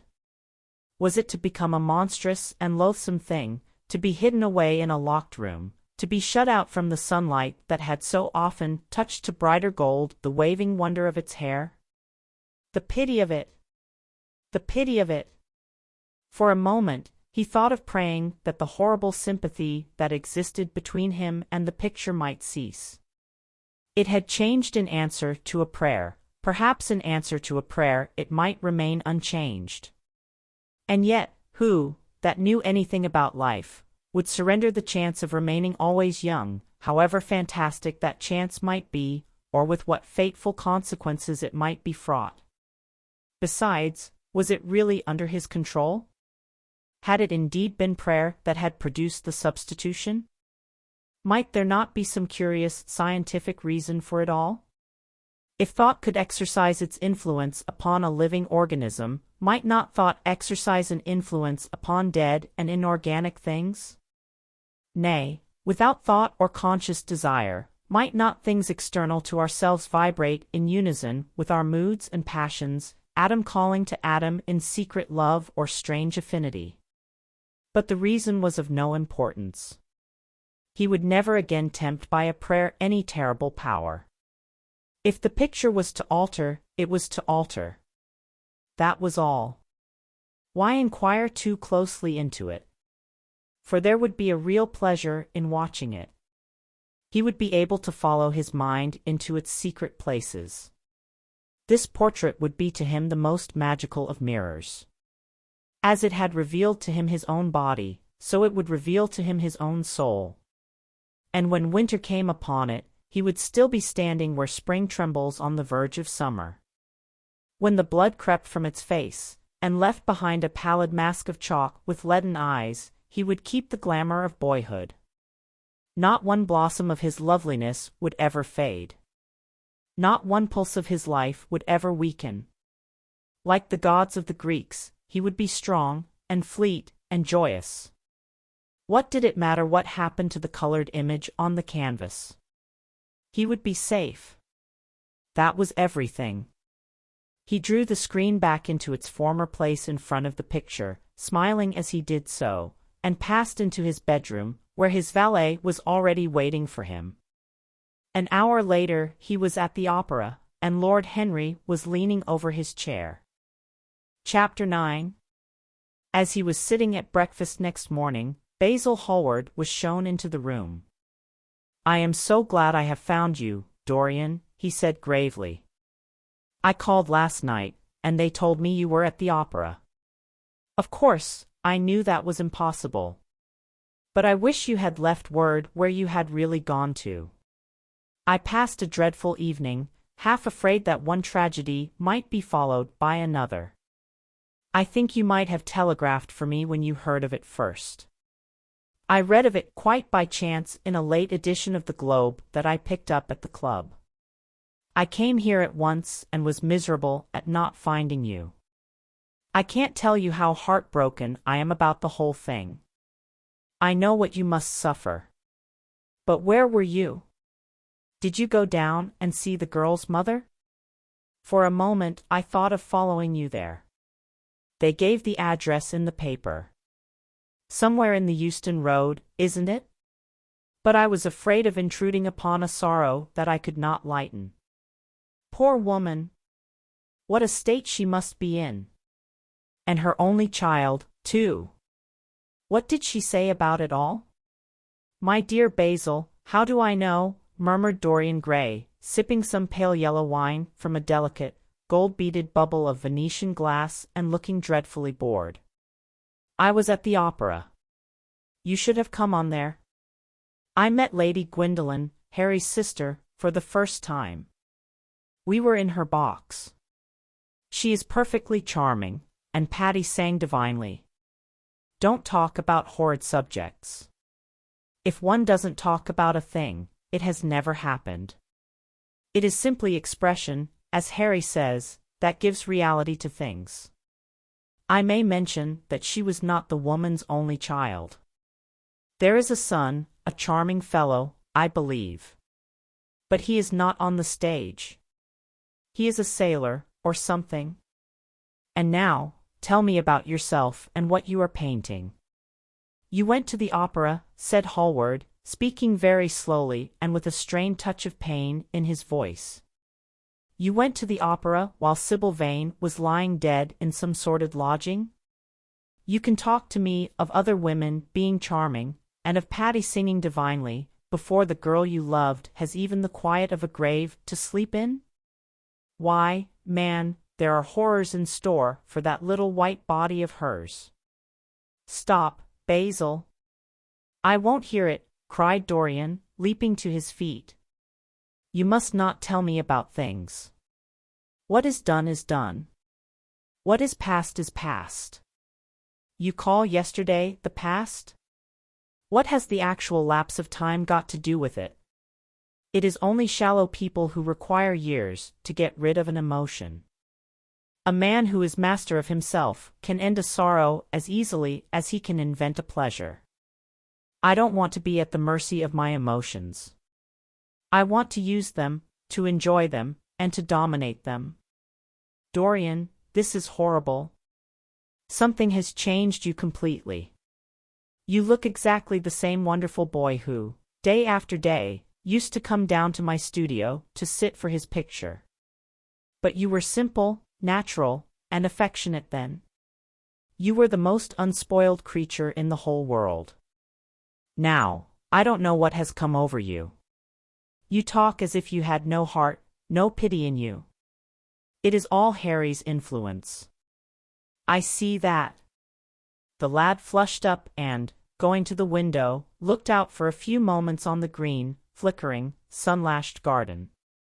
I owe a great deal to Harry, Basil, he said at last, more than I owe to you.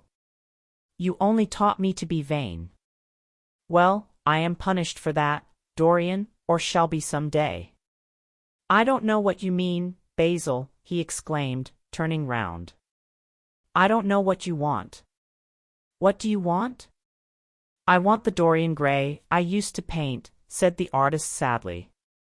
Basil, said the lad, going over to him and putting his hand on his shoulder, you have come too late.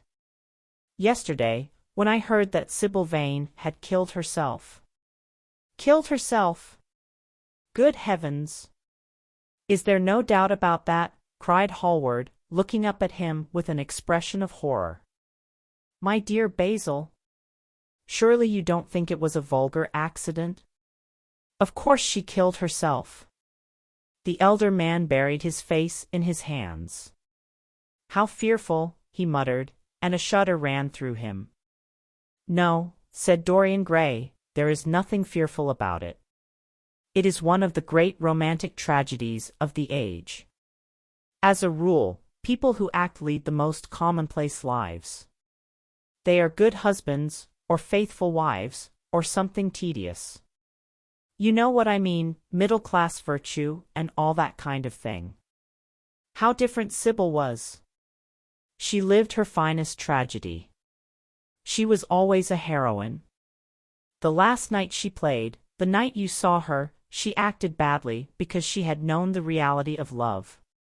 When she knew its unreality, she died, as Juliet might have died. She passed again into the sphere of art. There is something of the martyr about her. Her death has all the pathetic uselessness of martyrdom, all its wasted beauty. But, as I was saying, you must not think I have not suffered. If you had come in yesterday at a particular moment, about 5:30, perhaps, or 5:45, you would have found me in tears. Even Harry, who was here, who brought me the news, in fact, had no idea what I was going through. I suffered immensely. Then it passed away. I cannot repeat an emotion. No one can, except sentimentalists. And you are awfully unjust, Basil. You come down here to console me. That is charming of you. You find me consoled, and you are furious. How like a sympathetic person. You remind me of a story Harry told me about a certain philanthropist who spent 20 years of his life in trying to get some grievance redressed, or some unjust law altered, I forget exactly what it was. Finally, he succeeded, and nothing could exceed his disappointment. He had absolutely nothing to do, almost died of ennui, and became a confirmed misanthrope. And besides, my dear old Basil, if you really want to console me, teach me rather to forget what has happened, or to see it from a proper artistic point of view. Was it not Gautier who used to write about La Consolation des Arts? I remember picking up a little vellum-covered book in your studio one day and chancing on that delightful phrase. Well, I am not like that young man you told me of when we were down at Marlow together, the young man who used to say that yellow satin could console one for all the miseries of life. I love beautiful things that one can touch and handle. Old brocades, green bronzes, lacquerwork, carved ivories, exquisite surroundings, luxury, pomp, there is much to be got from all these. But the artistic temperament that they create, or at any rate reveal, is still more to me. To become the spectator of one's own life, as Harry says, is to escape the suffering of life. I know you are surprised at my talking to you like this. You have not realized how I have developed. I was a schoolboy when you knew me. I am a man now. I have new passions, new thoughts, new ideas. I am different, but you must not like me less. I am changed, but you must always be my friend. Of course, I am very fond of Harry. But I know that you are better than he is. You are not stronger, you are too much afraid of life, but you are better. And how happy we used to be together. Don't leave me, Basil, and don't quarrel with me. I am what I am. There is nothing more to be said. The painter felt strangely moved. The lad was infinitely dear to him, and his personality had been the great turning point in his art. He could not bear the idea of reproaching him any more. After all, his indifference was probably merely a mood that would pass away. There was so much in him that was good, so much in him that was noble. "Well, Dorian," he said at length, with a sad smile, "I won't speak to you again about this horrible thing, after today. I only trust your name won't be mentioned in connection with it. The inquest is to take place this afternoon. Have they summoned you?" Dorian shook his head, and a look of annoyance passed over his face at the mention of the word inquest. There was something so crude and vulgar about everything of the kind. "They don't know my name," he answered. "But surely she did?" "Only my Christian name, and that I am quite sure she never mentioned to anyone. She told me once that they were all rather curious to learn who I was, and that she invariably told them my name was Prince Charming. It was pretty of her. You must do me a drawing of Sybil, Basil. I should like to have something more of her than the memory of a few kisses and some broken pathetic words. I will try and do something, Dorian, if it would please you. But you must come and sit to me yourself again. I can't get on without you. I can never sit to you again, Basil." "It is impossible," he exclaimed, starting back. The painter stared at him. "My dear boy, what nonsense," he cried. "Do you mean to say you don't like what I did of you? Where is it? Why have you pulled the screen in front of it? Let me look at it. It is the best thing I have ever done. Do take the screen away, Dorian. It is simply disgraceful of your servant hiding my work like that. I felt the room looked different as I came in. My servant has nothing to do with it, Basil. You don't imagine I let him arrange my room for me? He settles my flowers for me sometimes, that is all. No, I did it myself." The light was too strong on the portrait. "Too strong? Surely not, my dear fellow? It is an admirable place for it. Let me see it." And Hallward walked towards the corner of the room. A cry of terror broke from Dorian Gray's lips, and he rushed between the painter and the screen. "Basil," he said, looking very pale, "you must not look at it. I don't wish you to. Not look at my own work. You are not serious." "Why shouldn't I look at it?" exclaimed Hallward, laughing. "If you try to look at it, Basil, on my word of honor I will never speak to you again as long as I live. I am quite serious. I don't offer any explanation, and you are not to ask for any. But, remember, if you touch this screen, everything is over between us." Hallward was thunderstruck. He looked at Dorian Gray in absolute amazement. He had never seen him like this before. The lad was actually pallid with rage. His hands were clenched, and the pupils of his eyes were like discs of blue fire. He was trembling all over. "Dorian! Don't speak! But what is the matter?"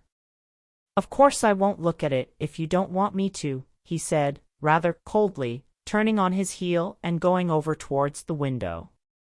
"But, really, it seems rather absurd that I shouldn't see my own work, especially as I am going to exhibit it in Paris in the autumn. I shall probably have to give it another coat of varnish before that, so I must see it some day, and why not today? To exhibit it. You want to exhibit it, exclaimed Dorian Gray, a strange sense of terror creeping over him. Was the world going to be shown his secret? Were people to gape at the mystery of his life? That was impossible. Something, he did not know what, had to be done at once. Yes, I don't suppose you will object to that. Georges Petit is going to collect all my best pictures for a special exhibition in the Rue de Sèze, which will open the first week in October. The portrait will only be away a month. I should think you could easily spare it for that time. In fact, you are sure to be out of town. And if you keep it always behind a screen, you can't care much about it. Dorian Gray passed his hand over his forehead. There were beads of perspiration there. He felt that he was on the brink of a horrible danger. You told me a month ago that you would never exhibit it, he cried. Why have you changed your mind? You people who go in for being consistent have just as many moods as others have. The only difference is that your moods are rather meaningless. You can't have forgotten that you assured me most solemnly that nothing in the world would induce you to send it to any exhibition.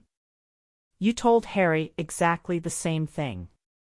He stopped suddenly, and a gleam of light came into his eyes. He remembered that Lord Henry had said to him once, half seriously and half in jest, if you want to have a strange quarter of an hour, get Basil to tell you why he won't exhibit your picture. He told me why he wouldn't, and it was a revelation to me.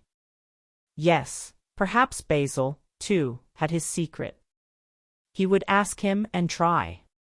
Basil, he said, coming over quite close and looking him straight in the face, we have each of us a secret. Let me know yours, and I shall tell you mine. What was your reason for refusing to exhibit my picture? The painter shuddered in spite of himself. Dorian, if I told you, you might like me less than you do, and you would certainly laugh at me. I could not bear your doing either of those two things. If you wish me never to look at your picture again, I am content. I have always you to look at. If you wish the best work I have ever done to be hidden from the world, I am satisfied. Your friendship is dearer to me than any fame or reputation. No, Basil, you must tell me, insisted Dorian Gray. I think I have a right to know. His feeling of terror had passed away, and curiosity had taken its place. He was determined to find out Basil Hallward's mystery. Let us sit down, Dorian, said the painter, looking troubled. Let us sit down. And just answer me one question. Have you noticed in the picture something curious, something that probably at first did not strike you, but that revealed itself to you suddenly? Basil, cried the lad, clutching the arms of his chair with trembling hands and gazing at him with wild startled eyes. I see you did. Don't speak. Wait till you hear what I have to say. Dorian, from the moment I met you, your personality had the most extraordinary influence over me. I was dominated, soul, brain, and power, by you. You became to me the visible incarnation of that unseen ideal whose memory haunts us artists like an exquisite dream. I worshipped you. I grew jealous of every one to whom you spoke. I wanted to have you all to myself. I was only happy when I was with you. When you were away from me, you were still present in my art. Of course, I never let you know anything about this. It would have been impossible. You would not have understood it. I hardly understood it myself. I only knew that I had seen perfection face to face, and that the world had become wonderful to my eyes, too wonderful, perhaps, for in such mad worships there is peril, the peril of losing them, no less than the peril of keeping them. Weeks and weeks went on, and I grew more and more absorbed in you. Then came a new development. I had drawn you as Paris in dainty armor, and as Adonis with huntsman's cloak and polished boar spear. crowned with heavy lotus blossoms, you had sat on the prow of Adrian's barge, gazing across the green turbid Nile. You had leaned over the still pool of some Greek woodland and seen in the water's silent silver the marvel of your own face. And it had all been what art should be, unconscious, ideal, and remote. One day, a fatal day I sometimes think, I determined to paint a wonderful portrait of you as you actually are, not in the costume of dead ages, but in your own dress and in your own time. Whether it was the realism of the method, or the mere wonder of your own personality, thus directly presented to me without mist or veil, I cannot tell. But I know that as I worked at it, every flake and film of color seemed to me to reveal my secret. I grew afraid that others would know of my idolatry. I felt, Dorian, that I had told too much, that I had put too much of myself into it. Then it was that I resolved never to allow the picture to be exhibited. You were a little annoyed, but then you did not realize all that it meant to me. Harry, to whom I talked about it, laughed at me. But I did not mind that. When the picture was finished, and I sat alone with it, I felt that I was right. Well, after a few days, the thing left my studio, and as soon as I had got rid of the intolerable fascination of its presence, it seemed to me that I had been foolish in imagining that I had seen anything in it, more than that you were extremely good-looking and that I could paint. Even now, I cannot help feeling that it is a mistake to think that the passion one feels in creation is ever really shown in the work one creates. Art is always more abstract than we fancy. Form and color tell us of form and color, that is all. It often seems to me that art conceals the artist far more completely than it ever reveals him. And so when I got this offer from Paris, I determined to make your portrait the principal thing in my exhibition. It never occurred to me that you would refuse. I see now that you were right. The picture cannot be shown. You must not be angry with me, Dorian, for what I have told you. As I said to Harry, once, you are made to be worshipped. Dorian Gray drew a long breath. The color came back to his cheeks, and a smile played about his lips. The peril was over. He was safe for the time. Yet he could not help feeling infinite pity for the painter who had just made this strange confession to him, and wondered if he himself would ever be so dominated by the personality of a friend. Lord Henry had the charm of being very dangerous. But that was all. He was too clever and too cynical to be really fond of. Would there ever be someone who would fill him with a strange idolatry? Was that one of the things that life had in store? It is extraordinary to me, Dorian, said Hallward, that you should have seen this in the portrait. Did you really see it? I saw something in it, he answered, something that seemed to me very curious. Well, you don't mind my looking at the thing now? Dorian shook his head. You must not ask me that, Basil. I could not possibly let you stand in front of that picture. You will some day, surely? Never. Well, perhaps you are right. And now goodbye, Dorian. You have been the one person in my life who has really influenced my art. Whatever I have done that is good, I owe to you. Ah! You don't know what it costs me to tell you all that I have told you. My dear Basil, said Dorian, what have you told me? Simply that you felt that you admired me too much. That is not even a compliment. It was not intended as a compliment. It was a confession. Now that I have made it, something seems to have gone out of me. Perhaps one should never put one's worship into words. It was a very disappointing confession. Why, what did you expect, Dorian? You didn't see anything else in the picture, did you? There was nothing else to see? No, there was nothing else to see. Why do you ask? But you mustn't talk about worship. It is foolish. You and I are friends, Basil, and we must always remain so. You have got Harry, said the painter sadly. Oh, Harry, cried the lad, with a ripple of laughter. Harry spends his days in saying what is incredible and his evenings in doing what is improbable. Just the sort of life I would like to lead. But still, I don't think I would go to Harry if I were in trouble. I would sooner go to you, Basil. You will sit to me again? Impossible. You spoil my life as an artist by refusing, Dorian.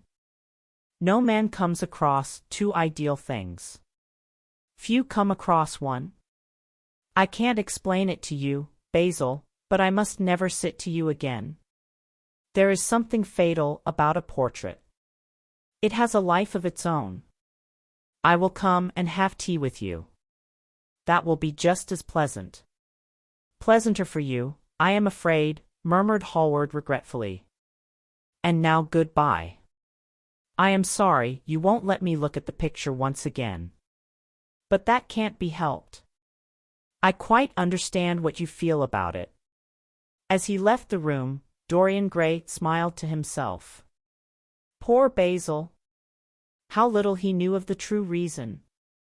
And how strange it was that, instead of having been forced to reveal his own secret, he had succeeded, almost by chance, in wresting a secret from his friend. How much that strange confession explained to him! The painter's absurd fits of jealousy, his wild devotion, his extravagant panegyrics, his curious reticences, he understood them all now, and he felt sorry. There seemed to him to be something tragic in a friendship so colored by romance. He sighed and touched the bell. The portrait must be hidden away at all costs. He could not run such a risk of discovery again. It had been mad of him to have allowed the thing to remain, even for an hour, in a room to which any of his friends had access. Chapter 10. When his servant entered, he looked at him steadfastly and wondered if he had thought of peering behind the screen. The man was quite impassive and waited for his orders. Dorian lit a cigarette and walked over to the glass and glanced into it. He could see the reflection of Victor's face perfectly. It was like a placid mask of servility. There was nothing to be afraid of there. Yet he thought it best to be on his guard. Speaking very slowly, he told him to tell the housekeeper that he wanted to see her, and then to go to the frame-maker and ask him to send 2 of his men round at once. It seemed to him that, as the man left the room, his eyes wandered in the direction of the screen. Or was that merely his own fancy? After a few moments, in her black silk dress, with old-fashioned thread mittens on her wrinkled hands, Mrs. Leaf bustled into the library. He asked her for the key of the schoolroom. The old schoolroom, Mr. Dorian, she exclaimed. Why, it is full of dust. I must get it arranged and put straight before you go into it. It is not fit for you to see, sir. It is not, indeed. I don't want it put straight, Leaf. I only want the key. Well, sir, you'll be covered with cobwebs if you go into it. Why, it hasn't been opened for nearly 5 years, not since his lordship died. He winced at the mention of his grandfather. He had hateful memories of him. That does not matter, he answered. I simply want to see the place, that is all. Give me the key. And here is the key, sir, said the old lady, going over the contents of her bunch with tremulously uncertain hands. Here is the key. I'll have it off the bunch in a moment. But you don't think of living up there, sir, and you so comfortable here? No, no, he cried petulantly. Thank you, Leaf. That will do. She lingered for a few moments, and was garrulous over some detail of the household. He sighed and told her to manage things as she thought best. She left the room, wreathed in smiles. As the door closed, Dorian put the key in his pocket and looked round the room. His eye fell on a large, purple satin coverlet heavily embroidered with gold, a splendid piece of late 17th century Venetian work that his grandfather had found in a convent near Bologna. Yes, that would serve to wrap the dreadful thing in. It had perhaps served often as a pall for the dead. Now it was to hide something that had a corruption of its own, worse than the corruption of death itself, something that would breed horrors and yet would never die. What the worm was to the corpse, his sins would be to the painted image on the canvas. They would mar its beauty and eat away its grace. They would defile it and make it shameful. And yet the thing would still live on. It would be always alive. He shuddered, and for a moment he regretted that he had not told Basil the true reason why he had wished to hide the picture away. Basil would have helped him to resist Lord Henry's influence, and the still more poisonous influences that came from his own temperament. The love that he bore him, for it was really love, had nothing in it that was not noble and intellectual. It was not that mere physical admiration of beauty that is born of the senses and that dies when the senses tire. It was such love as Michelangelo had known, and Montaigne, and Winckelmann, and Shakespeare himself. Yes, Basil could have saved him. But it was too late now.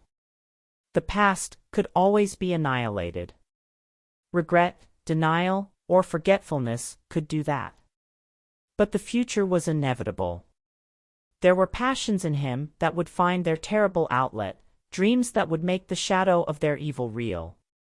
He took up from the couch the great purple and gold texture that covered it, and, holding it in his hands, passed behind the screen.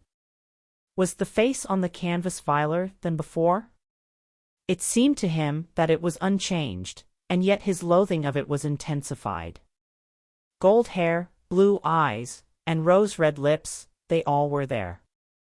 It was simply the expression that had altered. That was horrible in its cruelty.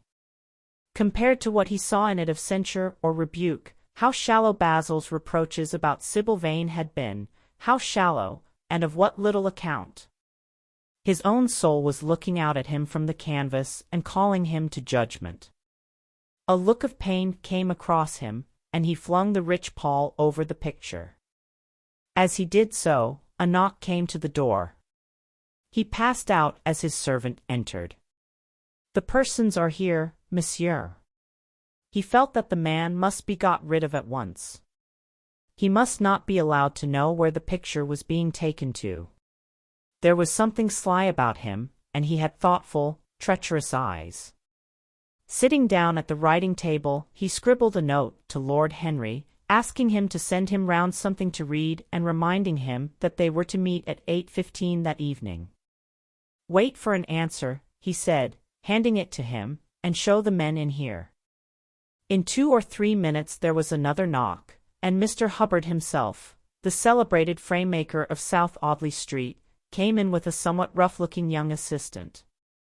Mr. Hubbard was a florid, red-whiskered little man, whose admiration for art was considerably tempered by the inveterate impecuniosity of most of the artists who dealt with him.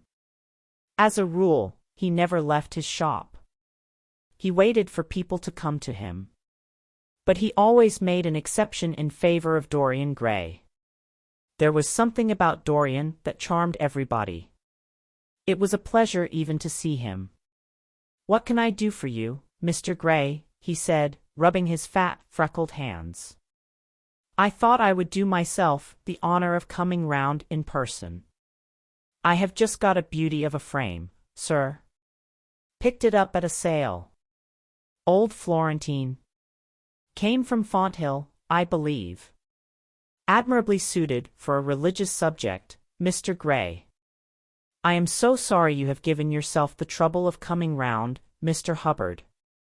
I shall certainly drop in and look at the frame, though I don't go in much at present for religious art, but today I only want a picture carried to the top of the house for me. It is rather heavy, so I thought I would ask you to lend me a couple of your men." "No trouble at all, Mr. Gray. I am delighted to be of any service to you." "Which is the work of art, sir?"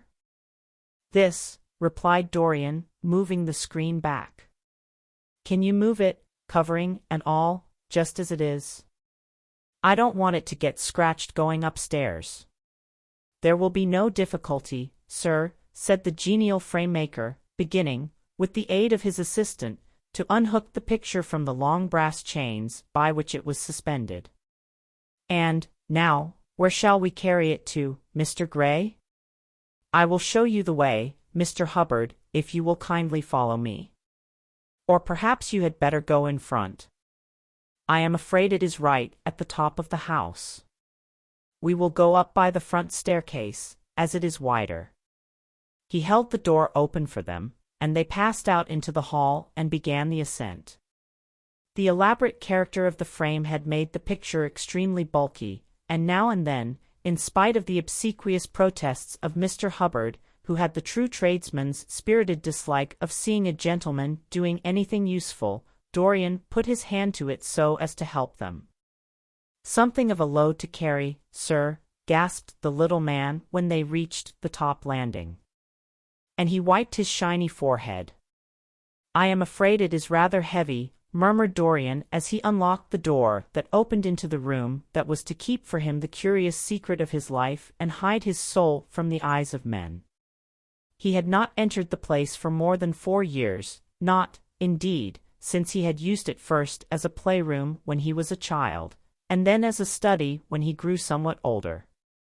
It was a large, well-proportioned room, which had been specially built by the last Lord Kelso for the use of the little grandson whom, for his strange likeness to his mother, and also for other reasons, he had always hated and desired to keep at a distance. It appeared to Dorian to have but little changed.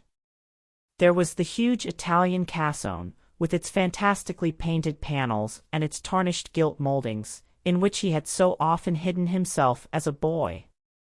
There the satinwood bookcase filled with his dog-eared schoolbooks.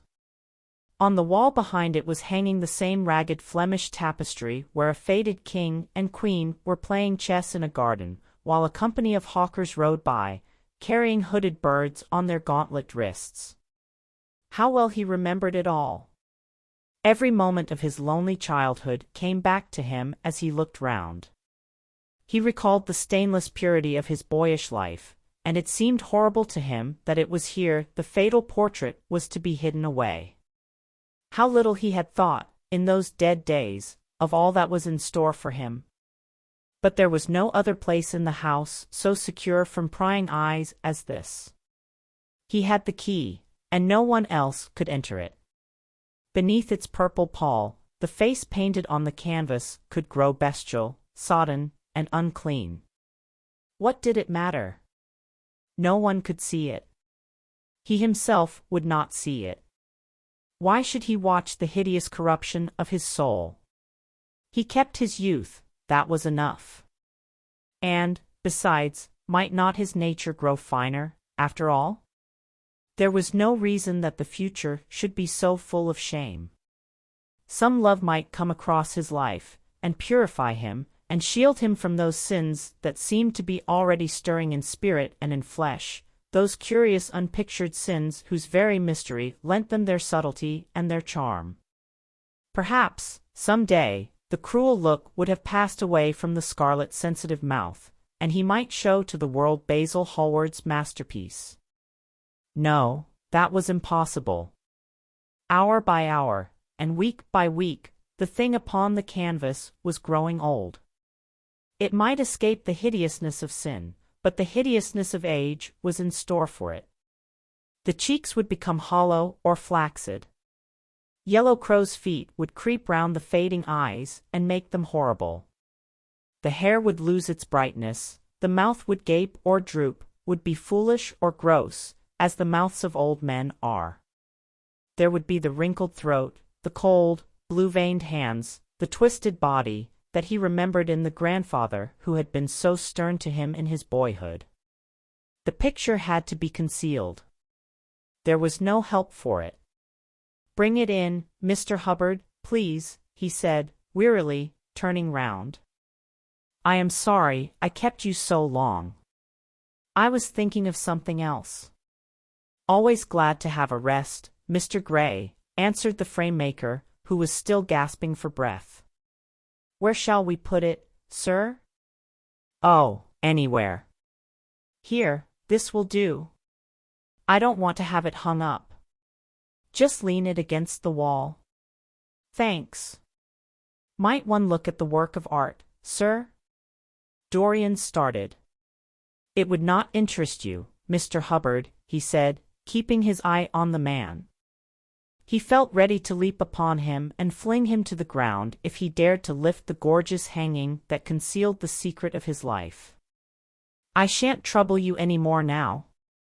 I am much obliged for your kindness in coming round." Not at all, Mr. Gray. Ever ready to do anything for you, sir."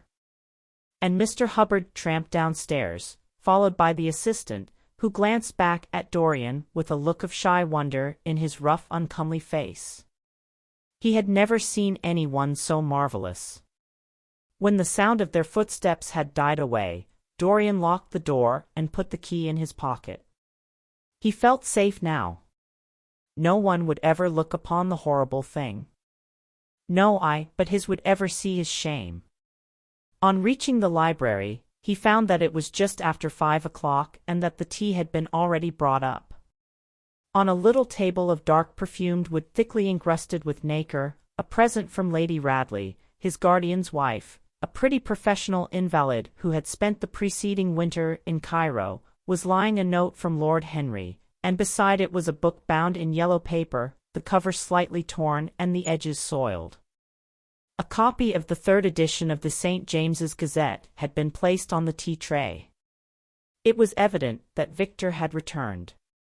He wondered if he had met the men in the hall as they were leaving the house and had wormed out of them what they had been doing.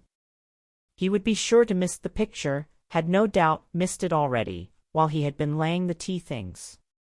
The screen had not been set back, and a blank space was visible on the wall. Perhaps some night he might find him creeping upstairs and trying to force the door of the room. It was a horrible thing to have a spy in one's house. He had heard of rich men who had been blackmailed all their lives by some servant who had read a letter, or overheard a conversation, or picked up a card with an address, or found beneath a pillow a withered flower or a shred of crumpled lace. He sighed, and having poured himself out some tea, opened Lord Henry's note. It was simply to say that he sent him round the evening paper, and a book that might interest him, and that he would be at the club at 8:15. He opened the St. James's languidly, and looked through it.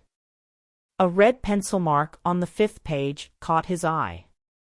It drew attention to the following paragraph. Inquest on an actress.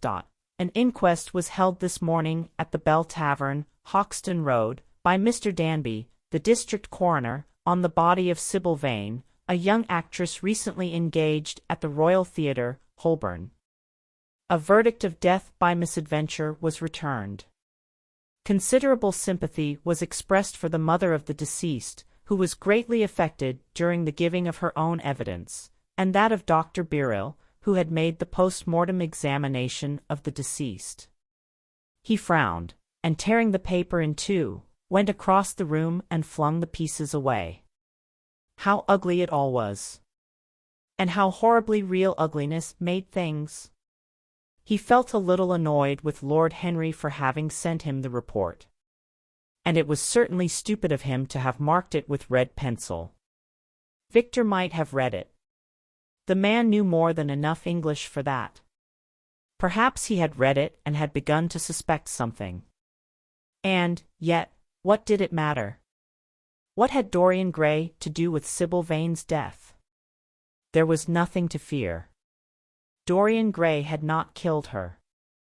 His eye fell on the yellow book that Lord Henry had sent him.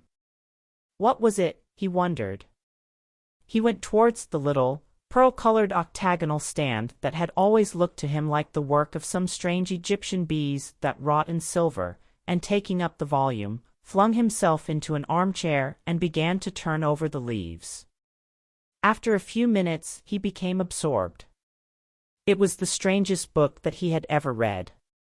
It seemed to him that in exquisite raiment, and to the delicate sound of flutes, the sins of the world were passing in dumb show before him. Things that he had dimly dreamed of were suddenly made real to him. Things of which he had never dreamed were gradually revealed. It was a novel without a plot and with only one character, being, indeed, simply a psychological study of a certain young Parisian who spent his life trying to realize in the 19th century all the passions and modes of thought that belonged to every century except his own, and to sum up, as it were, in himself the various moods through which the world spirit had ever passed, loving for their mere artificiality those renunciations that men have unwisely called virtue, as much as those natural rebellions that wise men still call sin. The style in which it was written was that curious jeweled style, vivid and obscure at once, full of argot and of archaisms, of technical expressions and of elaborate paraphrases, that characterizes the work of some of the finest artists of the French school of symbolists. There were in it metaphors as monstrous as orchids and as subtle in color. The life of the senses was described in the terms of mystical philosophy. One hardly knew at times whether one was reading the spiritual ecstasies of some medieval saint or the morbid confessions of a modern sinner. It was a poisonous book. The heavy odor of incense seemed to cling about its pages and to trouble the brain. The mere cadence of the sentences, the subtle monotony of their music, so full as it was of complex refrains and movements elaborately repeated, produced in the mind of the lad, as he passed from chapter to chapter, a form of reverie, a malady of dreaming, that made him unconscious of the falling day and creeping shadows. Cloudless, and pierced by one solitary star, a copper-green sky gleamed through the windows. He read on by its one light till he could read no more. Then, after his valet had reminded him several times of the lateness of the hour, he got up, and going into the next room, placed the book on the little Florentine table that always stood at his bedside and began to dress for dinner. It was almost 9 o'clock before he reached the club, where he found Lord Henry sitting alone, in the morning-room, looking very much bored. "I am so sorry, Harry," he cried, "but really it is entirely your fault. That book you sent me so fascinated me that I forgot how the time was going." "Yes, I thought you would like it," replied his host, rising from his chair. "I didn't say I liked it, Harry. I said it fascinated me. There is a great difference." "Ah, you have discovered that," murmured Lord Henry. And they passed into the dining-room. Chapter 11. For years, Dorian Gray could not free himself from the influence of this book. Or perhaps it would be more accurate to say that he never sought to free himself from it. He procured from Paris no less than 9 large paper copies of the first edition, and had them bound in different colors, so that they might suit his various moods and the changing fancies of a nature over which he seemed, at times, to have almost entirely lost control. The hero, the wonderful young Parisian in whom the romantic and the scientific temperaments were so strangely blended, became to him a kind of prefiguring type of himself. And, indeed, the whole book seemed to him to contain the story of his own life, written before he had lived it. In one point he was more fortunate than the novel's fantastic hero. He never knew, never, indeed, had any cause to know, that somewhat grotesque dread of mirrors, and polished metal surfaces, and still water which came upon the young Parisian so early in his life, and was occasioned by the sudden decay of a beau that had once, apparently, been so remarkable. It was with an almost cruel joy, and perhaps in nearly every joy, as certainly in every pleasure, cruelty has its place, that he used to read the latter part of the book, with its really tragic, if somewhat overemphasized, account of the sorrow and despair of one who had himself lost what in others, and the world, he had most dearly valued. For the wonderful beauty that had so fascinated Basil Hallward, and many others besides him, seemed never to leave him. Even those who had heard the most evil things against him, and from time to time strange rumors about his mode of life crept through London and became the chatter of the clubs, could not believe anything to his dishonor when they saw him. He had always the look of one who had kept himself unspotted from the world. Men who talked grossly became silent when Dorian Gray entered the room. There was something in the purity of his face that rebuked them. His mere presence seemed to recall to them the memory of the innocence that they had tarnished. They wondered how one so charming and graceful as he was could have escaped the stain of an age that was at once sordid and sensual. Often, on returning home from one of those mysterious and prolonged absences that gave rise to such strange conjecture among those who were his friends, or thought that they were so, he himself would creep upstairs to the locked room, open the door with the key that never left him now, and stand, with a mirror, in front of the portrait that Basil Hallward had painted of him, looking now at the evil and aging face on the canvas, and now at the fair young face that laughed back at him from the polished glass. The very sharpness of the contrast used to quicken his sense of pleasure. He grew more and more enamored of his own beauty, more and more interested in the corruption of his own soul. He would examine with minute care, and sometimes with a monstrous and terrible delight, the hideous lines that seared the wrinkling forehead or crawled around the heavy sensual mouth, wondering sometimes which were the more horrible, the signs of sin or the signs of age. He would place his white hands beside the coarse bloated hands of the picture, and smile. He mocked the misshapen body and the failing limbs. There were moments, indeed, at night, when, lying sleepless in his own delicately scented chamber, or in the sordid room of the little ill-famed tavern near the docks which, under an assumed name and in disguise, it was his habit to frequent, he would think of the ruin he had brought upon his soul with a pity that was all the more poignant because it was purely selfish. But moments such as these were rare. That curiosity about life which Lord Henry had first stirred in him, as they sat together in the garden of their friend, seemed to increase with gratification. The more he knew, the more he desired to know. He had mad hungers that grew more ravenous as he fed them. Yet he was not really reckless, at any rate in his relations to society. Once or twice every month during the winter, and on each Wednesday evening while the season lasted, he would throw open to the world his beautiful house and have the most celebrated musicians of the day to charm his guests with the wonders of their art. His little dinners, in the settling of which Lord Henry always assisted him, were noted as much for the careful selection and placing of those invited, as for the exquisite taste shown in the decoration of the table, with its subtle symphonic arrangements of exotic flowers, and embroidered cloths, and antique plate of gold and silver. Indeed, there were many, especially among the very young men, who saw, or fancied that they saw, in Dorian Gray the true realization of a type of which they had often dreamed in Eton or Oxford days, a type that was to combine something of the real culture of the scholar with all the grace and distinction and perfect manner of a citizen of the world. To them he seemed to be of the company of those whom Dante describes as having sought to make themselves perfect by the worship of beauty.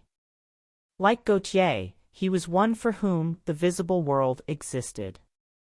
And, certainly, to him life itself was the first, the greatest, of the arts, and for it all the other arts seemed to be but a preparation. Fashion, by which what is really fantastic becomes for a moment universal, and dandyism, which, in its own way, is an attempt to assert the absolute modernity of beauty, had, of course, their fascination for him. His mode of dressing, and the particular styles that from time to time he affected, had their marked influence on the young exquisites of the Mayfair balls and Pall Mall Club windows, who copied him in everything that he did, and tried to reproduce the accidental charm of his graceful, though to him only half-serious, fopperies.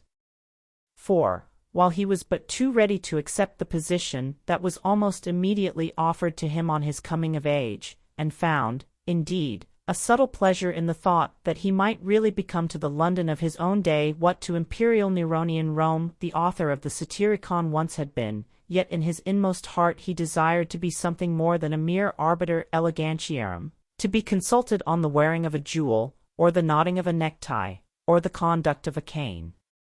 He sought to elaborate some new scheme of life that would have its reasoned philosophy and its ordered principles, and find in the spiritualizing of the senses its highest realization. The worship of the senses has often, and with much justice, been decried, men feeling a natural instinct of terror about passions and sensations that seem stronger than themselves, and that they are conscious of sharing with the less highly organized forms of existence. But it appeared to Dorian Gray that the true nature of the senses had never been understood, and that they had remained savage and animal merely because the world had sought to starve them into submission or to kill them by pain, instead of aiming at making them elements of a new spirituality, of which a fine instinct for beauty was to be the dominant characteristic. As he looked back upon man moving through history, he was haunted by a feeling of loss. So much had been surrendered, and to such little purpose. There had been mad willful rejections, monstrous forms of self-torture and self-denial, whose origin was fear and whose result was a degradation infinitely more terrible than that fancied degradation from which, in their ignorance, they had sought to escape, nature, in her wonderful irony, driving out the anchorite to feed with the wild animals of the desert and giving to the hermit the beasts of the field as his companions. Yes, there was to be, as Lord Henry had prophesied, a new hedonism that was to recreate life and to save it from that harsh uncomely puritanism that is having, in our own day, its curious revival. It was to have its service of the intellect, certainly, yet it was never to accept any theory or system that would involve the sacrifice of any mode of passionate experience. Its aim, indeed, was to be experience itself, and not the fruits of experience, sweet or bitter as they might be.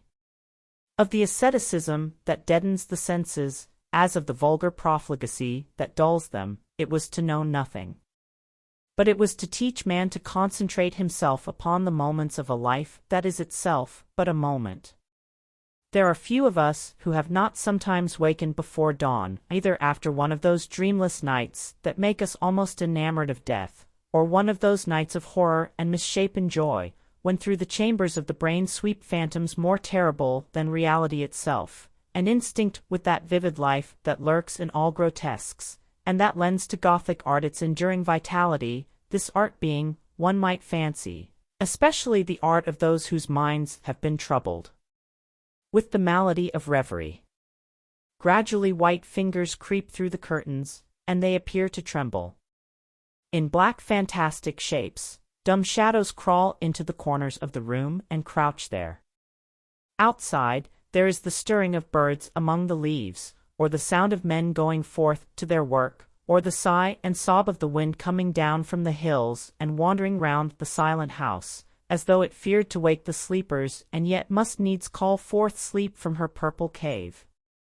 Veil after veil of thin dusky gauze is lifted, and by degrees the forms and colors of things are restored to them, and we watch the dawn remaking the world in its antique pattern. The wan mirrors get back their mimic life. The flameless tapers stand where we had left them, and beside them lies the half-cut book that we had been studying, or the wired flower that we had worn at the ball, or the letter that we had been afraid to read, or that we had read too often. Nothing seems to us changed. Out of the unreal shadows of the night comes back the real life that we had known. We have to resume it where we had left off, and there steals over us a terrible sense of the necessity for the continuance of energy in the same wearisome round of stereotyped habits, or a wild longing, it may be, that our eyelids might open some morning upon a world that had been refashioned anew in the darkness for our pleasure, a world in which things would have fresh shapes and colors, and be changed, or have other secrets, a world in which the past would have little or no place, or survive, at any rate, in no conscious form of obligation or regret, the remembrance even of joy having its bitterness and the memories of pleasure their pain. It was the creation of such worlds as these that seemed to Dorian Gray to be the true object, or amongst the true objects, of life, and in his search for sensations that would be at once new and delightful, and possess that element of strangeness that is so essential to romance, he would often adopt certain modes of thought that he knew to be really alien to his nature, abandon himself to their subtle influences, and then, having, as it were, caught their color and satisfied his intellectual curiosity, leave them with that curious indifference that is not incompatible with a real ardor of temperament, and that, indeed, according to certain modern psychologists, is often a condition of it. It was rumored of him once that he was about to join the Roman Catholic communion, and certainly the Roman ritual had always a great attraction for him.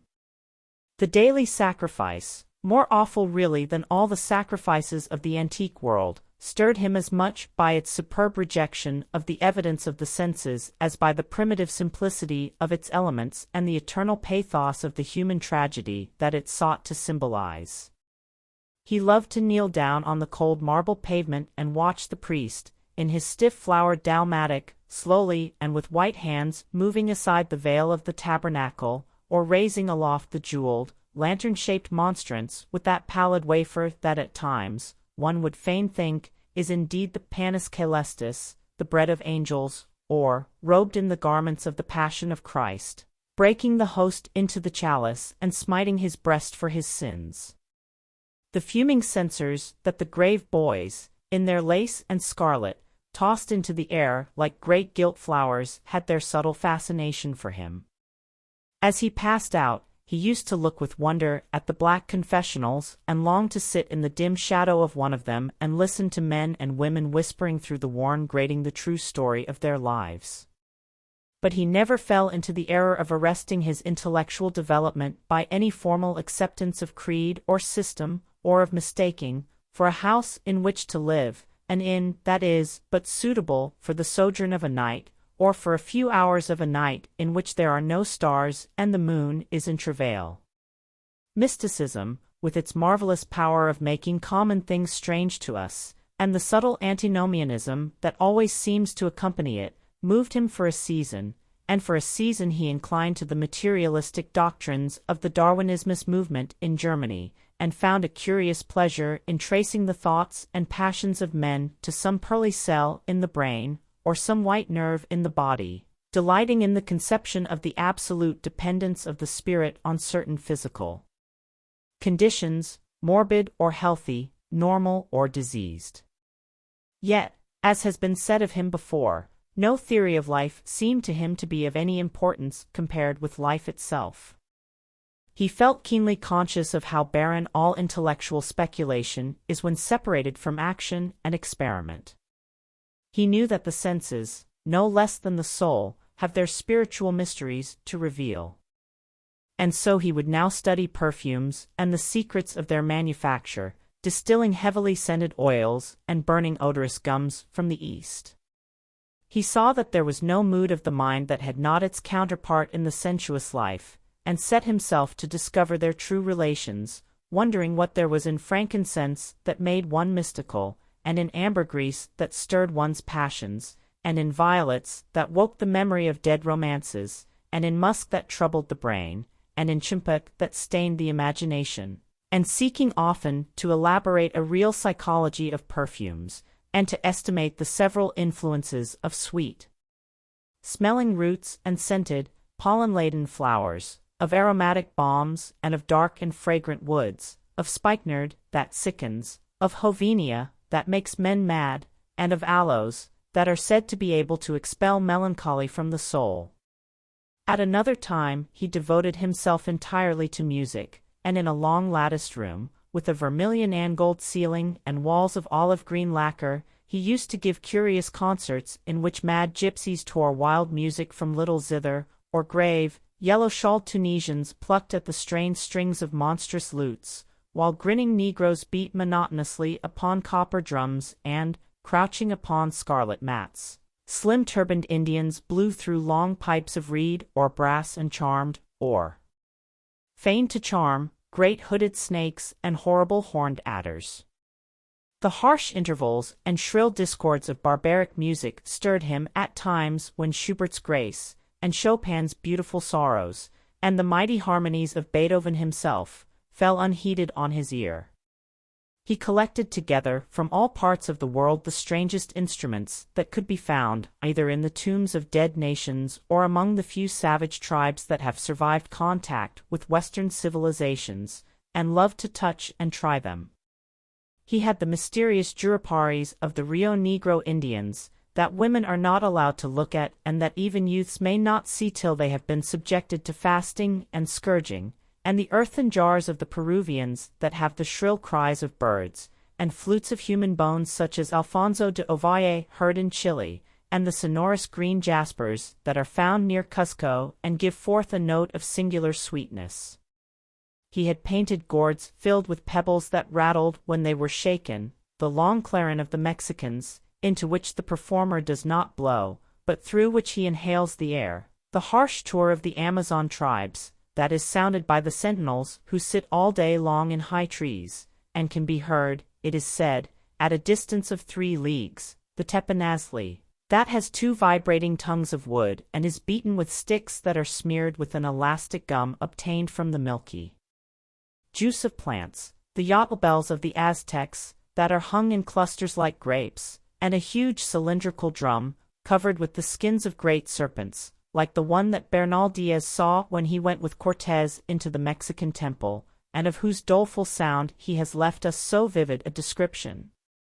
The fantastic character of these instruments fascinated him, and he felt a curious delight in the thought that art, like nature, has her monsters, things of bestial shape and with hideous voices. Yet, after some time, he wearied of them, and would sit in his box at the opera, either alone or with Lord Henry, listening in rapt pleasure to Tannhauser and seeing in the prelude to that great work of art a presentation of the tragedy of his own soul. On one occasion he took up the study of jewels, and appeared at a costume ball as N. de Joyeuse, Admiral of France, in a dress covered with 560 pearls. This taste enthralled him for years, and, indeed, may be said never to have left him. He would often spend a whole day settling and resettling in their cases the various stones that he had collected, such as the olive-green chrysoberyl that turns red by lamplight, the cymophane with its wire-like line of silver, the pistachio-colored peridot, rose-pink and wine-yellow topazes, carbuncles of fiery scarlet with tremulous, 4-rayed stars, flame-red cinnamon stones, orange and violet spinels, and amethysts with their alternate layers of ruby and sapphire. He loved the red gold of the sunstone, and the moonstone's pearly whiteness, and the broken rainbow of the milky opal. He procured from Amsterdam 3 emeralds of extraordinary size and richness of color, and had a turquoise de la Vieille Roche that was the envy of all the connoisseurs. He discovered wonderful stories, also, about jewels. In Alfonso's Clericalis Disciplina a serpent was mentioned with eyes of real jacinth, and in the romantic history of Alexander, the conqueror of Amathia was said to have found in the Vale of Jordan snakes with collars of real emeralds growing on their backs. There was a gem in the brain of the dragon, Philostratus told us, and by the exhibition of golden letters and a scarlet robe the monster could be thrown into a magical sleep and slain. According to the great alchemist, Pierre de Boniface, the diamond rendered a man invisible, and the agate of India made him eloquent. The cornelian appeased anger, and the hyacinth provoked sleep, and the amethyst drove away the fumes of wine. The garnet cast out demons, and the hydropicus deprived the moon of her color. The selenite waxed and waned with the moon, and the malocious, that discovers thieves, could be affected only by the blood of kids.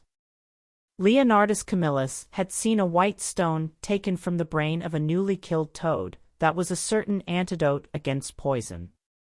The bezoar, that was found in the heart of the Arabian deer, was a charm that could cure the plague.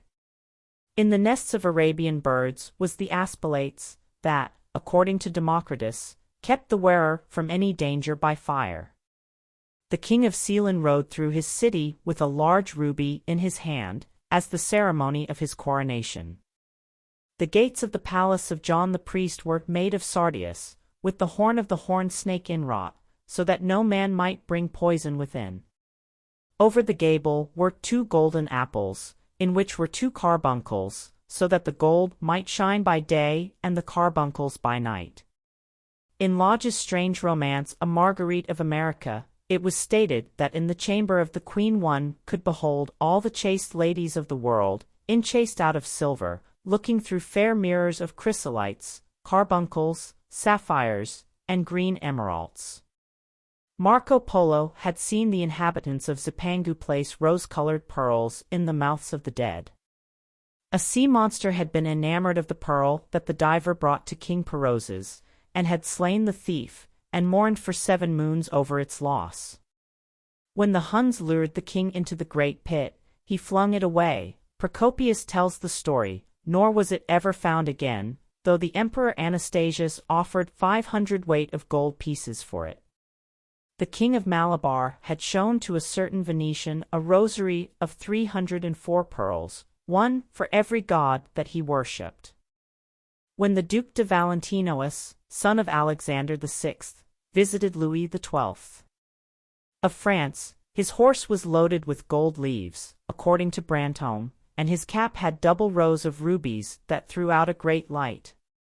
Charles of England had ridden in stirrups hung with 421 diamonds. Richard II had a coat, valued at 30,000 marks, which was covered with balas rubies. Hall described Henry VIII, on his way to the Tower previous to his coronation, as wearing a jacket of raised gold, the placard embroidered with diamonds and other rich stones, and a great bauderike about his neck of large balasses. The favorites of James I wore earrings of emeralds set in gold filigrane. Edward II gave to Piers Gaveston a suit of red gold armor studded with jacinths, a collar of gold roses set with turquoise stones, and a skullcap parseam with pearls. Henry II wore jeweled gloves reaching to the elbow, and had a hawk glove sewn with 12 rubies and 52 great orients. The ducal hat of Charles the Rash, the last Duke of Burgundy of his race, was hung with pear-shaped pearls and studded with sapphires. How exquisite life had once been! How gorgeous in its pomp and decoration! Even to read of the luxury of the dead was wonderful. Then he turned his attention to embroideries and to the tapestries that performed the office of frescoes in the chill rooms of the northern nations of Europe. As he investigated the subject, and he always had an extraordinary faculty of becoming absolutely absorbed for the moment in whatever he took up, he was almost saddened by the reflection of the ruin that time brought on beautiful and wonderful things. He, at any rate, had escaped that. Summer followed summer, and the yellow jonquils bloomed and died many times, and nights of horror repeated the story of their shame, but he was unchanged. No winter marred his face or stained his flower-like bloom. How different it was with material things! Where had they passed to? Where was the great crocus-colored robe, on which the gods fought against the giants, that had been worked by brown girls for the pleasure of Athena? Where the huge velarium that Nero had stretched across the Colosseum at Rome, that Titan sail of purple on which was represented the starry sky, and Apollo driving a chariot drawn by white, gilt-reined steeds? He longed to see the curious table napkins wrought for the priest of the sun, on which were displayed all the dainties and viands that could be wanted for a feast, the mortuary cloth of King Chilperic, with its 300 golden bees, the fantastic robes that excited the indignation of the Bishop of Pontus and were figured with lions, panthers, bears, dogs, forests, rocks, hunters, all, in fact, that a painter can copy from nature, and the coat that Charles of Orleans once wore, on the sleeves of which were embroidered the verses of a song beginning Madame, je suis tout joyeux, the musical accompaniment of the words being wrought in gold thread, and each note, of square shape in those days, formed with 4 pearls. He read of the room that was prepared at the palace at Rheims for the use of Queen Joan of Burgundy and was decorated with 1,321 parrots, made in broidery, and blazoned with the king's arms, and 561 butterflies, whose wings were similarly ornamented with the arms of the queen, the whole worked in gold. Catherine de' Medicis had a mourning bed made for her of black velvet powdered with crescents and suns. Its curtains were of damask, with leafy wreaths and garlands, figured upon a gold and silver ground, and fringed along the edges with broideries of pearls, and it stood in a room hung with rows of the queen's devices in cut black velvet upon cloth of silver. Louis XIV had gold-embroidered caryatids 15 feet high in his apartment. The state bed of Sobieski, King of Poland, was made of Smyrna gold brocade embroidered in turquoises with verses from the Quran. Its supports were of silver gilt, beautifully chased, and profusely set with enameled and jeweled medallions. It had been taken from the Turkish camp before Vienna, and the standard of Muhammad had stood beneath the tremulous gilt of its canopy.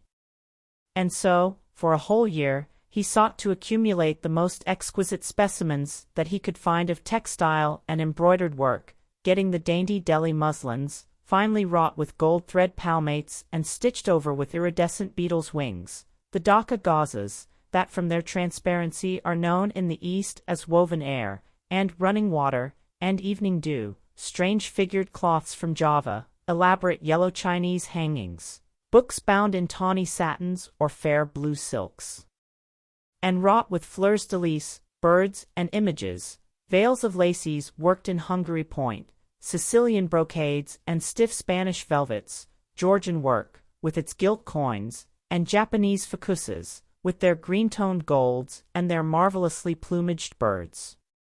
He had a special passion, also, for ecclesiastical vestments, as indeed he had for everything connected with the service of the church. In the long cedar chests that lined the west gallery of his house, he had stored away many rare and beautiful specimens of what is really the raiment of the bride of Christ, who must wear purple and jewels and fine linen, that she may hide the pallid macerated body that is worn by the suffering that she seeks for and wounded by self-inflicted pain. He possessed a gorgeous cope of crimson silk and gold thread damask, figured with a repeating pattern of golden pomegranates set in six-petaled formal blossoms, beyond which on either side was the pineapple device wrought in seed pearls. The orphreys were divided into panels representing scenes from the life of the Virgin, and the coronation of the Virgin was figured in colored silks upon the hood. This was Italian work of the 15th century. Another cope was of green velvet, embroidered with heart-shaped groups of acanthus leaves, from which spread long-stemmed white blossoms, the details of which were picked out with silver thread and colored crystals.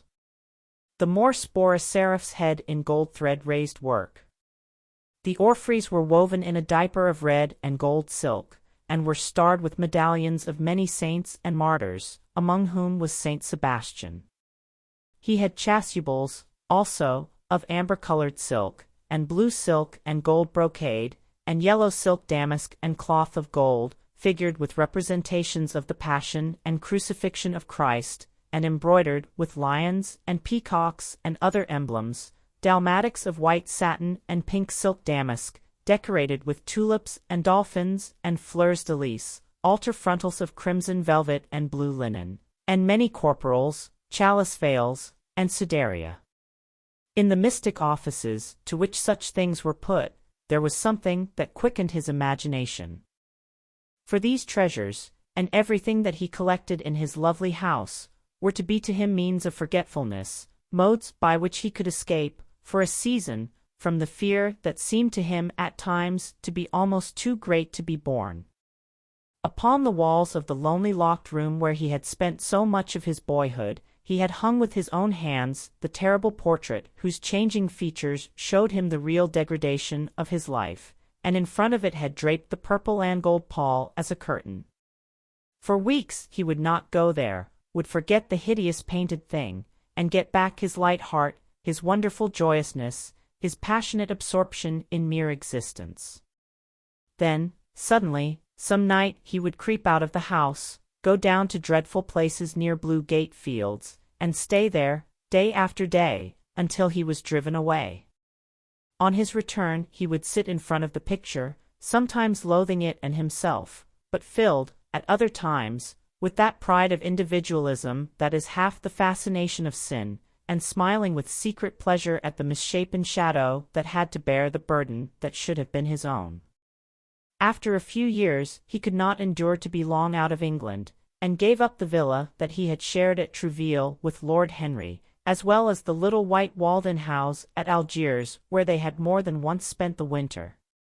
He hated to be separated from the picture that was such a part of his life, and was also afraid that during his absence someone might gain access to the room, in spite of the elaborate bars that he had caused to be placed upon the door. He was quite conscious that this would tell them nothing.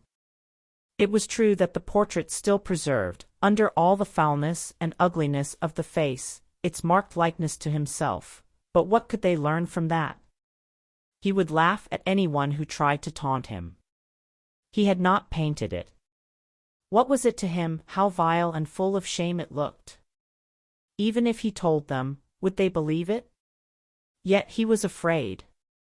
Sometimes when he was down at his great house in Nottinghamshire, entertaining the fashionable young men of his own rank who were his chief companions, and astounding the county by the wanton luxury and gorgeous splendor of his mode of life, he would suddenly leave his guests and rush back to town to see that the door had not been tampered with and that the picture was still there. What if it should be stolen? The mere thought made him cold with horror. Surely the world would know his secret then. Perhaps the world already suspected it. For, while he fascinated many, there were not a few who distrusted him. He was very nearly blackballed at a West End club of which his birth and social position fully entitled him to become a member, and it was said that on one occasion, when he was brought by a friend into the smoking room of the Churchill, the Duke of Berwick and another gentleman got up in a marked manner and went out. Curious stories became current about him after he had passed his 25th year. It was rumored that he had been seen brawling with foreign sailors in a low den in the distant parts of Whitechapel, and that he consorted with thieves and coiners and knew the mysteries of their trade. His extraordinary absences became notorious, and, when he used to reappear again in society, men would whisper to each other in corners, or pass him with a sneer, or look at him with cold searching eyes, as though they were determined to discover his secret. Of such insolences and attempted slights he, of course, took no notice, and in the opinion of most people his frank debonair manner, his charming boyish smile, and the infinite grace of that wonderful youth that seemed never to leave him, were in themselves a sufficient answer to the calumnies, for so they termed them, that were circulated about him. It was remarked, however, that some of those who had been most intimate with him appeared, after a time, to shun him. Women who had wildly adored him, and for his sake had braved all social censure and set convention at defiance, were seen to grow pallid with shame or horror if Dorian Gray entered the room. Yet these whispered scandals only increased in the eyes of many his strange and dangerous charm. His great wealth was a certain element of security. Society, civilized society, at least, is never very ready to believe anything to the detriment of those who are both rich and fascinating. It feels instinctively that manners are of more importance than morals, and, in its opinion, the highest respectability is of much less value than the possession of a good chef. And, after all, it is a very poor consolation to be told that the man who has given one a bad dinner, or poor wine, is irreproachable in his private life. Even the cardinal virtues cannot atone for half-cold outres, as Lord Henry remarked once, in a discussion on the subject, and there is possibly a good deal to be said for his view. For the canons of good society are, or should be, the same as the canons of art. Form is absolutely essential to it. It should have the dignity of a ceremony, as well as its unreality, and should combine the insincere character of a romantic play with the wit and beauty that make such plays delightful to us. Is insincerity such a terrible thing? I think not. It is merely a method by which we can multiply our personalities.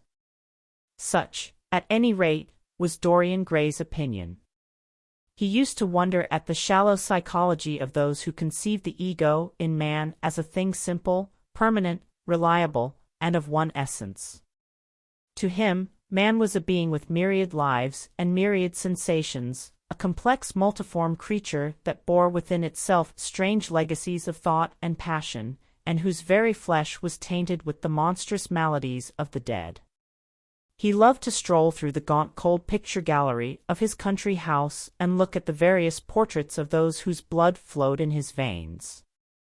Here was Philip Herbert, described by Francis Osborne, in his memoirs on the reigns of Queen Elizabeth and King James, as one who was caressed by the court for his handsome face, which kept him not long company. Was it young Herbert's life that he sometimes led? Had some strange poisonous germ crept from body to body till it had reached his own? Was it some dim sense of that ruined grace that had made him so suddenly, and almost without cause, give utterance, in Basil Hallward's studio, to the mad prayer that had so changed his life? Here, in gold-embroidered red doublet, jewelled surcoat, and gilt-edged ruff and wristbands, stood Sir Anthony Sherard, with his silver and black armor piled at his feet. What had this man's legacy been? Had the lover of Giovanna of Naples bequeathed him some inheritance of sin and shame? Were his own actions merely the dreams that the dead man had not dared to realize? Here, from the fading canvas, smiled Lady Elizabeth Devereux, in her gauze hood, pearl stomacher, and pink slashed sleeves. A flower was in her right hand, and her left clasped an enameled collar of white and damask roses. On a table by her side lay a mandolin and an apple. There were large green rosettes upon her little pointed shoes. He knew her life, and the strange stories that were told about her lovers. Had he something of her temperament in him? These oval, heavy-lidded eyes seemed to look curiously at him. What of George Willoughby, with his powdered hair and fantastic patches? How evil he looked! The face was saturnine and swarthy, and the sensual lips seemed to be twisted with disdain. Delicate lace ruffles fell over the lean yellow hands that were so overladen with rings. He had been a macaroni of the 18th century, and the friend, in his youth, of Lord Ferrars. What of the second Lord Beckenham, the companion of the Prince Regent in his wildest days, and one of the witnesses at the secret marriage with Mrs. Fitzherbert? How proud and handsome he was, with his chestnut curls and insolent pose! What passions had he bequeathed? The world had looked upon him as infamous. He had led the orgies at Carlton House. The Star of the Garter glittered upon his breast. Beside him hung the portrait of his wife, a pallid, thin-lipped woman in black. Her blood, also, stirred within him. How curious it all seemed! And his mother, with her Lady Hamilton face and her moist, wine-dashed lips, he knew what he had got from her. He had got from her his beauty, and his passion for the beauty of others. She laughed at him in her loose bacchanty dress. There were vine leaves in her hair. The purple spilled from the cup she was holding. The carnations of the painting had withered, but the eyes were still wonderful in their depth and brilliancy of color. They seemed to follow him wherever he went. Yet one had ancestors in literature as well as in one's own race, nearer perhaps in type and temperament, many of them, and certainly with an influence of which one was more absolutely conscious. There were times when it appeared to Dorian Gray that the whole of history was merely the record of his own life, not as he had lived it in act and circumstance, but as his imagination had created it for him, as it had been in his brain and in his passions. He felt that he had known them all, those strange terrible figures that had passed across the stage of the world and made sin so marvelous and evil so full of subtlety. It seemed to him that in some mysterious way their lives had been his own. The hero of the wonderful novel that had so influenced his life had himself known this curious fancy. In the 7th chapter he tells how, crowned with laurel, lest lightning might strike him, he had sat, as Tiberius, in a garden at Capri, reading the shameful books of Elephantis, while dwarfs and peacocks strutted round him and the flute-player mocked the swinger of the censer, and, as Caligula, had caroused with the green-shirt jockeys in their stables and supped in an ivory manger with a jewel-frontlet horse, and, as Domitian, had wandered through a corridor lined with marble mirrors, looking round with haggard eyes for the reflection of the dagger that was to end his days, and sick with that ennui, that terrible tedium vitae, that comes on those to whom life denies nothing, and had peered through a clear emerald at the red shambles of the circus and then, in a litter of pearl and purple drawn by silver-shod mules, been carried through the street of pomegranates to a house of gold and heard men cry on Nero Caesar as he passed by, and, as Elagabalus, had painted his face with colors, and plied the distaff among the women, and brought the moon from Carthage and given her in mystic marriage to the sun. Over and over again Dorian used to read this fantastic chapter, and the 2 chapters immediately following, in which, as in some curious tapestries or cunningly wrought enamels, were pictured the awful and beautiful forms of those whom vice and blood and weariness had made monstrous or mad, Filippo, Duke of Milan, who slew his wife and painted her lips with a scarlet poison that her lover might suck death from the dead thing he fondled, Pietro Barbi, the Venetian, known as Paul II, who sought in his vanity to assume the title of Formosus, and whose tiara, valued at 200,000 florins, was bought at the price of a terrible sin, John Maria Visconti, who used hounds to chase living men and whose murdered body was covered with roses by a harlot who had loved him, the Borgia on his white horse, with fratricide riding beside him and his mantle stained with the blood of Perato, Pietro Rierio, the young Cardinal Archbishop of Florence, child and minion of Sixtus IV, whose beauty was equalled only by his debauchery, and who received Leonora of Aragon in a pavilion of white and crimson silk, filled with nymphs and centaurs, and gilded a boy that he might serve at the feast as Ganymede or Hylas, Ezelin, whose melancholy could be cured only by the spectacle of death, and who had a passion for red blood, as other men have for red wine, the son of the fiend, as was reported, and one who had cheated his father at dice when gambling with him for his own soul.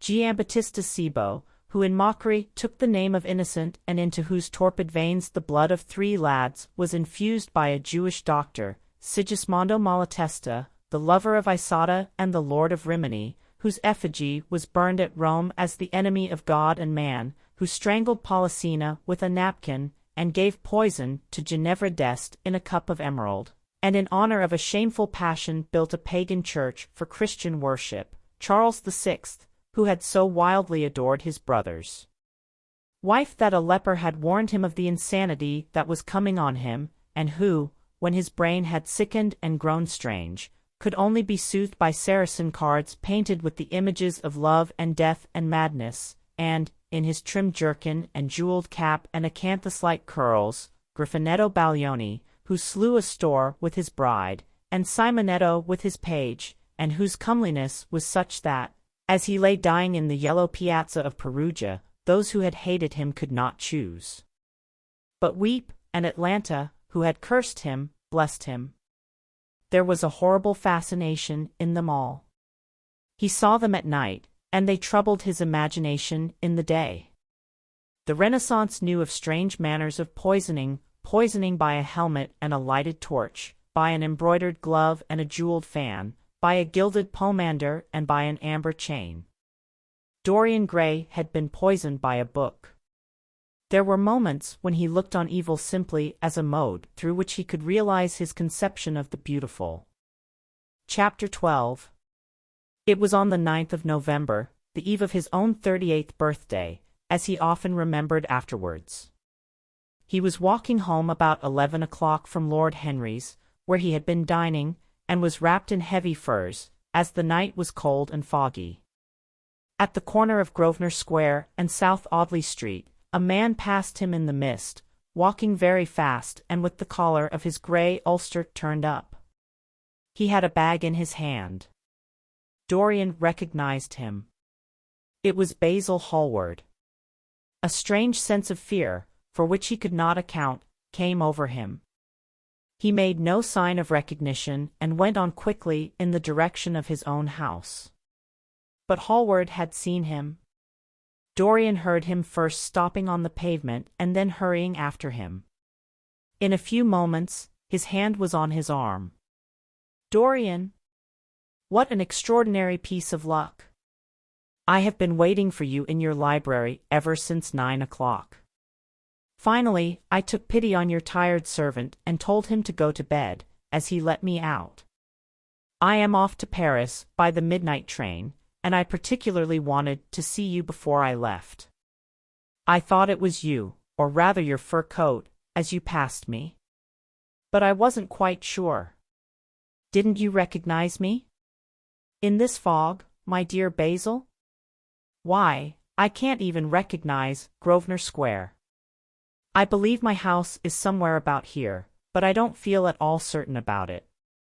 I am sorry you are going away, as I have not seen you for ages. But I suppose you will be back soon? No, I am going to be out of England for 6 months.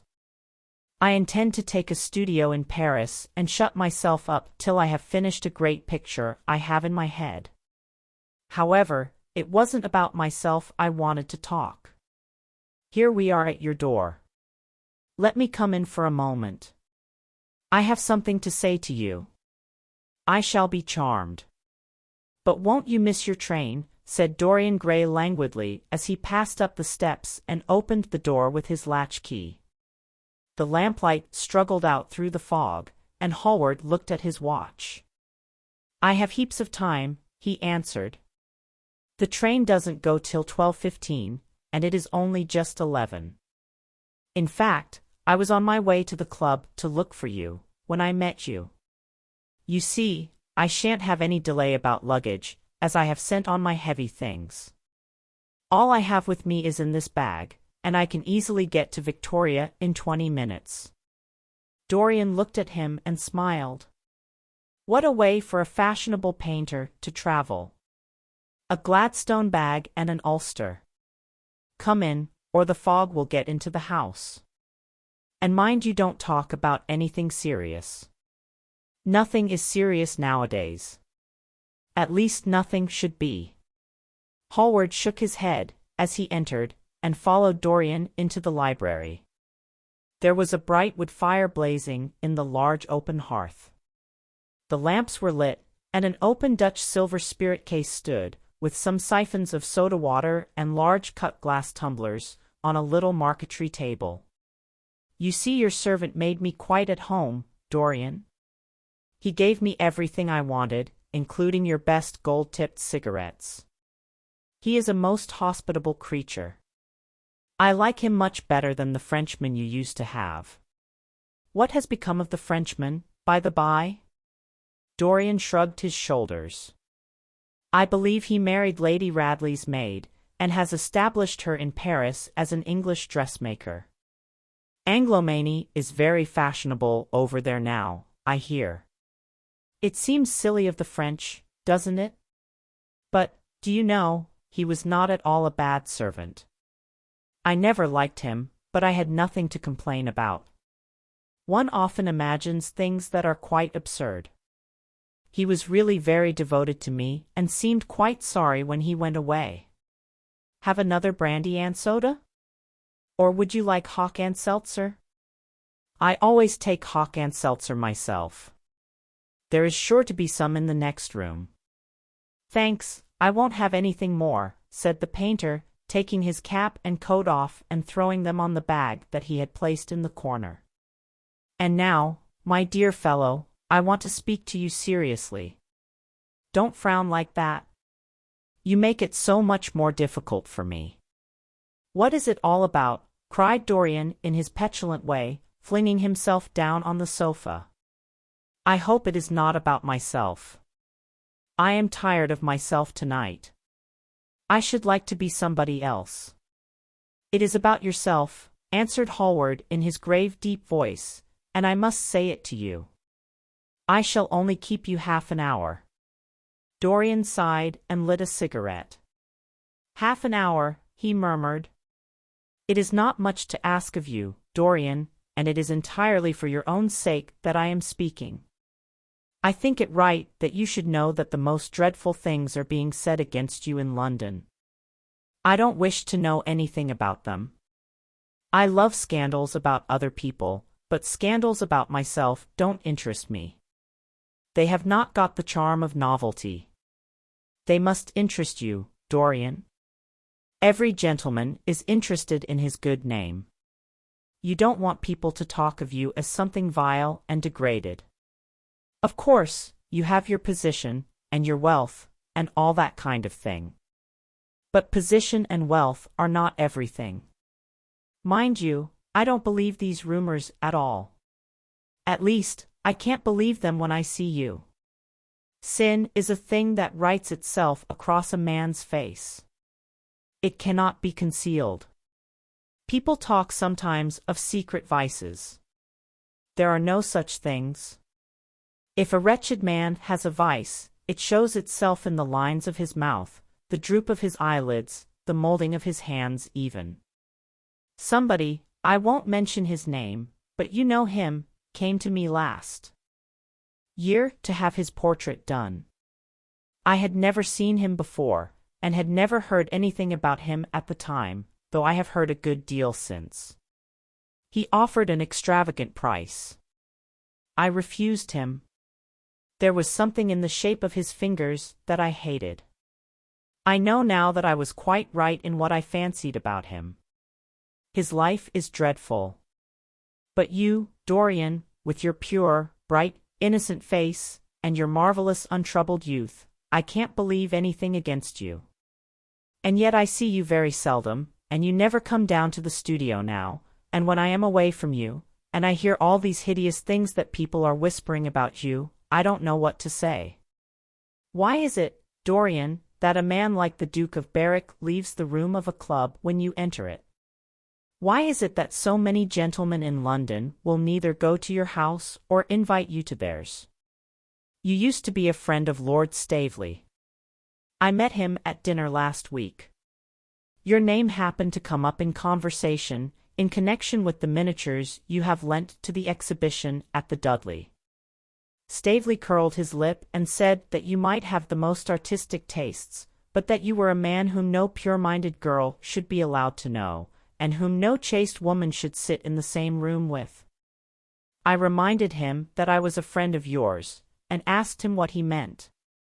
He told me. He told me right out before everybody. It was horrible. Why is your friendship so fatal to young men? There was that wretched boy in the Guards who committed suicide. You were his great friend. There was Sir Henry Ashton, who had to leave England with a tarnished name. You and he were inseparable. What about Adrian Singleton and his dreadful end? What about Lord Kent's only son and his career? I met his father yesterday in St. James's Street. He seemed broken with shame and sorrow. What about the young Duke of Perth? What sort of life has he got now? What gentleman would associate with him? Stop, Basil. You are talking about things of which you know nothing, said Dorian Gray, biting his lip, and with a note of infinite contempt in his voice. You ask me why Berwick leaves a room when I enter it. It is because I know everything about his life, not because he knows anything about mine. With such blood as he has in his veins, how could his record be clean? You ask me about Henry Ashton and young Perth. Did I teach the one his vices, and the other his debauchery? If Kent's silly son takes his wife from the streets, what is that to me? If Adrian Singleton writes his friend's name across a bill, am I his keeper?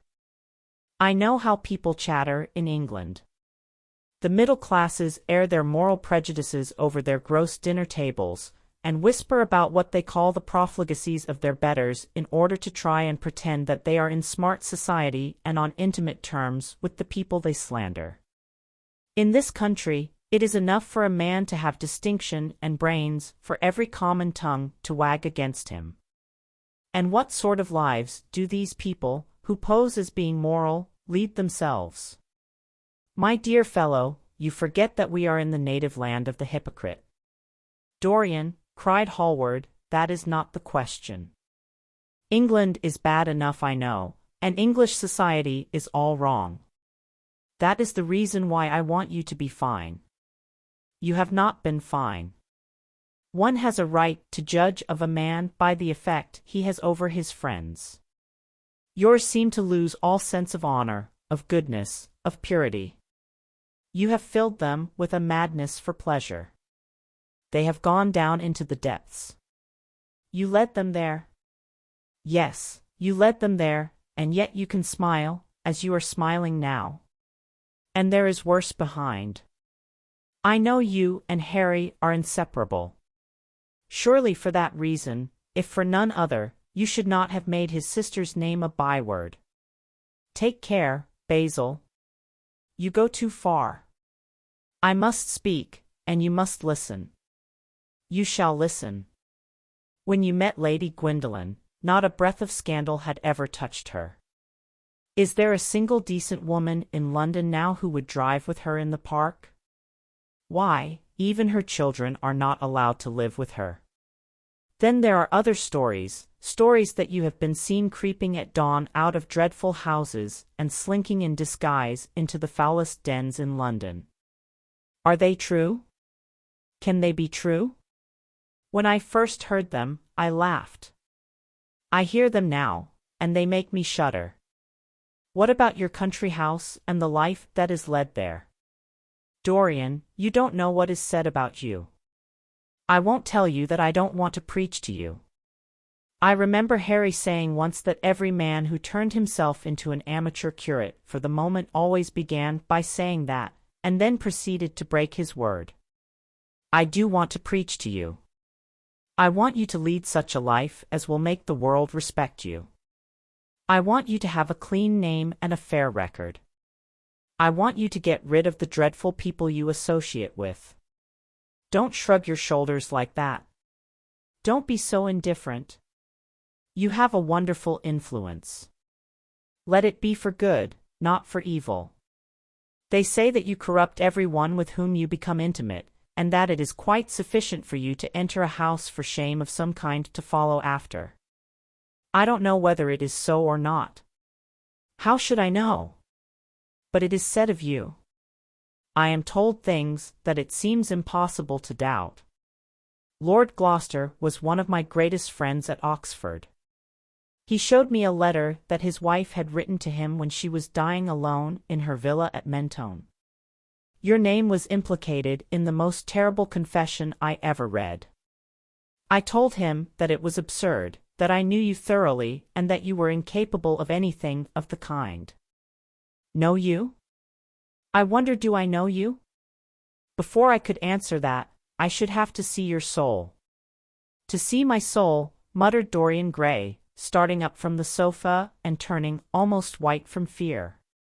Yes, answered Hallward gravely, and with deep-toned sorrow in his voice, to see your soul. But only God can do that. A bitter laugh of mockery broke from the lips of the younger man. You shall see it yourself, tonight, he cried, seizing a lamp from the table. Come, it is your own handiwork. Why shouldn't you look at it?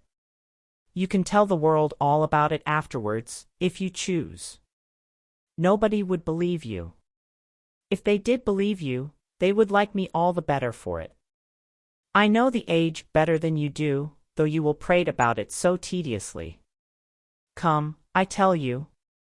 You have chattered enough about corruption. Now you shall look on it face to face. There was the madness of pride in every word he uttered. He stamped his foot upon the ground in his boyish insolent manner. He felt a terrible joy at the thought that someone else was to share his secret, and that the man who had painted the portrait that was the origin of all his shame was to be burdened for the rest of his life with the hideous memory of what he had done. Yes, he continued, Coming closer to him and looking steadfastly into his stern eyes, "I shall show you my soul. You shall see the thing that you fancy only God can see." Hallward started back. "This is blasphemy, Dorian," he cried. "You must not say things like that. They are horrible, and they don't mean anything." "You think so?" He laughed again. "I know so. As for what I said to you tonight, I said it for your good. You know I have been always a stanch friend to you. Don't touch me. Finish what you have to say." A twisted flash of pain shot across the painter's face. He paused for a moment, and a wild feeling of pity came over him. After all, what right had he to pry into the life of Dorian Gray? If he had done a tithe of what was rumored about him, how much he must have suffered. Then he straightened himself up, and walked over to the fireplace, and stood there, looking at the burning logs, with their frost-like ashes and their throbbing cores of flame. "I am waiting, Basil," said the young man in a hard, clear voice. He turned round. "What I have to say is this," he cried. "You must give me some answer to these horrible charges that are made against you. If you tell me that they are absolutely untrue from beginning to end, I shall believe you. Deny them, Dorian, deny them. Can't you see what I am going through? My God! Don't tell me that you are bad, and corrupt, and shameful." Dorian Gray smiled. There was a curl of contempt in his lips. "Come upstairs, Basil," he said quietly. "I keep a diary of my life from day to day, and it never leaves the room in which it is written. I shall show it to you if you come with me.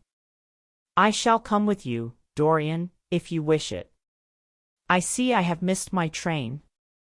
That makes no matter. I can go tomorrow.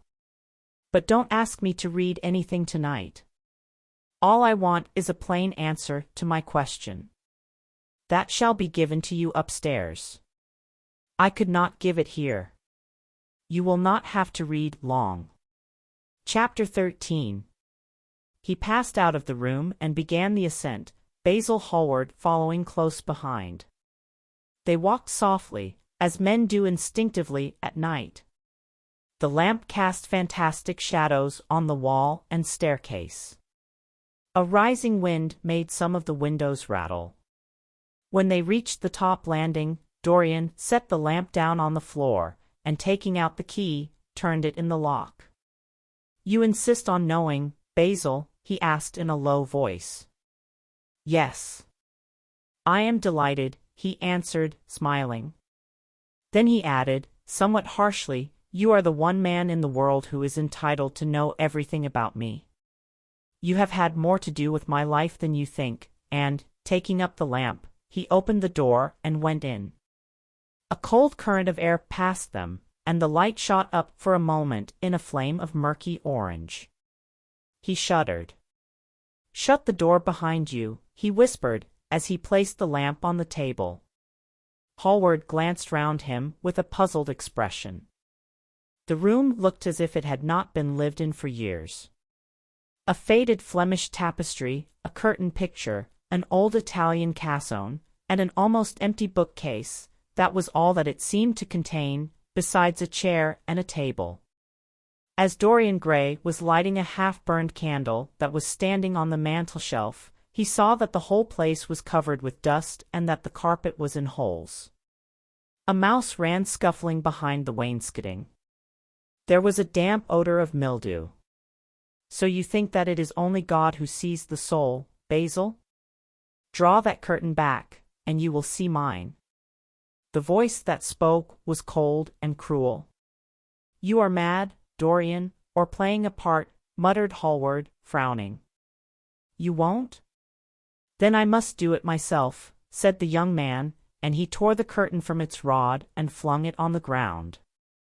An exclamation of horror broke from the painter's lips as he saw in the dim light the hideous face on the canvas grinning at him.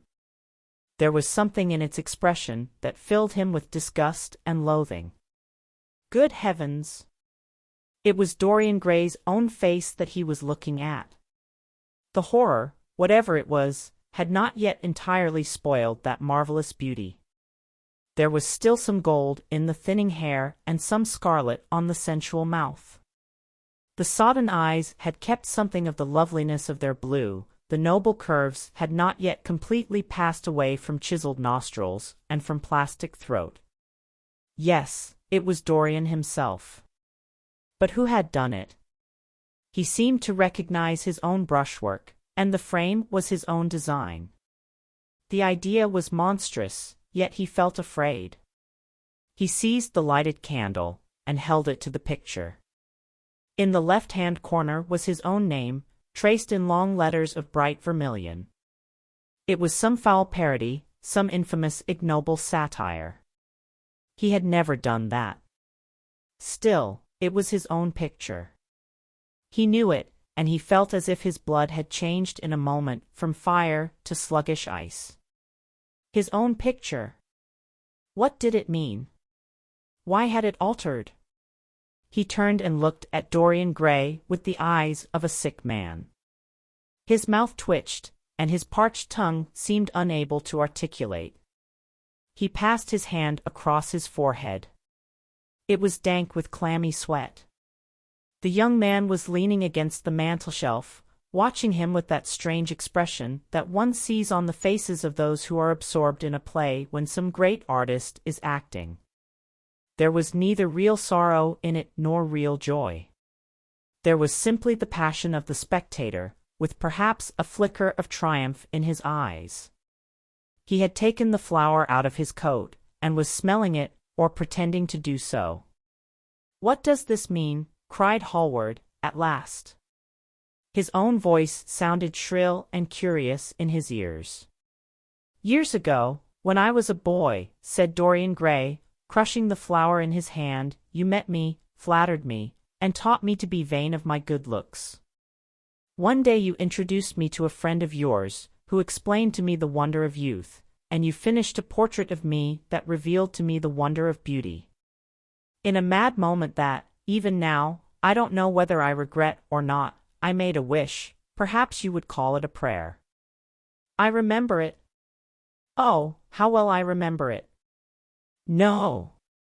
The thing is impossible. The room is damp. Mildew has got into the canvas. The paints I used had some wretched mineral poison in them. I tell you the thing is impossible." "Ah, what is impossible?" murmured the young man, going over to the window and leaning his forehead against the cold, mist-stained glass. "You told me you had destroyed it. I was wrong. It has destroyed me. I don't believe it is my picture." "Can't you see your ideal in it?" said Dorian bitterly. "My ideal, as you call it.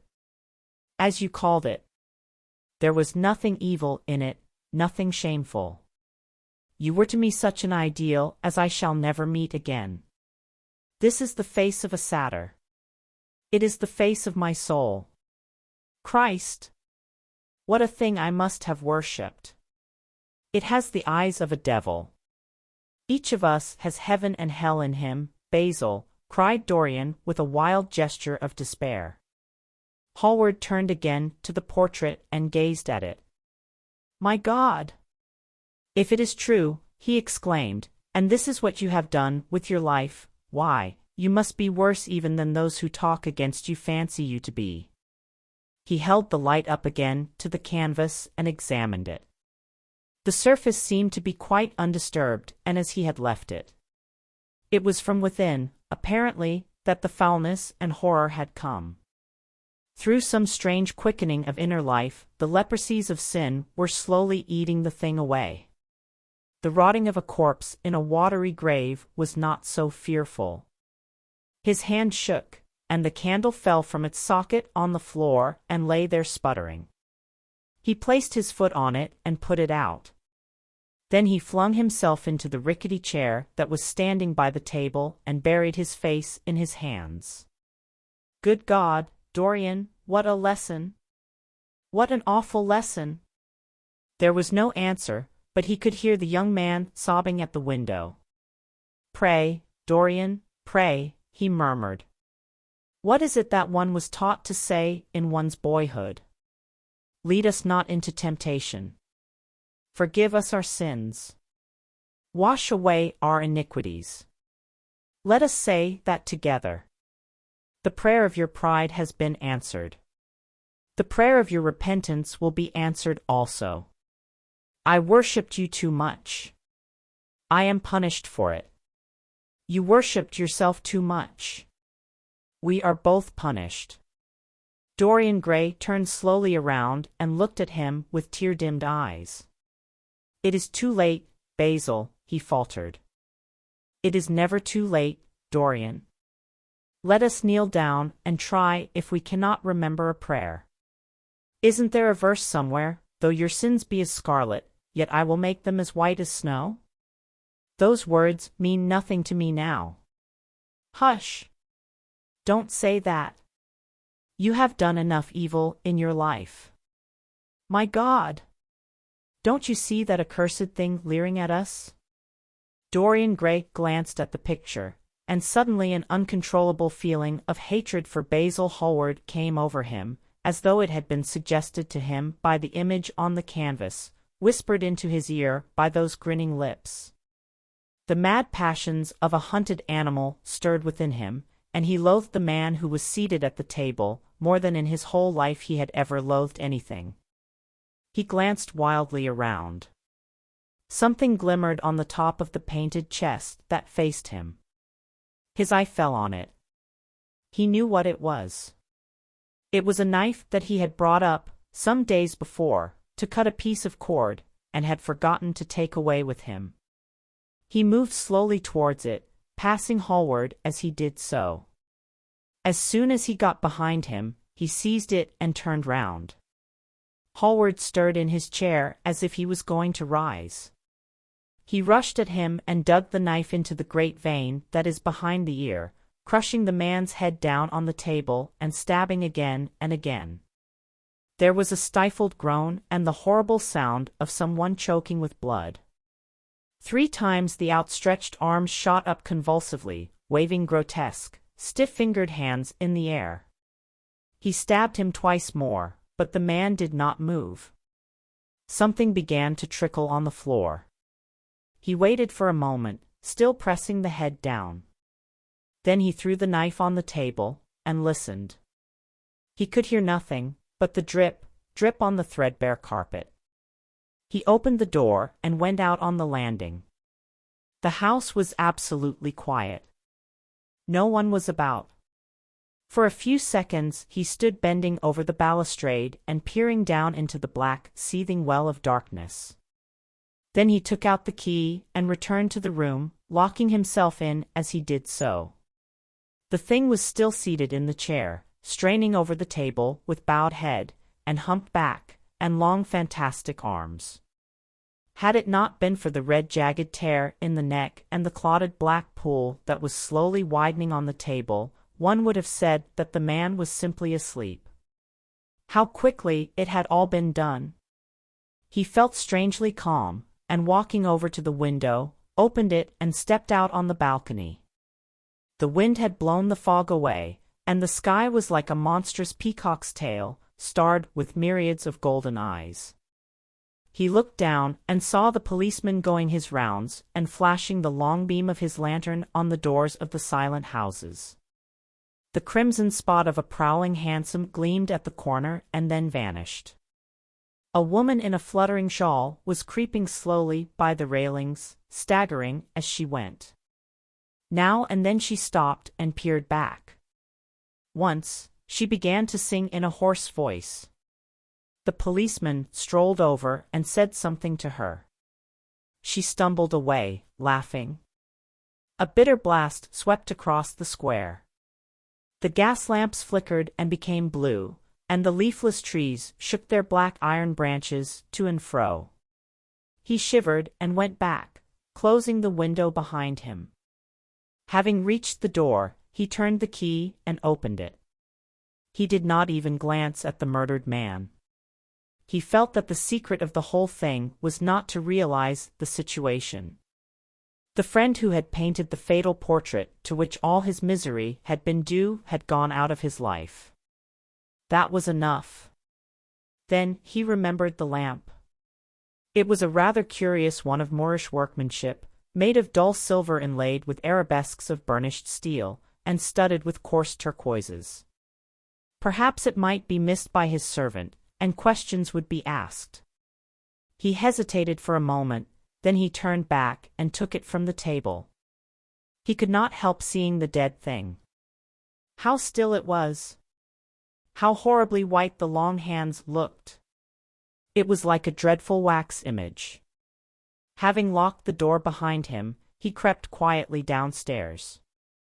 The woodwork creaked and seemed to cry out as if in pain. He stopped several times and waited. No, everything was still. It was merely the sound of his own footsteps. When he reached the library, he saw the bag and coat in the corner. They must be hidden away somewhere. He unlocked a secret press that was in the wainscoting, a press in which he kept his own curious disguises, and put them into it.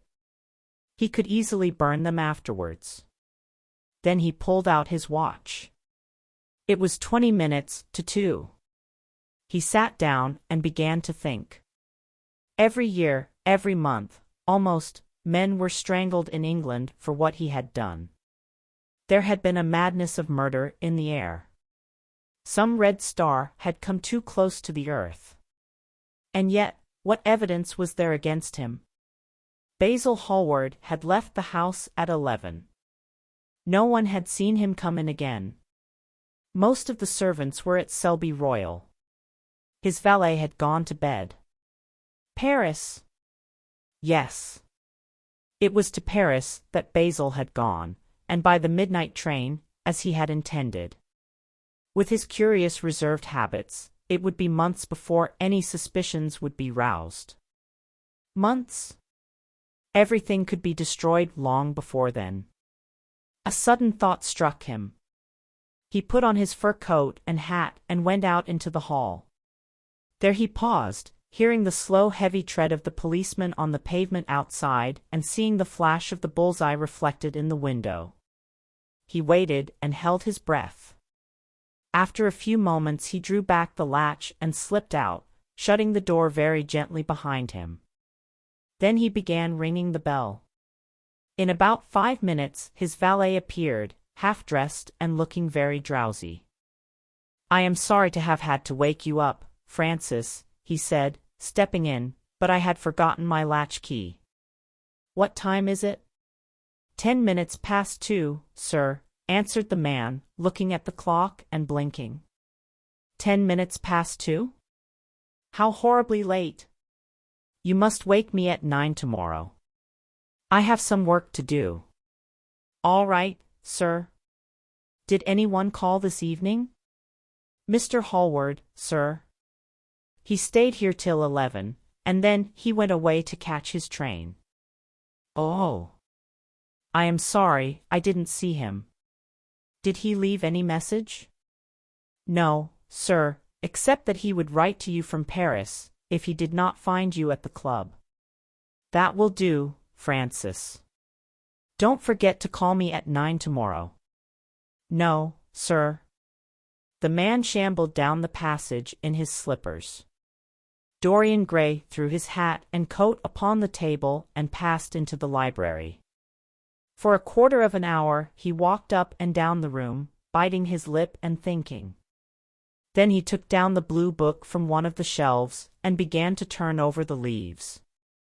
Alan Campbell, 152, Hertford Street, Mayfair.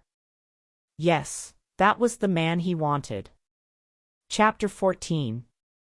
At 9 o'clock the next morning his servant came in with a cup of chocolate on a tray and opened the shutters. Dorian was sleeping quite peacefully, lying on his right side, with one hand underneath his cheek. He looked like a boy who had been tired out with play, or study. The man had to touch him twice on the shoulder before he woke, and as he opened his eyes a faint smile passed across his lips, as though he had been lost in some delightful dream. Yet he had not dreamed at all. His night had been untroubled by any images of pleasure or of pain. But youth smiles without any reason. It is one of its chiefest charms. He turned round, and leaning upon his elbow, began to sip his chocolate. The mellow November sun came streaming into the room. The sky was bright, and there was a genial warmth in the air. It was almost like a morning in May. Gradually, the events of the preceding night crept with silent, blood-stained feet into his brain and reconstructed themselves there with terrible distinctness. He winced at the memory of all that he had suffered, and for a moment the same curious feeling of loathing for Basil Hallward that had made him kill him as he sat in the chair came back to him, and he grew cold with passion. The dead man was still sitting there, too, and in the sunlight now. How horrible that was! Such hideous things were for the darkness, not for the day. He felt that if he brooded on what he had gone through, he would sicken or grow mad. There were sins whose fascination was more in the memory than in the doing of them, strange triumphs that gratified the pride more than the passions, and gave to the intellect a quickened sense of joy, greater than any joy they brought, or could ever bring, to the senses. But this was not one of them. It was a thing to be driven out of the mind, to be drugged with poppies, to be strangled lest it might strangle one itself. When the half-hour struck, he passed his hand across his forehead, and then got up hastily and dressed himself with even more than his usual care, giving a good deal of attention to the choice of his necktie and scarf-pin and changing his rings more than once. He spent a long time also over breakfast, tasting the various dishes, talking to his valet about some new liveries that he was thinking of getting made for the servants at Selby, and going through his correspondence. At some of the letters, he smiled. 3 of them bored him. One he read several times over and then tore up with a slight look of annoyance in his face. That awful thing, a woman's memory, as Lord Henry had once said. After he had drunk his cup of black coffee, he wiped his lips slowly with a napkin, motioned to his servant to wait, and going over to the table, sat down and wrote 2 letters. One he put in his pocket, the other he handed to the valet. Take this round to 152, Hertford Street, Francis, and if Mr. Campbell is out of town, get his address. As soon as he was alone, he lit a cigarette and began sketching upon a piece of paper, drawing first flowers and bits of architecture, and then human faces. Suddenly he remarked that every face that he drew seemed to have a fantastic likeness to Basil Hallward. He frowned, and getting up, went over to the bookcase and took out a volume at hazard. He was determined that he would not think about what had happened until it became absolutely necessary that he should do so. When he had stretched himself on the sofa, he looked at the title page of the book.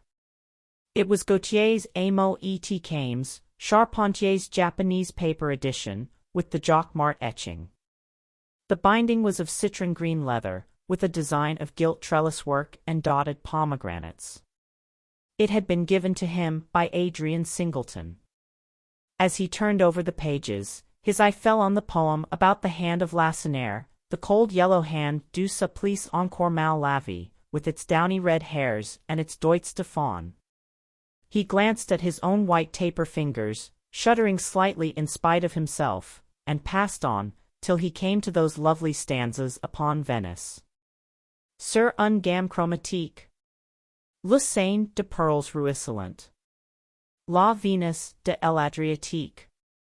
Sort de l'eau sun cour rose et blanc. Les domes, sur l'Aza de Andes.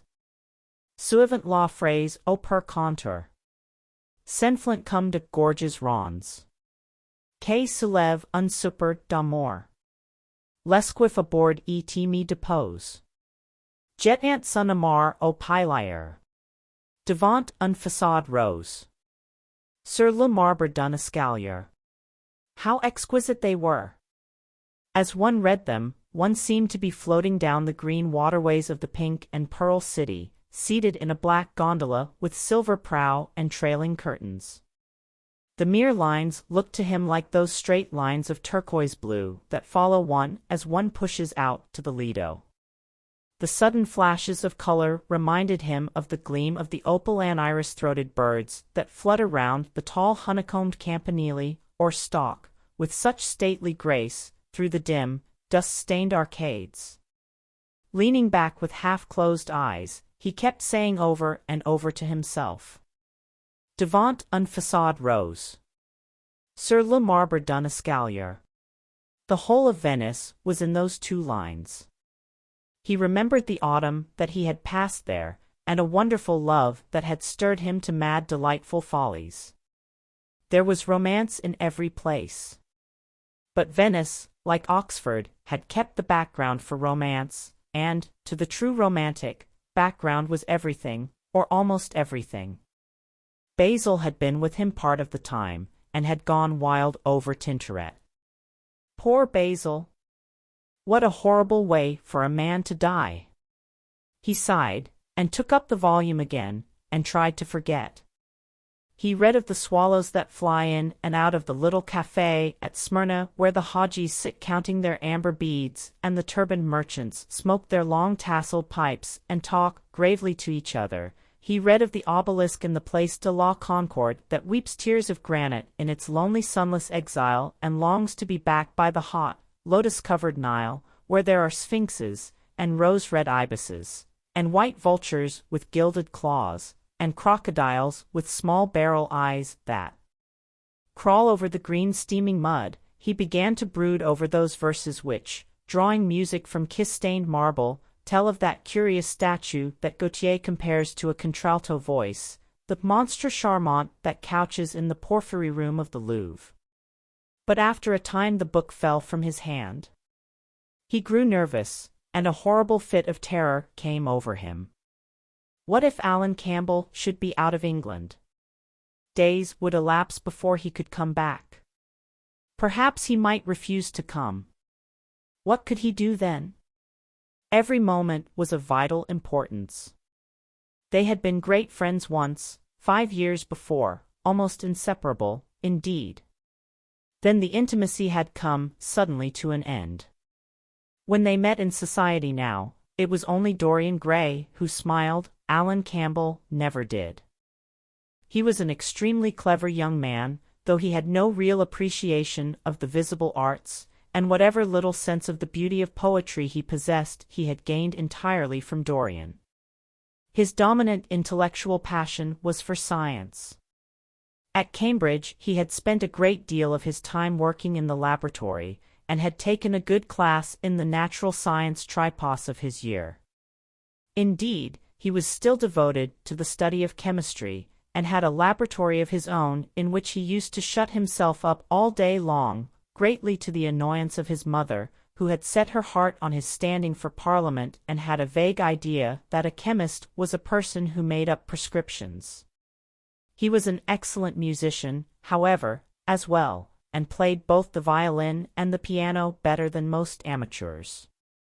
In fact, it was music that had first brought him and Dorian Gray together, music and that indefinable attraction that Dorian seemed to be able to exercise whenever he wished, and, indeed, exercised often without being conscious of it.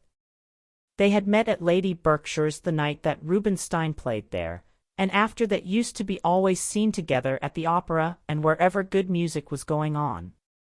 For 18 months their intimacy lasted. Campbell was always either at Selby Royal or in Grosvenor Square. To him, as to many others, Dorian Gray was the type of everything that is wonderful and fascinating in life. Whether or not a quarrel had taken place between them no one ever knew. But suddenly people remarked that they scarcely spoke when they met and that Campbell seemed always to go away early from any party at which Dorian Gray was present. He had changed, too, was strangely melancholy at times, appeared almost to dislike hearing music, and would never himself play, giving as his excuse, when he was called upon, that he was so absorbed in science that he had no time left in which to practice. And this was certainly true. Every day he seemed to become more interested in biology, and his name appeared once or twice in some of the scientific reviews in connection with certain curious experiments. This was the man Dorian Gray was waiting for. Every second he kept glancing at the clock. As the minutes went by, he became horribly agitated. At last he got up and began to pace up and down the room, looking like a beautiful caged thing. He took long, stealthy strides. His hands were curiously cold. The suspense became unbearable. Time seemed to him to be crawling with feet of lead, while he by monstrous winds was being swept towards the jagged edge of some black cleft of precipice. He knew what was waiting for him there, saw it, indeed, and, shuddering, crushed with dank hands his burning lids as though he would have robbed the very brain of sight and driven the eyeballs back into their cave. It was useless. The brain had its own food on which it battened, and the imagination, made grotesque by terror, twisted and distorted as a living thing by pain, danced like some foul puppet on a stand and grinned through moving masks. Then, suddenly, time stopped for him. Yes, that blind, slow-breathing thing crawled no more, and horrible thoughts, time being dead, raced nimbly on in front, and dragged a hideous future from its grave, and showed it to him. He stared at it. Its very horror made him stone. At last the door opened and his servant entered. He turned glazed eyes upon him. "Mr. Campbell, sir," said the man. A sigh of relief broke from his parched lips, and the color came back to his cheeks. "Ask him to come in at once, Francis." He felt that he was himself again. His mood of cowardice had passed away. The man bowed and retired. In a few moments, Alan Campbell walked in, looking very stern and rather pale, his pallor being intensified by his coal-black hair and dark eyebrows. "Alan, this is kind of you. I thank you for coming. I had intended never to enter your house again, Gray. But you said it was a matter of life and death." His voice was hard and cold. He spoke with slow deliberation. There was a look of contempt in the steady searching gaze that he turned on Dorian. He kept his hands in the pockets of his astrakhan coat, and seemed not to have noticed the gesture with which he had been greeted. "Yes, it is a matter of life and death, Alan, and to more than one person. Sit down." Campbell took a chair by the table, and Dorian sat opposite to him. The two men's eyes met. In Dorian's there was infinite pity. He knew that what he was going to do was dreadful. After a strained moment of silence, he leaned across and said, very quietly, but watching the effect of each word upon the face of him he had sent for, "Alan, in a locked room at the top of this house, a room to which nobody but myself has access, a dead man is seated at a table. He has been dead 10 hours now. Don't stir, and don't look at me like that. Who the man is, why he died, how he died, are matters that do not concern you. What you have to do is this. Stop, Gray. I don't want to know anything further. Whether what you have told me is true or not true doesn't concern me. I entirely decline to be mixed up in your life. Keep your horrible secrets to yourself. They don't interest me anymore. Alan, they will have to interest you. This one will have to interest you. I am awfully sorry for you, Alan. But I can't help myself. You are the one man who is able to save me. I am forced to bring you into the matter. I have no option. Alan, you are scientific. You know about chemistry and things of that kind. You have made experiments. What you have got to do is to destroy the thing that is upstairs, to destroy it so that not a vestige of it will be left. Nobody saw this person come into the house. Indeed, at the present moment he is supposed to be in Paris. He will not be missed for months. When he is missed, there must be no trace of him found here. You, Alan, you must change him, and everything that belongs to him, into a handful of ashes that I may scatter in the air. You are mad, Dorian.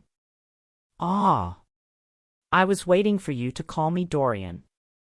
You are mad, I tell you, mad to imagine that I would raise a finger to help you, mad to make this monstrous confession. I will have nothing to do with this matter, whatever it is. Do you think I am going to peril my reputation for you? What is it to me what devil's work you are up to? It was suicide, Alan. I am glad of that. But who drove him to it?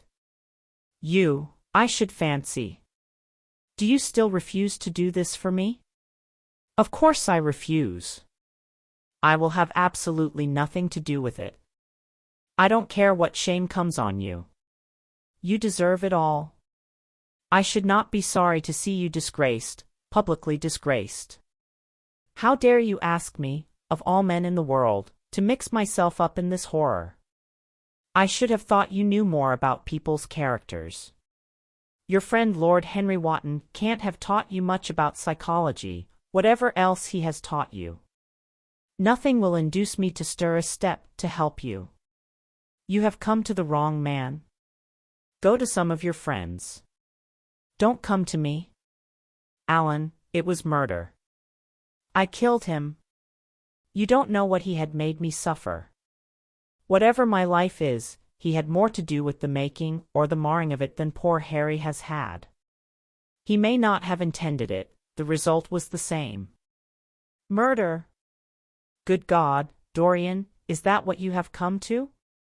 I shall not inform upon you. It is not my business. Besides, without my stirring in the matter, you are certain to be arrested. Nobody ever commits a crime without doing something stupid. But I will have nothing to do with it. You must have something to do with it. Wait a moment, listen to me. Only listen, Alan. All I ask of you is to perform a certain scientific experiment. You go to hospitals and dead houses, and the horrors that you do there don't affect you. If in some hideous dissecting room or fetid laboratory you found this man lying on a leaden table with red gutters scooped out in it for the blood to flow through, you would simply look upon him as an admirable subject. You would not turn a hair. You would not believe that you were doing anything wrong. On the contrary, you would probably feel that you were benefiting the human race, or increasing the sum of knowledge in the world, or gratifying intellectual curiosity, or something of that kind. What I want you to do is merely what you have often done before. Indeed, to destroy a body must be far less horrible than what you are accustomed to work at. And, remember, it is the only piece of evidence against me. If it is discovered, I am lost, and it is sure to be discovered unless you help me. I have no desire to help you. You forget that. I am simply indifferent to the whole thing. It has nothing to do with me. Alan, I entreat you. Think of the position I am in. Just before you came I almost fainted with terror. You may know terror yourself some day. No! Don't think of that. Look at the matter purely from the scientific point of view. You don't inquire where the dead things on which you experiment come from. Don't inquire now. I have told you too much as it is. But I beg of you to do this. We were friends once, Alan. Don't speak about those days, Dorian, they are dead. The dead linger sometimes. The man upstairs will not go away. He is sitting at the table, with bowed head and outstretched arms. Alan! Alan! If you don't come to my assistance, I am ruined. Why, they will hang me, Alan. Don't you understand? They will hang me for what I have done. There is no good in prolonging this scene. I absolutely refuse to do anything in the matter. It is insane of you to ask me. You refuse? Yes. I entreat you, Alan. It is useless." The same look of pity came into Dorian Gray's eyes. Then he stretched out his hand, took a piece of paper, and wrote something on it. He read it over twice, folded it carefully, and pushed it across the table. Having done this, he got up and went over to the window. Campbell looked at him in surprise, and then took up the paper and opened it. As he read it, his face became ghastly pale and he fell back in his chair. A horrible sense of sickness came over him. He felt as if his heart was beating itself to death in some empty hollow. After 2 or 3 minutes of terrible silence, Dorian turned round and came and stood behind him, putting his hand upon his shoulder. "I am so sorry for you, Alan," he murmured, "but you leave me no alternative. I have a letter written already. Here it is. You see the address. If you don't help me, I must send it. If you don't help me, I will send it. You know what the result will be. But you are going to help me? It is impossible for you to refuse now. I tried to spare you. You will do me the justice to admit that. You were stern, harsh, offensive. You treated me as no man has ever dared to treat me, no living man, at any rate. I bore it all. Now it is for me to dictate terms." Campbell buried his face in his hands, and a shudder passed through him. "Yes, it is my turn to dictate terms, Alan. You know what they are. The thing is quite simple. Come, don't work yourself into this fever. The thing has to be done. Face it, and do it." A groan broke from Campbell's lips and he shivered all over. The ticking of the clock on the mantelpiece seemed to him to be dividing time into separate atoms of agony, each of which was too terrible to be borne. He felt as if an iron ring was being slowly tightened round his forehead, as if the disgrace with which he was threatened had already come upon him. The hand upon his shoulder weighed like a hand of lead. It was intolerable. It seemed to crush him. "Come, Alan, you must decide at once." "I cannot do it," he said, mechanically, as though words could alter things. "You must. You have no choice. Don't delay." He hesitated a moment. "Is there a fire in the room upstairs?" "Yes, there is a gas fire with asbestos." "I shall have to go home and get some things from the laboratory." "No, Alan, you must not leave the house. Write out on a sheet of notepaper what you want and my servant will take a cab and bring the things back to you." Campbell scrawled a few lines, blotted them, and addressed an envelope to his assistant. Dorian took the note up and read it carefully. Then he rang the bell and gave it to his valet, with orders to return as soon as possible and to bring the things with him. As the hall door shut, Campbell started nervously, and having got up from the chair, went over to the chimney-piece. He was shivering with a kind of ague. For nearly 20 minutes, neither of the men spoke. A fly buzzed noisily about the room, and the ticking of the clock was like the beat of a hammer. As the chime struck 1, Campbell turned round, and looking at Dorian Gray, saw that his eyes were filled with tears. There was something in the purity and refinement of that sad face that seemed to enrage him. "You are infamous, absolutely infamous," he muttered. "Hush, Alan. You have saved my life," said Dorian. "Your life? Good heavens! What a life that is! You have gone from corruption to corruption, and now you have culminated in crime. In doing what I am going to do, what you force me to do, it is not of your life that I am thinking." "Ah, Alan," murmured Dorian with a sigh, "I wish you had 1,000th part of the pity for me that I have for you." He turned away as he spoke and stood looking out at the garden. Campbell made no answer. After about 10 minutes a knock came to the door, and the servant entered, carrying a large mahogany chest of chemicals, with a long coil of steel and platinum wire and two rather curiously shaped iron clamps. "Shall I leave the things here, sir?" he asked Campbell. "Yes," said Dorian. "And I am afraid, Francis, that I have another errand for you." "What is the name of the man at Richmond who supplies Selby with orchids?" "Harden, sir." "Yes, Harden.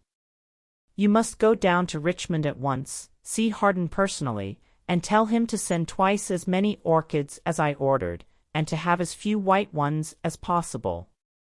In fact, I don't want any white ones. It is a lovely day, Francis, and Richmond is a very pretty place, otherwise I wouldn't bother you about it." "No trouble, sir." "At what time shall I be back?" Dorian looked at Campbell. "How long will your experiment take, Alan?" he said in a calm, indifferent voice. The presence of a third person in the room seemed to give him extraordinary courage. Campbell frowned and bit his lip. "It will take about 5 hours," he answered. "It will be time enough, then, if you are back at 7:30, Francis. Or stay, just leave my things out for dressing. You can have the evening to yourself. I am not dining at home, so I shall not want you." "Thank you, sir," said the man, leaving the room. "Now, Alan, there is not a moment to be lost. How heavy this chest is! I'll take it for you. You bring the other things." He spoke rapidly and in an authoritative manner. Campbell felt dominated by him. They left the room together. When they reached the top landing, Dorian took out the key and turned it in the lock. Then he stopped, and a troubled look came into his eyes. He shuddered. "I don't think I can go in, Alan," he murmured. "It is nothing to me." "I don't require you," said Campbell coldly. Dorian half opened the door. As he did so, he saw the face of his portrait leering in the sunlight. On the floor in front of it the torn curtain was lying. He remembered that the night before he had forgotten, for the first time in his life, to hide the fatal canvas, and was about to rush forward, when he drew back with a shudder. What was that loathsome red dew that gleamed, wet and glistening, on one of the hands, as though the canvas had sweated blood? How horrible it was, more horrible, it seemed to him for the moment, than the silent thing that he knew was stretched across the table, the thing whose grotesque misshapen shadow on the spotted carpet showed him that it had not stirred, but was still there, as he had left it. He heaved a deep breath, opened the door a little wider, and with half-closed eyes and averted head, walked quickly in, determined that he would not look even once upon the dead man. Then, stooping down and taking up the gold and purple hanging, he flung it right over the picture.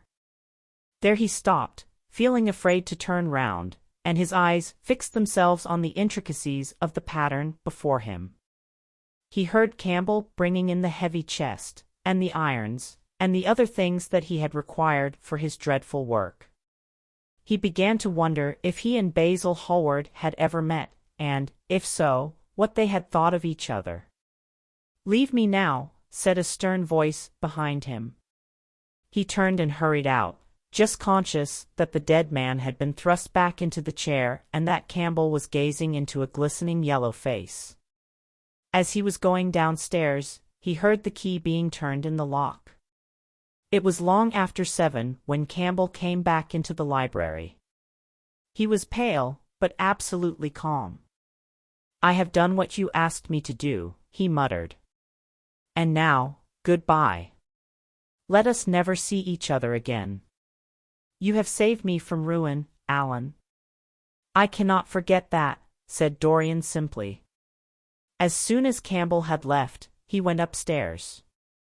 There was a horrible smell of nitric acid in the room.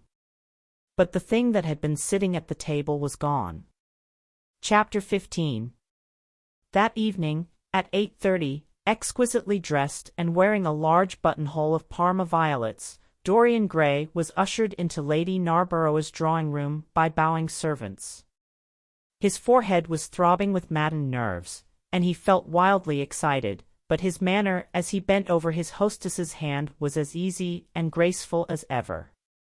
Perhaps one never seems so much at one's ease as when one has to play a part.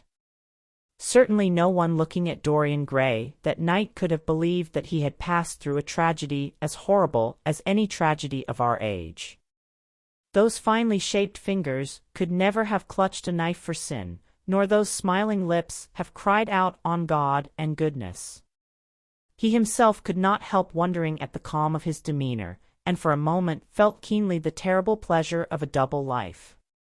It was a small party, got up rather in a hurry by Lady Narborough, who was a very clever woman with what Lord Henry used to describe as the remains of really remarkable ugliness. She had proved an excellent wife to one of our most tedious ambassadors, and having buried her husband properly in a marble mausoleum, which she had herself designed, and married off her daughters to some rich, rather elderly men, she devoted herself now to the pleasures of French fiction, French cookery, and French esprit when she could get it.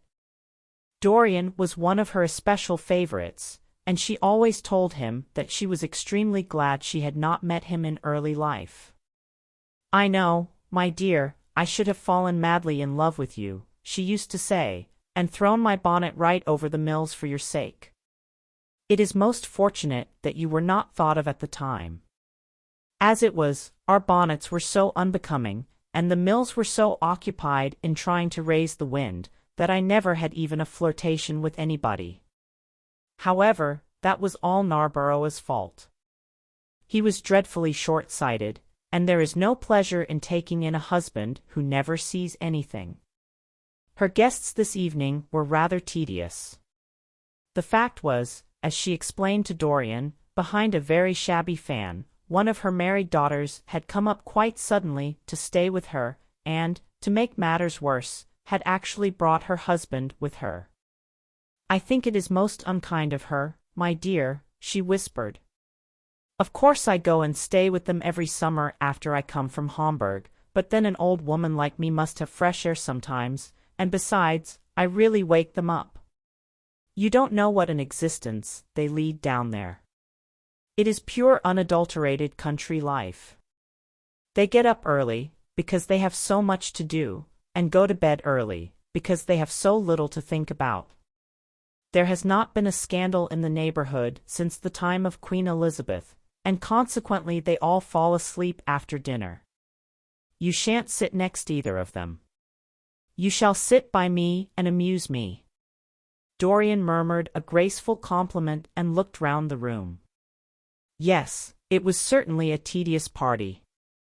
Two of the people he had never seen before, and the others consisted of Ernest Harrowden, one of those middle-aged mediocrities so common in London clubs who have no enemies, but are thoroughly disliked by their friends, Lady Ruxton, an overdressed woman of 47, with a hooked nose, who was always trying to get herself compromised, but was so peculiarly plain that to her great disappointment no one would ever believe anything against her, Mrs. Erlynne, a pushing nobody, with a delightful lisp and Venetian red hair, Lady Alice Chapman, his hostess's daughter, a dowdy dull girl, with one of those characteristic British faces that, once seen, are never remembered, and her husband, a red-cheeked, white-whiskered creature who, like so many of his class, was under the impression that inordinate joviality can atone for an entire lack of ideas.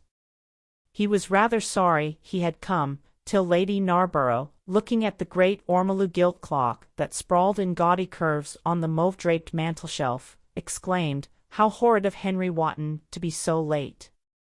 I sent round to him this morning on chance, and he promised faithfully not to disappoint me."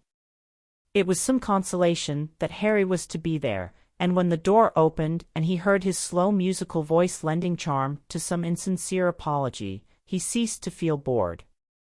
But at dinner he could not eat anything.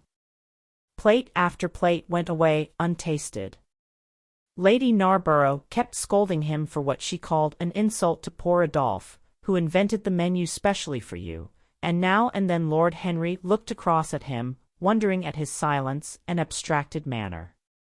From time to time the butler filled his glass with champagne. He drank eagerly, and his thirst seemed to increase. "Dorian," said Lord Henry at last, as the souffle was being handed round, "what is the matter with you tonight? You are quite out of sorts." "I believe he is in love," cried Lady Narborough, "and that he is afraid to tell me for fear I should be jealous." "He is quite right. I certainly should." "Dear Lady Narborough," murmured Dorian, smiling, "I have not been in love for a whole week, not, in fact, since Madame de Ferrol left town." "How you men can fall in love with that woman," exclaimed the old lady. "I really cannot understand it." "It is simply because she remembers you when you were a little girl, Lady Narborough," said Lord Henry. "She is the one link between us and your short frocks." "She does not remember my short frocks at all, Lord Henry. But I remember her very well at Vienna 30 years ago, and how décolletée she was then." "She is still décolletée," he answered, taking an olive in his long fingers, "and when she is in a very smart gown she looks like an edition de luxe of a bad French novel. She is really wonderful, and full of surprises. Her capacity for family affection is extraordinary.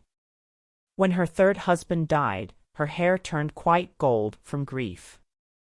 "How can you, Harry?" cried Dorian. "It is a most romantic explanation," laughed the hostess. "But her third husband, Lord Henry? You don't mean to say Ferrol is the fourth?" "Certainly, Lady Narborough. I don't believe a word of it." "Well, ask Mr. Gray. He is one of her most intimate friends." "Is it true, Mr. Gray?"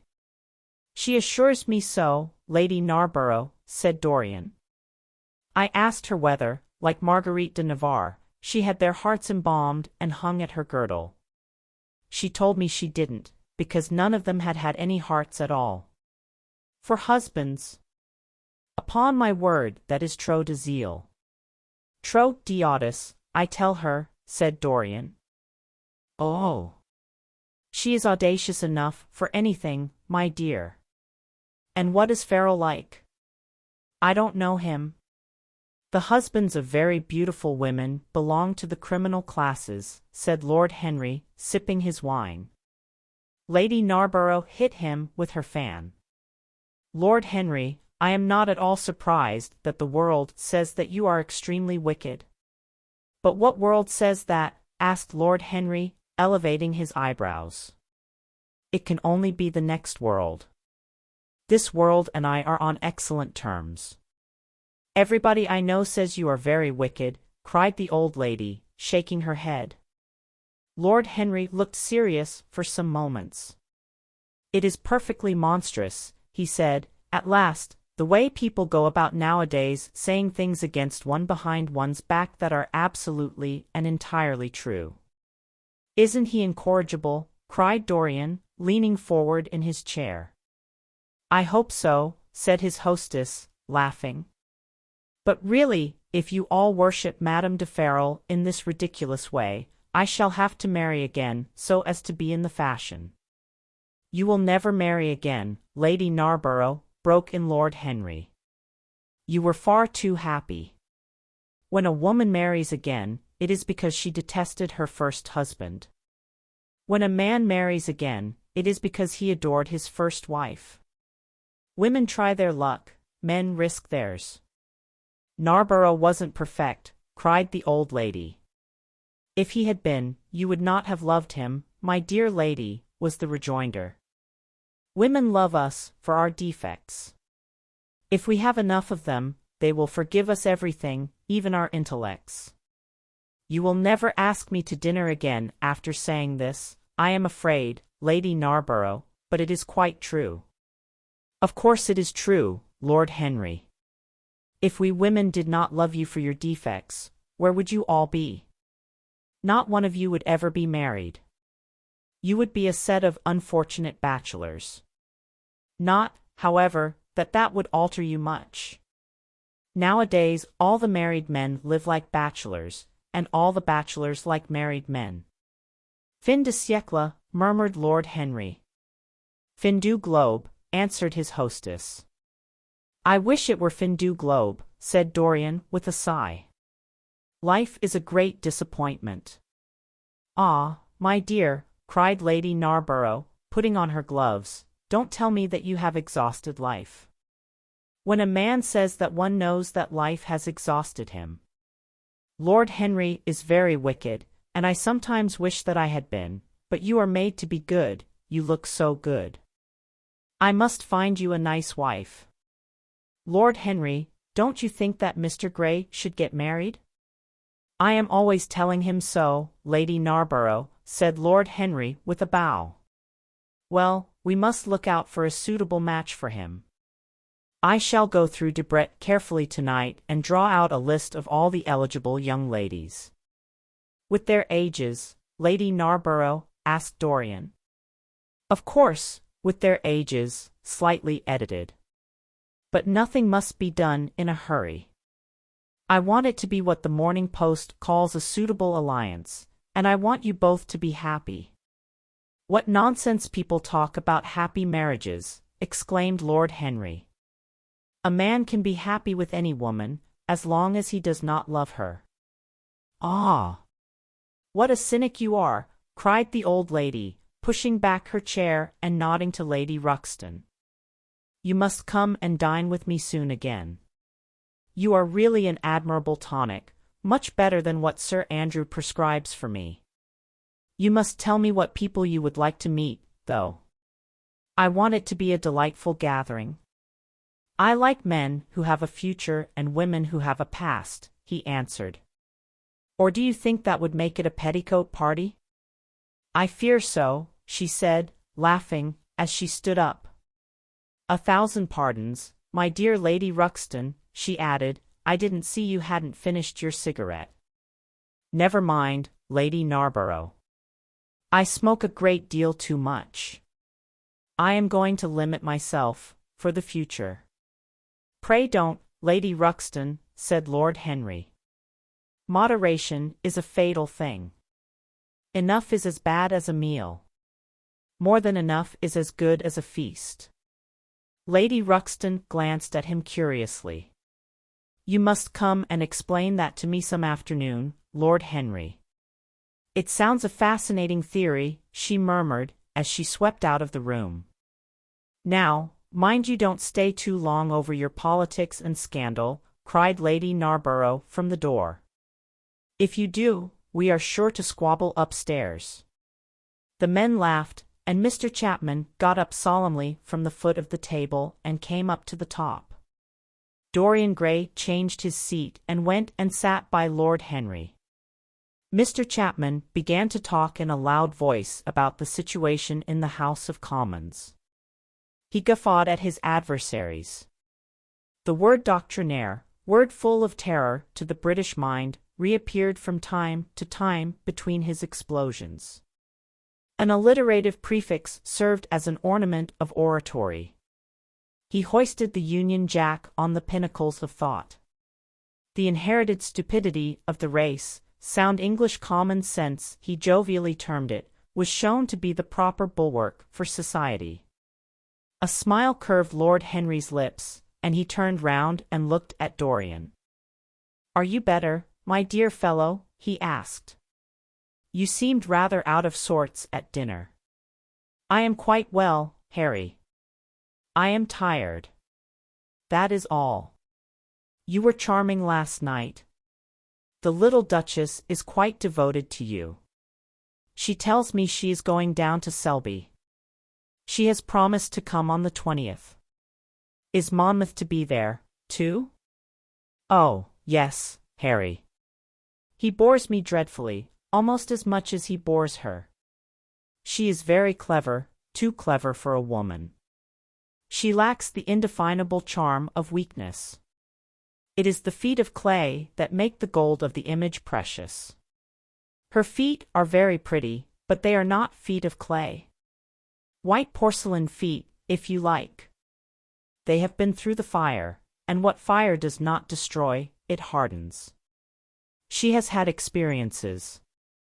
How long has she been married? Asked Dorian. An eternity, she tells me.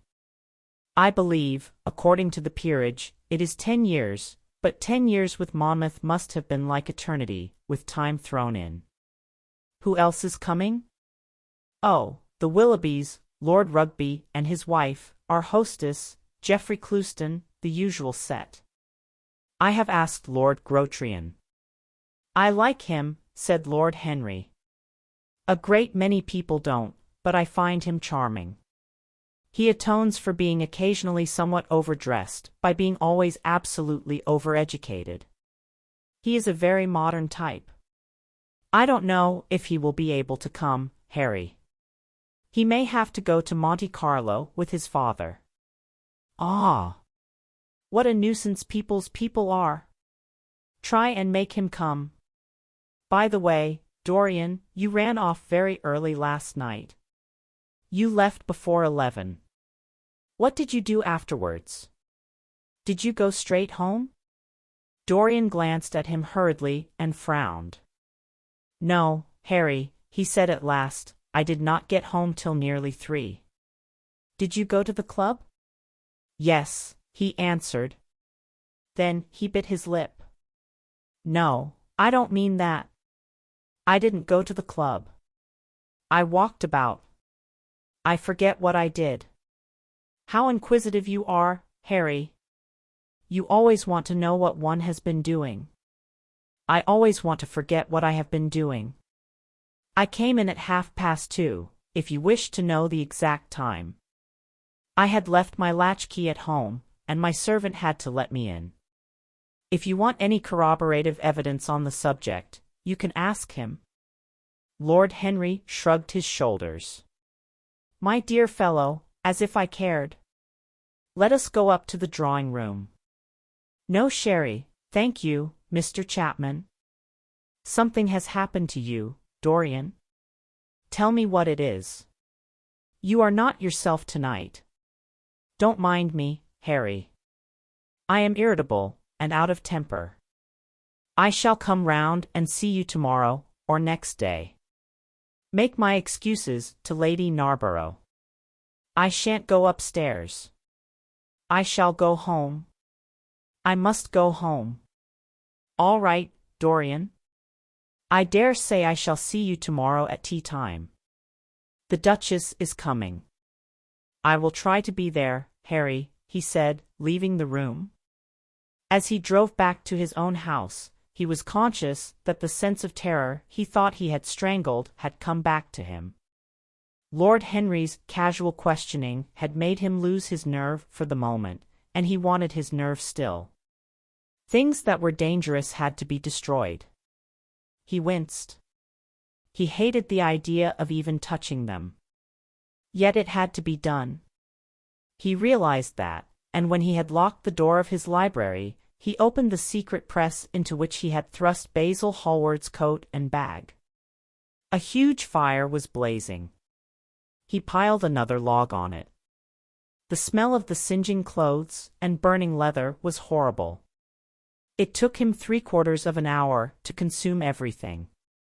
At the end he felt faint and sick, and having lit some Algerian pastilles in a pierced copper brazier, he bathed his hands and forehead with a cool musk-scented vinegar. Suddenly he started. His eyes grew strangely bright, and he gnawed nervously at his underlip. Between two of the windows stood a large Florentine cabinet, made out of ebony and inlaid with ivory and blue lapis. He watched it as though it were a thing that could fascinate and make afraid, as though it held something that he longed for and yet almost loathed. His breath quickened. A mad craving came over him. He lit a cigarette and then threw it away. His eyelids drooped till the long fringed lashes almost touched his cheek. But he still watched the cabinet. At last he got up from the sofa on which he had been lying, went over to it, and having unlocked it, touched some hidden spring. A triangular drawer passed slowly out. His fingers moved instinctively towards it, dipped in, and closed on something. It was a small Chinese box of black and gold dust lacquer, elaborately wrought, the sides patterned with curved waves, and the silken cords hung with round crystals and tasseled in plaited metal threads. He opened it. Inside was a green paste, waxy in luster, the odor curiously heavy and persistent. He hesitated for some moments, with a strangely immobile smile upon his face. Then shivering, though the atmosphere of the room was terribly hot, he drew himself up and glanced at the clock. It was 20 minutes to 12. He put the box back, shutting the cabinet doors as he did so, and went into his bedroom. As midnight was striking bronze blows upon the dusky air, Dorian Gray, dressed commonly, and with a muffler wrapped round his throat, crept quietly out of his house. In Bond Street he found a hansom with a good horse. He hailed it and in a low voice gave the driver an address. The man shook his head. "It is too far for me," he muttered. "Here is a sovereign for you," said Dorian. "You shall have another if you drive fast." "All right, sir," answered the man, "you will be there in an hour," and after his fare had got in he turned his horse round and drove rapidly towards the river. Chapter 16. A cold rain began to fall, and the blurred street lamps looked ghastly in the dripping mist. The public houses were just closing, and dim men and women were clustering in broken groups round their doors. From some of the bars came the sound of horrible laughter. In others, drunkards brawled and screamed. Lying back in the hansom, with his hat pulled over his forehead, Dorian Gray watched with listless eyes the sordid shame of the great city, and now and then he repeated to himself the words that Lord Henry had said to him on the first day they had met, to cure the soul by means of the senses, and the senses by means of the soul. Yes, that was the secret.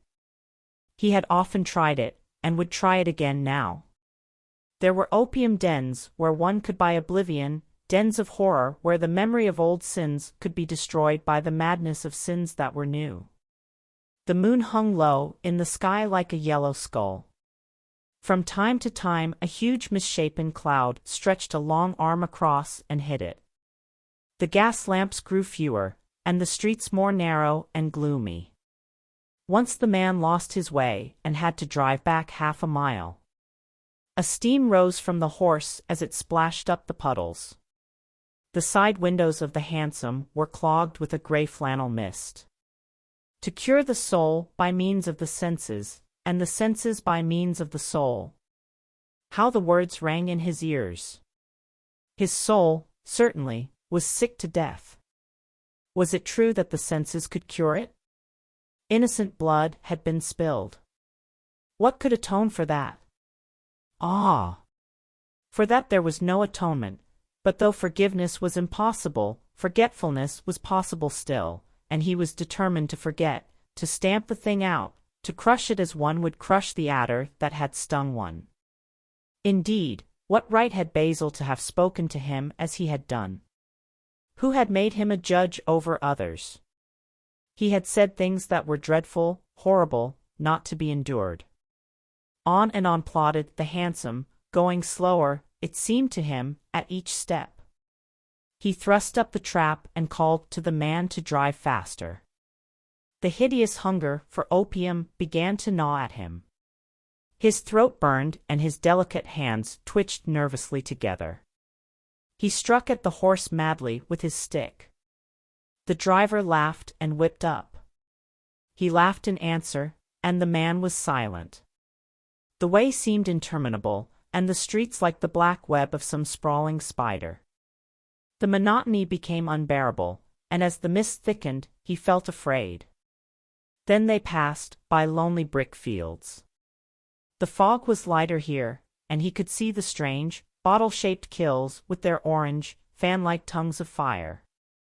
A dog barked as they went by, and far away in the darkness some wandering seagull screamed. The horse stumbled in a rut, then swerved aside and broke into a gallop.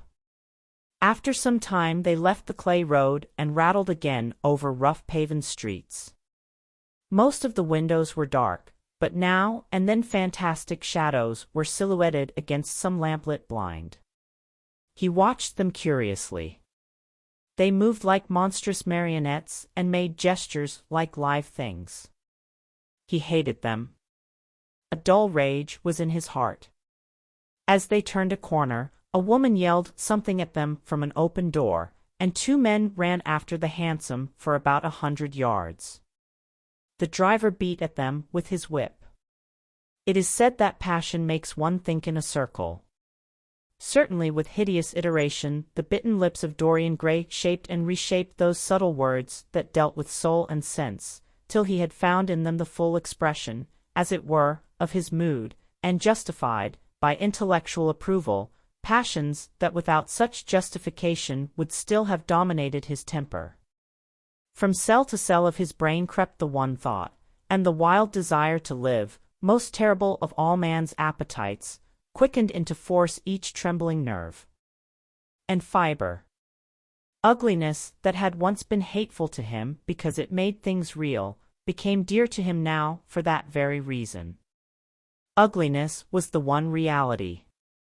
The coarse brawl, the loathsome den, the crude violence of disordered life, the very vileness of thief and outcast, were more vivid, in their intense actuality of impression, than all the gracious shapes of art, the dreamy shadows of song. They were what he needed for forgetfulness. In 3 days he would be free. Suddenly the man drew up with a jerk at the top of a dark lane. Over the low roofs and jagged chimney stacks of the houses rose the black masts of ships. Wreaths of white mist clung like ghostly sails to the yards.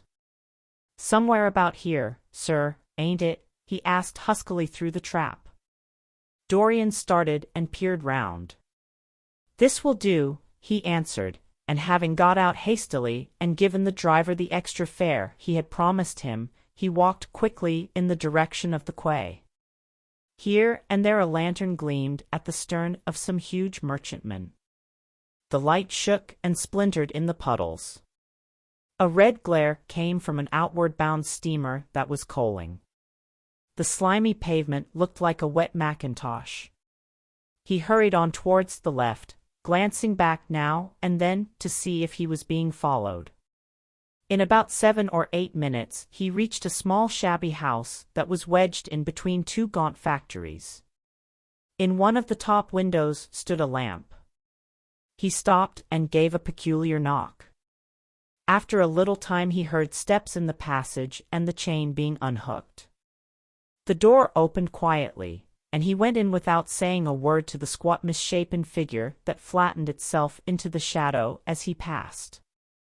At the end of the hall hung a tattered green curtain that swayed and shook in the gusty wind which had followed him in from the street. He dragged it aside and entered a long low room which looked as if it had once been a third-rate dancing saloon. Shrill flaring gas jets, dulled and distorted in the fly-blown mirrors that faced them, were ranged round the walls. Greasy reflectors of ribbed tin backed them, making quivering discs of light.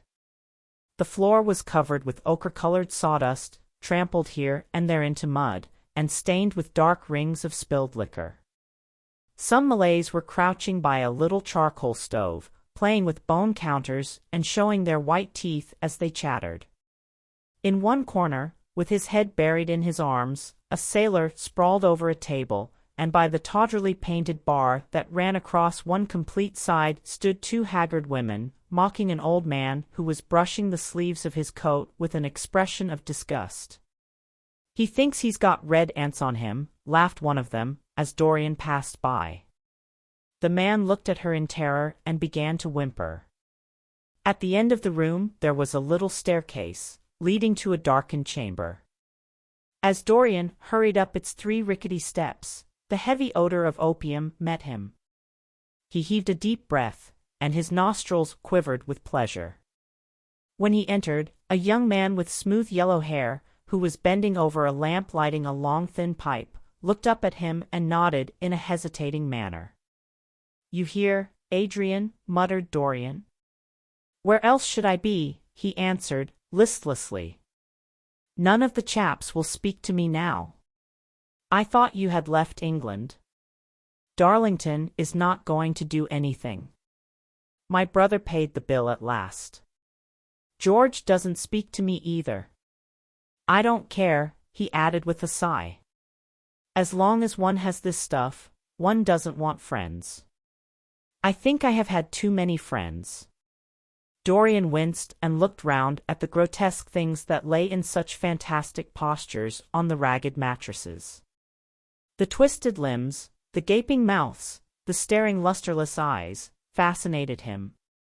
He knew in what strange heavens they were suffering, and what dull hells were teaching them the secret of some new joy. They were better off than he was. He was prisoned in thought. Memory, like a horrible malady, was eating his soul away. From time to time he seemed to see the eyes of Basil Hallward looking at him. Yet he felt he could not stay. The presence of Adrian Singleton troubled him. He wanted to be where no one would know who he was. He wanted to escape from himself. I am going on to the other place, he said after a pause. On the wharf? Yes. That mad cat is sure to be there. They won't have her in this place now. Dorian shrugged his shoulders. I am sick of women who love one. Women who hate one are much more interesting. Besides, the stuff is better. Much the same. I like it better. Come and have something to drink. I must have something. I don't want anything, murmured the young man. Never mind. Adrian Singleton rose up wearily and followed Dorian to the bar.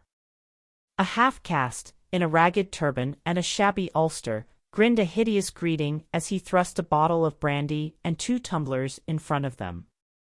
The women sidled up and began to chatter. Dorian turned his back on them and said something in a low voice to Adrian Singleton. A crooked smile, like a Malay crease, writhed across the face of one of the women. We are very proud tonight, she sneered.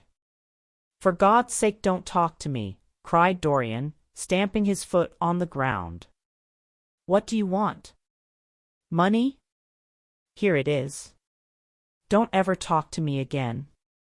2 red sparks flashed for a moment in the woman's sodden eyes, then flickered out and left them dull and glazed. She tossed her head and raked the coins off the counter with greedy fingers. Her companion watched her enviously. It's no use, sighed Adrian Singleton. I don't care to go back. What does it matter? I am quite happy here. You will write to me if you want anything, won't you? Said Dorian, after a pause. Perhaps. Good night, then. Good night, answered the young man, passing up the steps and wiping his parched mouth with a handkerchief. Dorian walked to the door with a look of pain in his face. As he drew the curtain aside, a hideous laugh broke from the painted lips of the woman who had taken his money.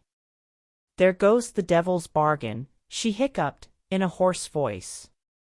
Curse you, he answered, don't call me that. She snapped her fingers. Prince Charming is what you like to be called, ain't it? She yelled after him. The drowsy sailor leaped to his feet as she spoke, and looked wildly round. The sound of the shutting of the hall door fell on his ear. He rushed out as if in pursuit. Dorian Gray hurried along the quay through the drizzling rain. His meeting with Adrian Singleton had strangely moved him, and he wondered if the ruin of that young life was really to be laid at his door, as Basil Hallward had said to him with such infamy of insult. He bit his lip, and for a few seconds his eyes grew sad. Yet, after all, what did it matter to him?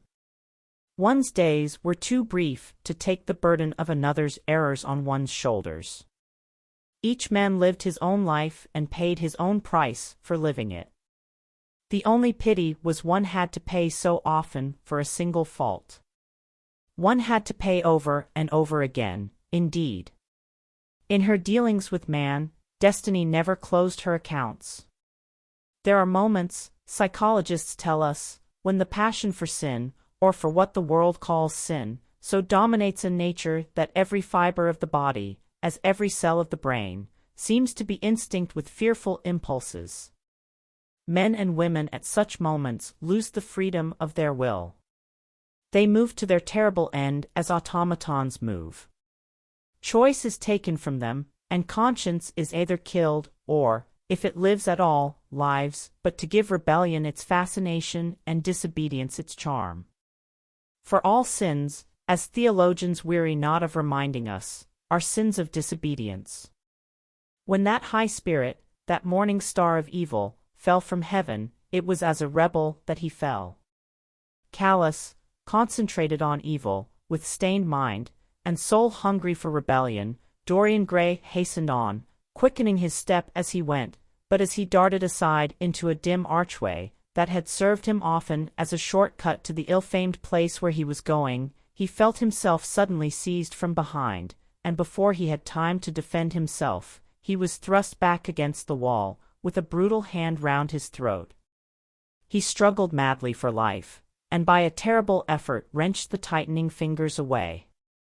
In a second he heard the click of a revolver, and saw the gleam of a polished barrel, pointing straight at his head, and the dusky form of a short, thick-set man facing him. "What do you want?" he gasped. "Keep quiet," said the man. "If you stir, I shoot you." "You are mad." "What have I done to you?" "You wrecked the life of Sybil Vane," was the answer, "and Sybil Vane was my sister. She killed herself." "I know it. Her death is at your door. I swore I would kill you in return. For years I have sought you. I had no clue, no trace. The two people who could have described you were dead. I knew nothing of you but the pet name she used to call you. I heard it tonight by chance. Make your peace with God, for tonight you are going to die." Dorian Gray grew sick with fear. "I never knew her," he stammered. "I never heard of her." "You are mad. You had better confess your sin, for as sure as I am James Vane, you are going to die." There was a horrible moment. Dorian did not know what to say or do. "Down on your knees," growled the man. "I give you 1 minute to make your peace, no more. I go on board tonight for India, and I must do my job first. 1 minute. That's all." Dorian's arms fell to his side. Paralyzed with terror, he did not know what to do. Suddenly a wild hope flashed across his brain. "Stop," he cried. "How long ago is it since your sister died? Quick, tell me." 18 years, said the man. "Why do you ask me? What do years matter?" 18 years, laughed Dorian Gray, with a touch of triumph in his voice. 18 years. Set me under the lamp and look at my face. James Vane hesitated for a moment, not understanding what was meant. Then he seized Dorian Gray and dragged him from the archway. Dim and wavering as was the wind-blown light, yet it served to show him the hideous error, as it seemed, into which he had fallen, for the face of the man he had sought to kill had all the bloom of boyhood, all the unstained purity of youth. He seemed little more than a lad of 20 summers, hardly older, if older indeed at all, than his sister had been when they had parted so many years ago. It was obvious that this was not the man who had destroyed her life. He loosened his hold and reeled back. "My God! My God!" he cried, "and I would have murdered you." Dorian Gray drew a long breath. "You have been on the brink of committing a terrible crime, my man," he said, looking at him sternly. "Let this be a warning to you not to take vengeance into your own hands." "Forgive me, sir," muttered James Vane. "I was deceived. A chance word I heard in that damned den set me on the wrong track. You had better go home and put that pistol away, or you may get into trouble," said Dorian, turning on his heel and going slowly down the street. James Vane stood on the pavement in horror. He was trembling from head to foot. After a little while, a black shadow that had been creeping along the dripping wall moved out into the light and came close to him with stealthy footsteps. He felt a hand laid on his arm and looked round with a start. It was one of the women who had been drinking at the bar. "Why didn't you kill him?" she hissed out, putting haggard face quite close to his. "I knew you were following him when you rushed out from Daly's. You fool! You should have killed him. He has lots of money, and he's as bad as bad." "He is not the man I am looking for," he answered, "and I want no man's money. I want a man's life. The man whose life I want must be nearly 40 now. This one is little more than a boy. Thank God, I have not got his blood upon my hands." The woman gave a bitter laugh.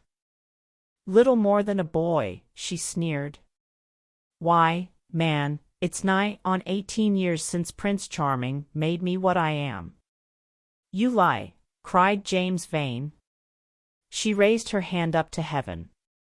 "Before God I am telling the truth," she cried. "Before God? Strike me dumb if it ain't so. He is the worst one that comes here.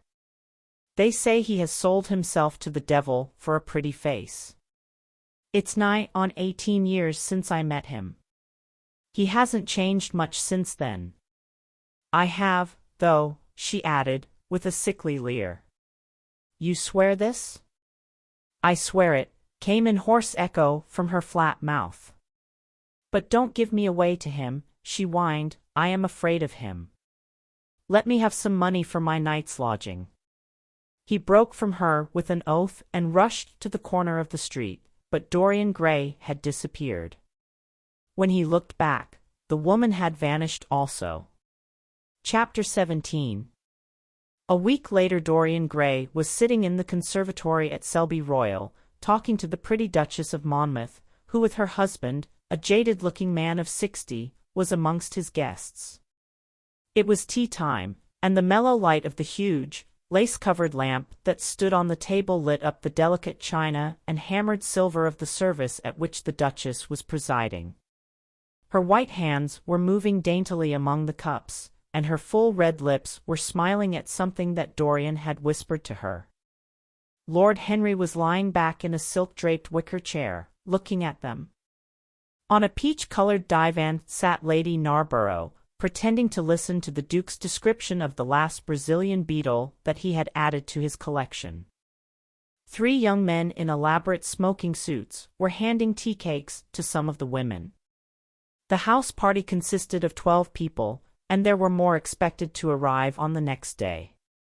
"What are you two talking about?" said Lord Henry, strolling over to the table and putting his cup down. "I hope Dorian has told you about my plan for rechristening everything, Gladys. It is a delightful idea." "But I don't want to be rechristened, Harry," rejoined the Duchess, looking up at him with her wonderful eyes. "I am quite satisfied with my own name, and I am sure Mr. Gray should be satisfied with his. My dear Gladys, I would not alter either name for the world. They are both perfect. I was thinking chiefly of flowers. Yesterday I cut an orchid for my buttonhole. It was a marvelous spotted thing, as effective as the 7 deadly sins. In a thoughtless moment I asked one of the gardeners what it was called. He told me it was a fine specimen of Robinsoniana, or something dreadful of that kind. It is a sad truth, but we have lost the faculty of giving lovely names to things. Names are everything. I never quarrel with actions. My one quarrel is with words. That is the reason I hate vulgar realism in literature. The man who could call a spade should be compelled to use one. It is the only thing he is fit for." "Then what should we call you, Harry?" she asked. "His name is Prince Paradox," said Dorian. "I recognize him in a flash," exclaimed the Duchess. I won't hear of it, laughed Lord Henry, sinking into a chair. From a label there is no escape. I refused the title. Royalties may not abdicate, fell as a warning from pretty lips. You wish me to defend my throne, then? Yes. I give the truths of tomorrow. I prefer the mistakes of today, she answered. You disarm me, Gladys, he cried, catching the willfulness of her mood. Of your shield, Harry, not of your spear. I never tilt against beauty, he said, with a wave of his hand. That is your error, Harry, believe me. You value beauty far too much. How can you say that? I admit that I think that it is better to be beautiful than to be good. But on the other hand, no one is more ready than I am to acknowledge that it is better to be good than to be ugly.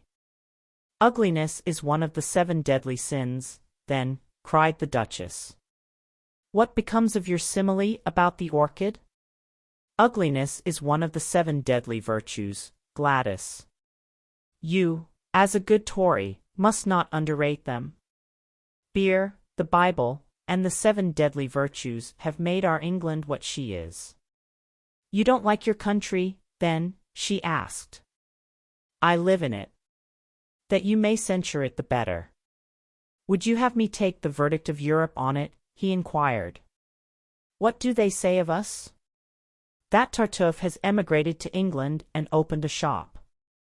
Is that yours, Harry? I give it to you. I could not use it. It is too true. You need not be afraid. Our countrymen never recognize a description. They are practical. They are more cunning than practical. When they make up their ledger, they balance stupidity by wealth, and vice by hypocrisy. Still, we have done great things. Great things have been thrust on us, Gladys. We have carried their burden. Only as far as the Stock Exchange. She shook her head. I believe in the race, she cried. It represents the survival of the pushing. It has development. Decay fascinates me more. What of art? She asked. It is a malady. Love? An illusion. Religion? The fashionable substitute for belief. You are a skeptic. Never. Skepticism is the beginning of faith. What are you? To define is to limit. Give me a clue. Threads snap. You would lose your way in the labyrinth. You bewilder me. Let us talk of someone else. Our host is a delightful topic. Years ago, he was christened Prince Charming. Ah! Don't remind me of that, cried Dorian Gray. Our host is rather horrid this evening, answered the Duchess, coloring. I believe he thinks that Monmouth married me on purely scientific principles as the best specimen he could find of a modern butterfly. Well, I hope he won't stick pins into you, Duchess, laughed Dorian. Oh. My maid does that already, Mr. Gray, when she is annoyed with me. And what does she get annoyed with you about, Duchess? For the most trivial things, Mr. Gray, I assure you. Usually because I come in at 10 minutes to 9 and tell her that I must be dressed by 8:30. How unreasonable of her. You should give her warning. I daren't, Mr. Gray. Why, she invents hats for me. You remember the one I wore at Lady Hillstone's garden party? You don't, but it is nice of you to pretend that you do. Well, she made it out of nothing. All good hats are made out of nothing. Like all good reputations, Gladys, interrupted Lord Henry. Every effect that one produces gives one an enemy. To be popular one must be a mediocrity. Not with women, said the Duchess, shaking her head, and women rule the world. I assure you we can't bear mediocrities.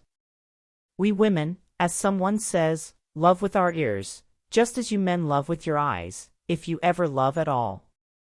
It seems to me that we never do anything else, murmured Dorian. Ah. Then, you never really love, Mr. Gray, answered the Duchess, with mock sadness. My dear Gladys, cried Lord Henry. How can you say that? Romance lives by repetition, and repetition converts an appetite into an art. Besides, each time that one loves is the only time one has ever loved. Difference of object does not alter singleness of passion. It merely intensifies it. We can have in life but one great experience at best, and the secret of life is to reproduce that experience as often as possible. Even when one has been wounded by it, Harry, asked the Duchess after a pause. Especially when one has been wounded by it, answered Lord Henry. The Duchess turned and looked at Dorian Gray with a curious expression in her eyes. What do you say to that, Mr. Gray? She inquired. Dorian hesitated for a moment. Then he threw his head back and laughed. I always agree with Harry, Duchess. Even when he is wrong? Harry is never wrong, Duchess. And does his philosophy make you happy? I have never searched for happiness. Who wants happiness? I have searched for pleasure. And found it, Mr. Gray? Often. Too often. The Duchess sighed. I am searching for peace, she said, and if I don't go and dress, I shall have none this evening. Let me get you some orchids, Duchess, cried Dorian, starting to his feet and walking down the conservatory. You are flirting disgracefully with him, said Lord Henry to his cousin. You had better take care. He is very fascinating. If he were not, there would be no battle. Greek meets Greek, then? I am on the side of the Trojans. They fought for a woman. They were defeated. There are worse things than capture, she answered. You gallop with a loose rein. Pace gives life, was the riposte. I shall write it in my diary tonight. What? That a burnt child loves the fire. I am not even singed. My wings are untouched. You use them for everything, except flight. Courage has passed from men to women. It is a new experience for us. You have a rival. Who? He laughed. Lady Narborough, he whispered. She perfectly adores him. You fill me with apprehension. The appeal to antiquity is fatal to us who are romanticists. Romanticists. You have all the methods of science. Men have educated us, but not explained you. Describe us as a sex, was her challenge. Sphinxes without secrets. She looked at him, smiling. How long Mr. Gray is, she said. Let us go and help him. I have not yet told him the color of my frock. Ah! You must suit your frock to his flowers, Gladys. That would be a premature surrender. Romantic art begins with its climax. I must keep an opportunity for retreat. In the Parthian manner? They found safety in the desert. I could not do that. Women are not always allowed a choice, he answered, but hardly had he finished the sentence before from the far end of the conservatory came a stifled groan, followed by the dull sound of a heavy fall. Everybody started up. The Duchess stood motionless in horror.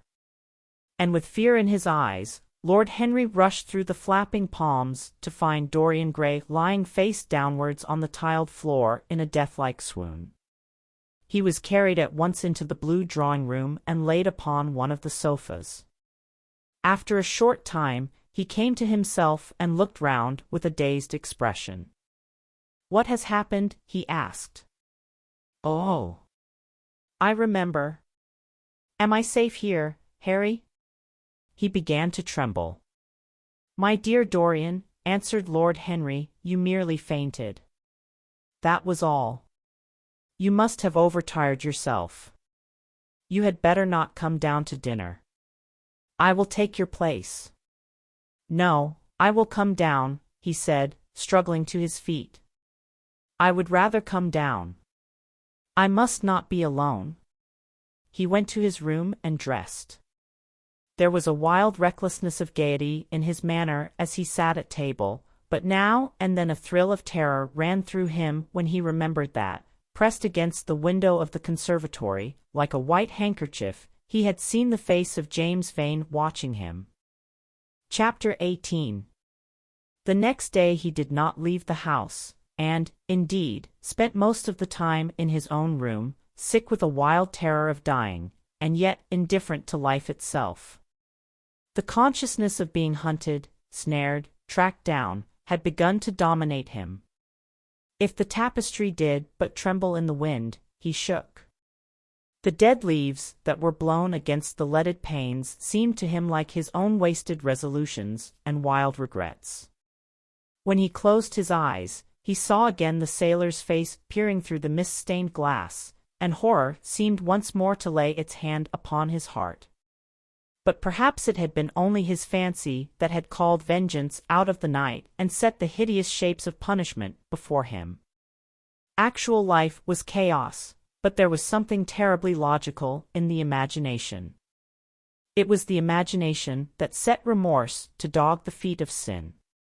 It was the imagination that made each crime bear its misshapen brood.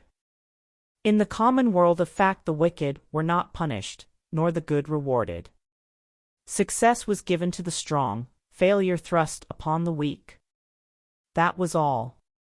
Besides, had any stranger been prowling round the house, he would have been seen by the servants or the keepers. Had any footmarks been found on the flower beds, the gardeners would have reported it. Yes, it had been merely fancy. Sybil Vane's brother had not come back to kill him. He had sailed away in his ship to founder in some winter sea. From him, at any rate, he was safe. Why? The man did not know who he was, could not know who he was. The mask of youth had saved him. And yet if it had been merely an illusion, how terrible it was to think that conscience could raise such fearful phantoms, and give them visible form, and make them move before one. What sort of life would his be if, day and night, shadows of his crime were to peer at him from silent corners, to mock him from secret places, to whisper in his ear as he sat at the feast, to wake him with icy fingers as he lay asleep? As the thought crept through his brain, he grew pale with terror, and the air seemed to him to have become suddenly colder.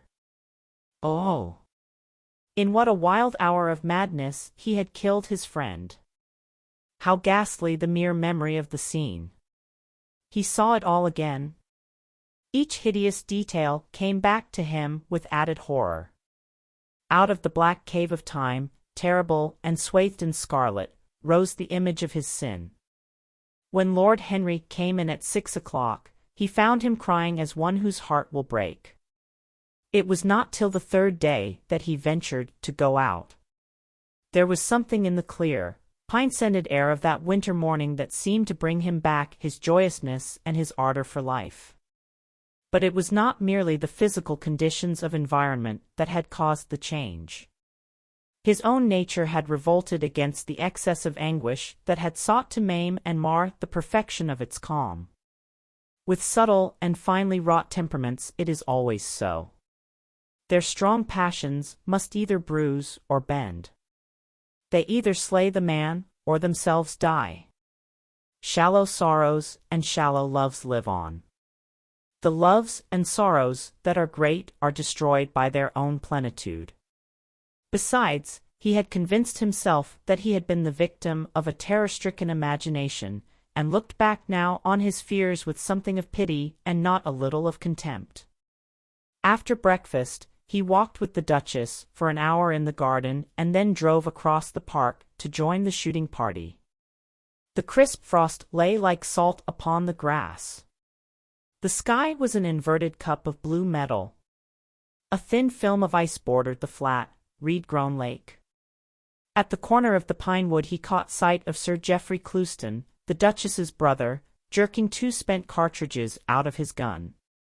He jumped from the cart, and having told the groom to take the mare home, made his way towards his guest through the withered bracken and rough undergrowth. "Have you had good sport, Geoffrey?" he asked. "Not very good, Dorian. I think most of the birds have gone to the open.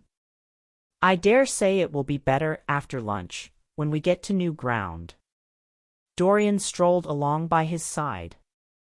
The keen aromatic air, the brown and red lights that glimmered in the wood, the hoarse cries of the beaters ringing out from time to time, and the sharp snaps of the guns that followed, fascinated him and filled him with a sense of delightful freedom. He was dominated by the carelessness of happiness, by the high indifference of joy. Suddenly from a lumpy tussock of old grass some 20 yards in front of them, with black-tipped ears erect and long hinder limbs throwing it forward, started a hare. It bolted for a thicket of alders. Sir Geoffrey put his gun to his shoulder, but there was something in the animal's grace of movement that strangely charmed Dorian Gray, and he cried out at once, "Don't shoot it, Geoffrey. Let it live." "What nonsense!" Dorian laughed his companion, and as the hare bounded into the thicket, he fired. There were 2 cries heard, the cry of a hare in pain, which is dreadful, the cry of a man in agony, which is worse. "Good heavens! I have hit a beater," exclaimed Sir Geoffrey. What an ass the man was to get in front of the guns. "Stop shooting there," he called out at the top of his voice. "A man is hurt." The headkeeper came running up with a stick in his hand. "Where, sir? Where is he?" he shouted. At the same time, the firing ceased along the line. "Here," answered Sir Geoffrey angrily, hurrying towards the thicket. "Why on earth don't you keep your men back?" "Spoiled my shooting for the day." Dorian watched them as they plunged into the alder clump, brushing the lithe swinging branches aside. In a few moments they emerged, dragging a body after them into the sunlight. He turned away in horror. It seemed to him that misfortune followed wherever he went. He heard Sir Geoffrey ask if the man was really dead, and the affirmative answer of the keeper. The wood seemed to him to have become suddenly alive with faces. There was the trampling of myriad feet and the low buzz of voices. A great copper-breasted pheasant came beating through the boughs overhead. After a few moments, that were to him, in his perturbed state, like endless hours of pain, he felt a hand laid on his shoulder. He started and looked round. "Dorian," said Lord Henry, "I had better tell them that the shooting is stopped for today. It would not look well to go on." "I wish it were stopped forever, Harry," he answered bitterly. "The whole thing is hideous and cruel." "Is the man—" He could not finish the sentence. "I am afraid so," rejoined Lord Henry. "He got the whole charge of shot in his chest. He must have died almost instantaneously. Come, let us go home." They walked side by side in the direction of the avenue for nearly 50 yards without speaking. Then Dorian looked at Lord Henry and said, with a heavy sigh, "It is a bad omen, Harry, a very bad omen." "What is?" asked Lord Henry. "Oh, this accident, I suppose." "My dear fellow, it can't be helped. It was the man's own fault. Why did he get in front of the guns? Besides, it is nothing to us. It is rather awkward for Geoffrey, of course. It does not do to pepper beaters. It makes people think that one is a wild shot. And Geoffrey is not, he shoots very straight. But there is no use talking about the matter." Dorian shook his head. "It is a bad omen, Harry. I feel as if something horrible were going to happen to some of us.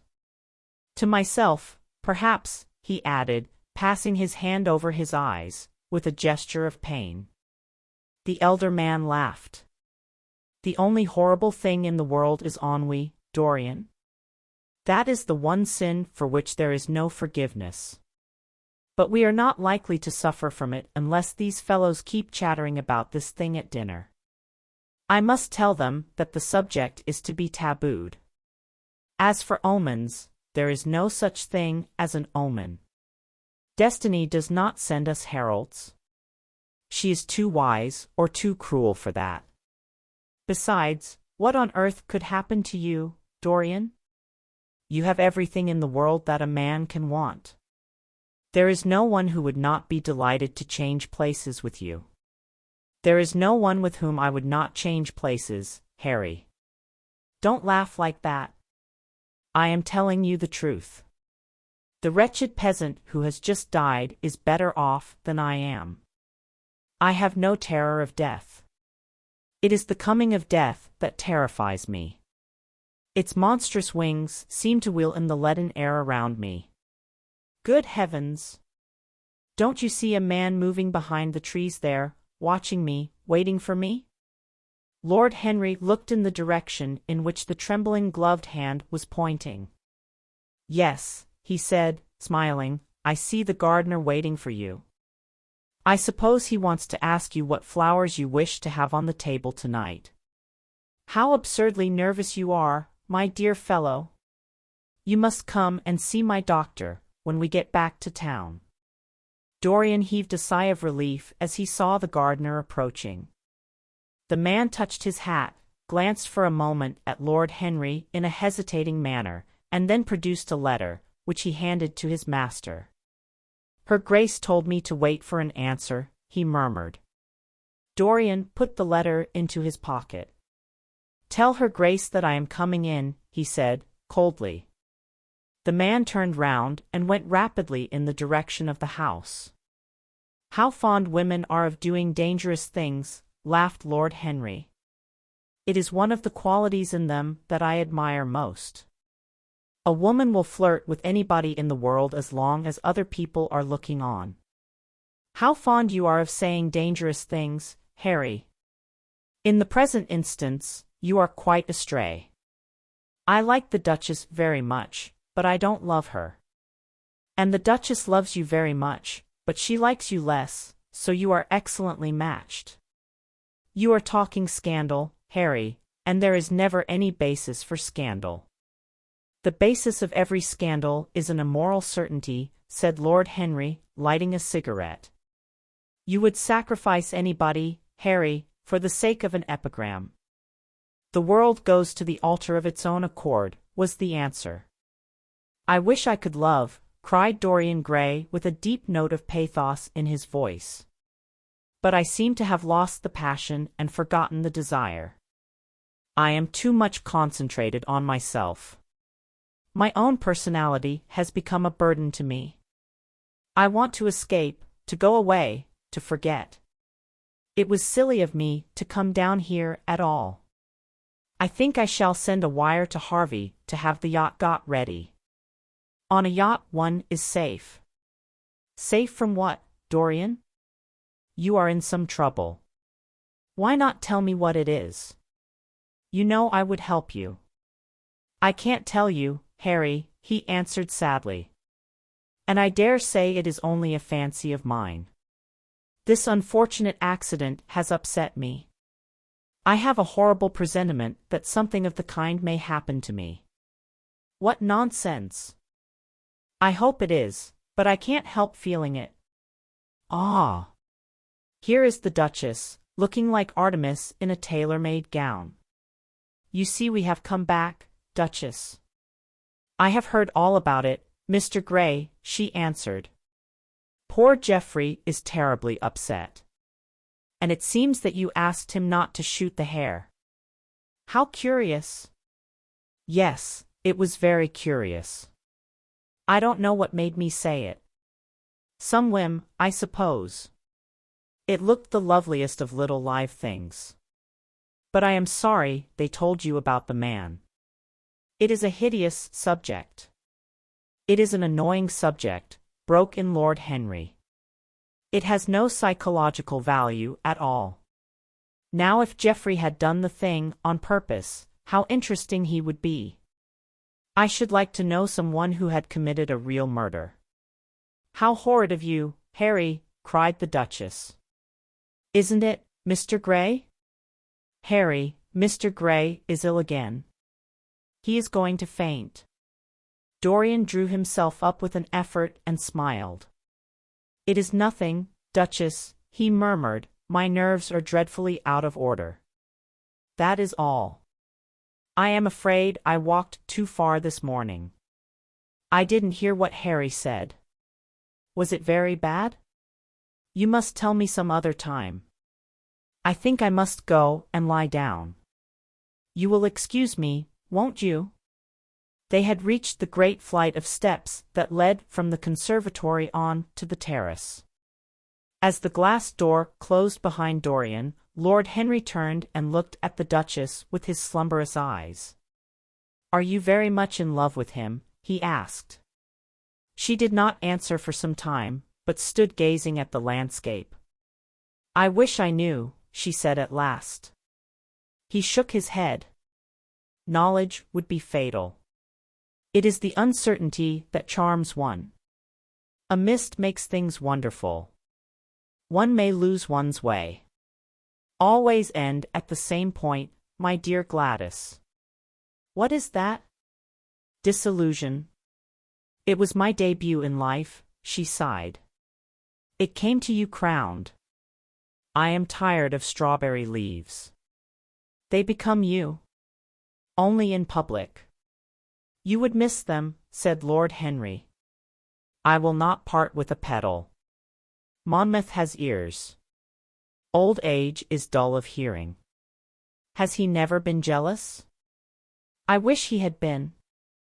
He glanced about as if in search of something. What are you looking for? She inquired. The button from your foil, he answered. You have dropped it. She laughed. I have still the mask. It makes your eyes lovelier, was his reply. She laughed again. Her teeth showed like white seeds in a scarlet fruit.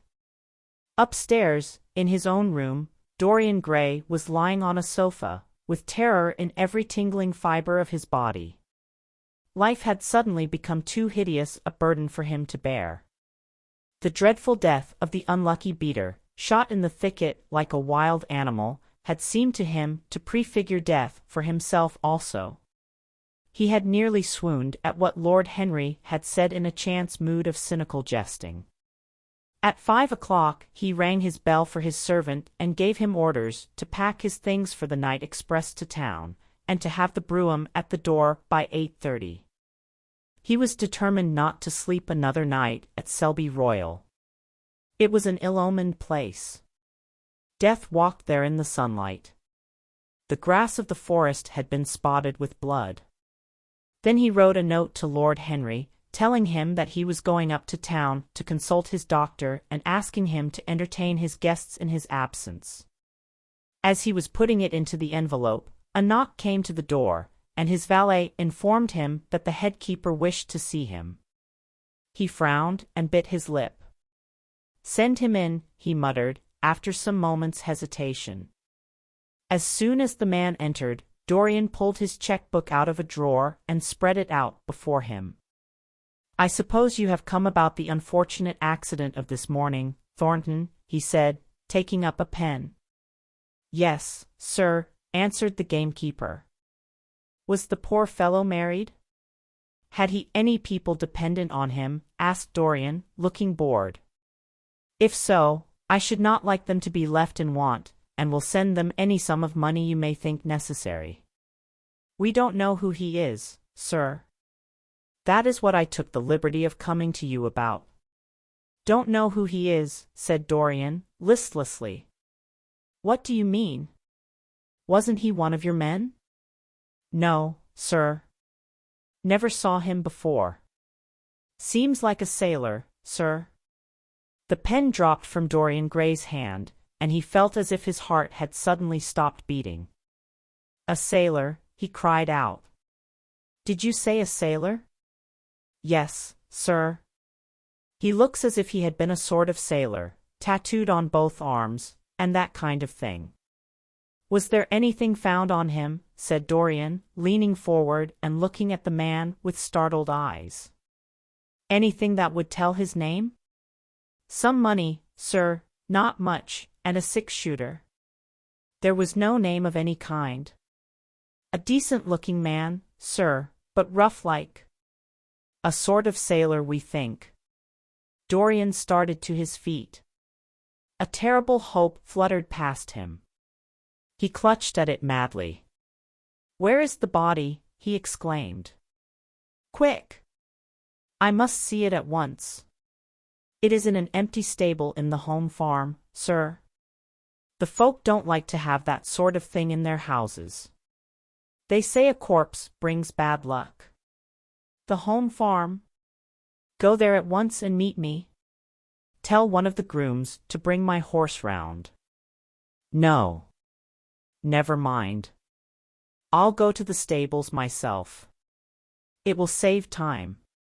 In less than a quarter of an hour, Dorian Gray was galloping down the long avenue as hard as he could go. The trees seemed to sweep past him in spectral procession, and wild shadows to fling themselves across his path. Once the mare swerved at a white gate-post and nearly threw him. He lashed her across the neck with his crop. She cleft the dusky air like an arrow. The stones flew from her hoofs. At last he reached the home farm. 2 men were loitering in the yard. He leaped from the saddle and threw the reins to one of them. In the farthest stable a light was glimmering. Something seemed to tell him that the body was there, and he hurried to the door and put his hand upon the latch. There he paused for a moment, feeling that he was on the brink of a discovery that would either make or mar his life. Then he thrust the door open and entered. On a heap of sacking in the far corner was lying the dead body of a man dressed in a coarse shirt and a pair of blue trousers. A spotted handkerchief had been placed over the face. A coarse candle, stuck in a bottle, sputtered beside it. Dorian Gray shuddered. He felt that his could not be the hand to take the handkerchief away, and called out to one of the farm servants to come to him. "Take that thing off the face." "I wish to see it," he said, clutching at the doorpost for support. When the farm servant had done so, he stepped forward. A cry of joy broke from his lips. The man who had been shot in the thicket was James Vane.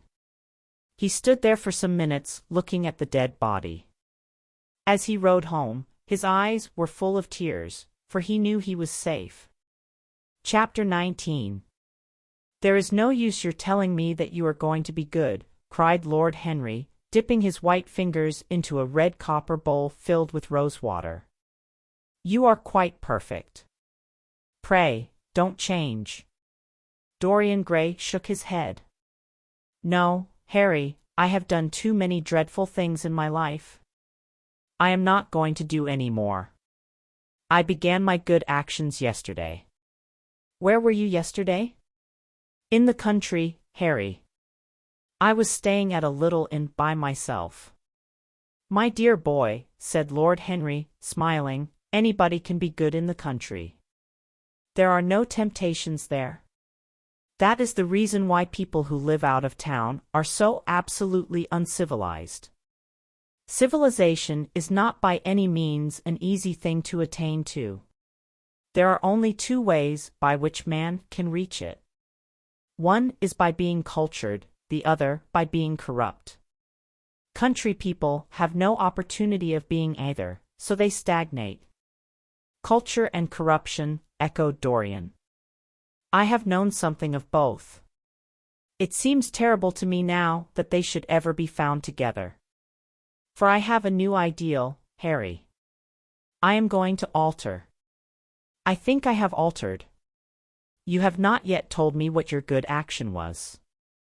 "Or did you say you had done more than one?" asked his companion as he spilled into his plate a little crimson pyramid of seeded strawberries and, through a perforated, shell-shaped spoon, snowed white sugar upon them. "I can tell you, Harry. It is not a story I could tell to anyone else. I spared somebody. It sounds vain, but you understand what I mean. She was quite beautiful and wonderfully like Sybil Vane. I think it was that which first attracted me to her. You remember Sybil, don't you? How long ago that seems. Well, Hetty was not one of our own class, of course. She was simply a girl in a village. But I really loved her. I am quite sure that I loved her. All during this wonderful May that we have been having, I used to run down and see her 2 or 3 times a week. Yesterday she met me in a little orchard. The apple blossoms kept tumbling down on her hair, and she was laughing. We were to have gone away together this morning at dawn. Suddenly I determined to leave her as flower-like as I had found her. I should think the novelty of the emotion must have given you a thrill of real pleasure, Dorian, interrupted Lord Henry. But I can finish your idyll for you. You gave her good advice and broke her heart. That was the beginning of your reformation. Harry, you are horrible. You mustn't say these dreadful things. Hetty's heart is not broken. Of course, she cried and all that. But there is no disgrace upon her. She can live, like Perdita, in her garden of mint and marigold. And weep over a faithless Florizel, said Lord Henry, laughing, as he leaned back in his chair. My dear Dorian, you have the most curiously boyish moods. Do you think this girl will ever be really content now with any one of her own rank? I suppose she will be married some day to a rough carter or a grinning ploughman. Well, the fact of having met you, and loved you, will teach her to despise her husband, and she will be wretched. From a moral point of view, I cannot say that I think much of your great renunciation. Even as a beginning, it is poor. Besides, how do you know that Hetty isn't floating at the present moment in some starlit mill-pond, with lovely water lilies round her, like Ophelia? I can't bear this, Harry. You mock at everything, and then suggest the most serious tragedies. I am sorry, I told you now. I don't care what you say to me. I know I was right in acting as I did. Poor Hetty! As I rode past the farm this morning, I saw her white face at the window, like a spray of jasmine. Don't let us talk about it any more, and don't try to persuade me that the first good action I have done for years, the first little bit of self-sacrifice I have ever known, is really a sort of sin. I want to be better. I am going to be better. Tell me something about yourself. What is going on in town? I have not been to the club for days. The people are still discussing poor Basil's disappearance. I should have thought they had got tired of that by this time, said Dorian, pouring himself out some wine and frowning slightly. My dear boy, they have only been talking about it for 6 weeks, and the British public are really not equal to the mental strain of having more than one topic every 3 months. They have been very fortunate lately, however. They have had my own divorce case and Alan Campbell's suicide. Now they have got the mysterious disappearance of an artist. Scotland Yard still insists that the man in the grey ulster who left for Paris by the midnight train on the 9th of November was poor Basil, and the French police declare that Basil never arrived in Paris at all. I suppose in about a fortnight we shall be told that he has been seen in San Francisco. It is an odd thing, but everyone who disappears is said to be seen at San Francisco. It must be a delightful city, and possess all the attractions of the next world. What do you think has happened to Basil? Asked Dorian, holding up his Burgundy against the light and wondering how it was that he could discuss the matter so calmly. I have not the slightest idea.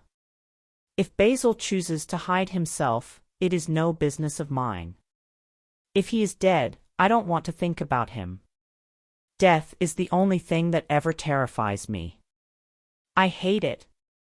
Why? Said the younger man wearily. Because, said Lord Henry, passing beneath his nostrils the gilt trellis of an open vinaigrette box. One can survive everything nowadays except that. Death and vulgarity are the only two facts in the 19th century that one cannot explain away. Let us have our coffee in the music room, Dorian. You must play Chopin to me. The man with whom my wife ran away played Chopin exquisitely. Poor Victoria. I was very fond of her. The house is rather lonely without her. Of course, married life is merely a habit, a bad habit. But then one regrets the loss even of one's worst habits. Perhaps one regrets them the most. They are such an essential part of one's personality. Dorian said nothing, but rose from the table, and passing into the next room, sat down to the piano and let his fingers stray across the white and black ivory of the keys. After the coffee had been brought in, he stopped, and looking over at Lord Henry, said, "Harry, did it ever occur to you that Basil was murdered?" Lord Henry yawned. Basil was very popular, and always wore a Waterbury watch. Why should he have been murdered? He was not clever enough to have enemies. Of course, he had a wonderful genius for painting. But a man can paint like Velasquez and yet be as dull as possible. Basil was really rather dull. He only interested me once, and that was when he told me, years ago, that he had a wild adoration for you and that you were the dominant motive of his art. I was very fond of Basil, said Dorian with a note of sadness in his voice. But don't people say that he was murdered? Oh, some of the papers do. It does not seem to me to be at all probable. I know there are dreadful places in Paris, but Basil was not the sort of man to have gone to them. He had no curiosity. It was his chief defect. What would you say, Harry, if I told you that I had murdered Basil? Said the younger man. He watched him intently after he had spoken. I would say, my dear fellow, that you were posing for a character that doesn't suit you. All crime is vulgar, just as all vulgarity is crime. It is not in you, Dorian, to commit a murder. I am sorry if I hurt your vanity by saying so, but I assure you it is true. Crime belongs exclusively to the lower orders. I don't blame them in the smallest degree. I should fancy that crime was to them what art is to us, simply a method of procuring extraordinary sensations.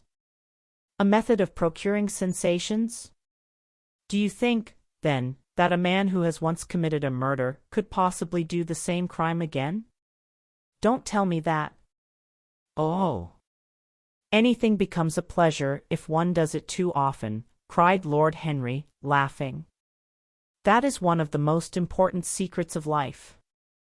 I should fancy, however, that murder is always a mistake. One should never do anything that one cannot talk about after dinner. But let us pass from poor Basil. I wish I could believe that he had come to such a really romantic end as you suggest, but I can't. I dare say he fell into the Seine off an omnibus and that the conductor hushed up the scandal. Yes, I should fancy that was his end. I see him lying now on his back under those dull green waters, with the heavy barges floating over him and long weeds catching in his hair. Do you know, I don't think he would have done much more good work. During the last 10 years his painting had gone off very much. Dorian heaved a sigh, and Lord Henry strolled across the room and began to stroke the head of a curious Java parrot, a large, grey-plumaged bird with pink crest and tail, that was balancing itself upon a bamboo perch. As his pointed fingers touched it, it dropped the white scurf of crinkled lids over black, glass-like eyes and began to sway backwards and forwards. Yes, he continued, turning round and taking his handkerchief out of his pocket, his painting had quite gone off. It seemed to me to have lost something. It had lost an ideal. When you and he ceased to be great friends, he ceased to be a great artist. What was it separated you? I suppose he bored you. If so, he never forgave you. It's a habit bores have. By the way, what has become of that wonderful portrait he did of you? I don't think I have ever seen it since he finished it. Oh. I remember your telling me years ago that you had sent it down to Selby, and that it had got mislaid or stolen on the way. You never got it back? What a pity! It was really a masterpiece. I remember I wanted to buy it. I wish I had now. It belonged to Basil's best period. Since then, his work was that curious mixture of bad painting and good intentions that always entitles a man to be called a representative British artist. Did you advertise for it? You should. I forget, said Dorian. I suppose I did. But I never really liked it. I am sorry I sat for it. The memory of the thing is hateful to me. Why do you talk of it? It used to remind me of those curious lines in some play, Hamlet, I think, how do they run? Like the painting of a sorrow. A face without a heart. Yes, that is what it was like. Lord Henry laughed. If a man treats life artistically, his brain is his heart, he answered, sinking into an armchair. Dorian Gray shook his head and struck some soft chords on the piano. Like the painting of a sorrow, he repeated, a face without a heart. The elder man lay back and looked at him with half-closed eyes. By the way, Dorian, he said after a pause, what does it profit a man if he gain the whole world and lose, how does the quotation run, his own soul? The music jarred, and Dorian Gray started and stared at his friend. Why do you ask me that, Harry? My dear fellow, said Lord Henry, elevating his eyebrows in surprise, I asked you because I thought you might be able to give me an answer. That is all. I was going through the park last Sunday, and close by the Marble Arch there stood a little crowd of shabby-looking people listening to some vulgar street preacher. As I passed by, I heard the man yelling out that question to his audience. It struck me as being rather dramatic. London is very rich in curious effects of that kind. A wet Sunday, an uncouth Christian in a mackintosh, a ring of sickly white faces under a broken roof of dripping umbrellas, and a wonderful phrase flung into the air by shrill hysterical lips, it was really very good in its way, quite a suggestion. I thought of telling the prophet that art had a soul, but that man had not. I am afraid, however, he would not have understood me. Don't, Harry. The soul is a terrible reality. It can be bought, and sold, and bartered away. It can be poisoned, or made perfect. There is a soul in each one of us. I know it. Do you feel quite sure of that, Dorian? Quite sure. Ah. Then it must be an illusion.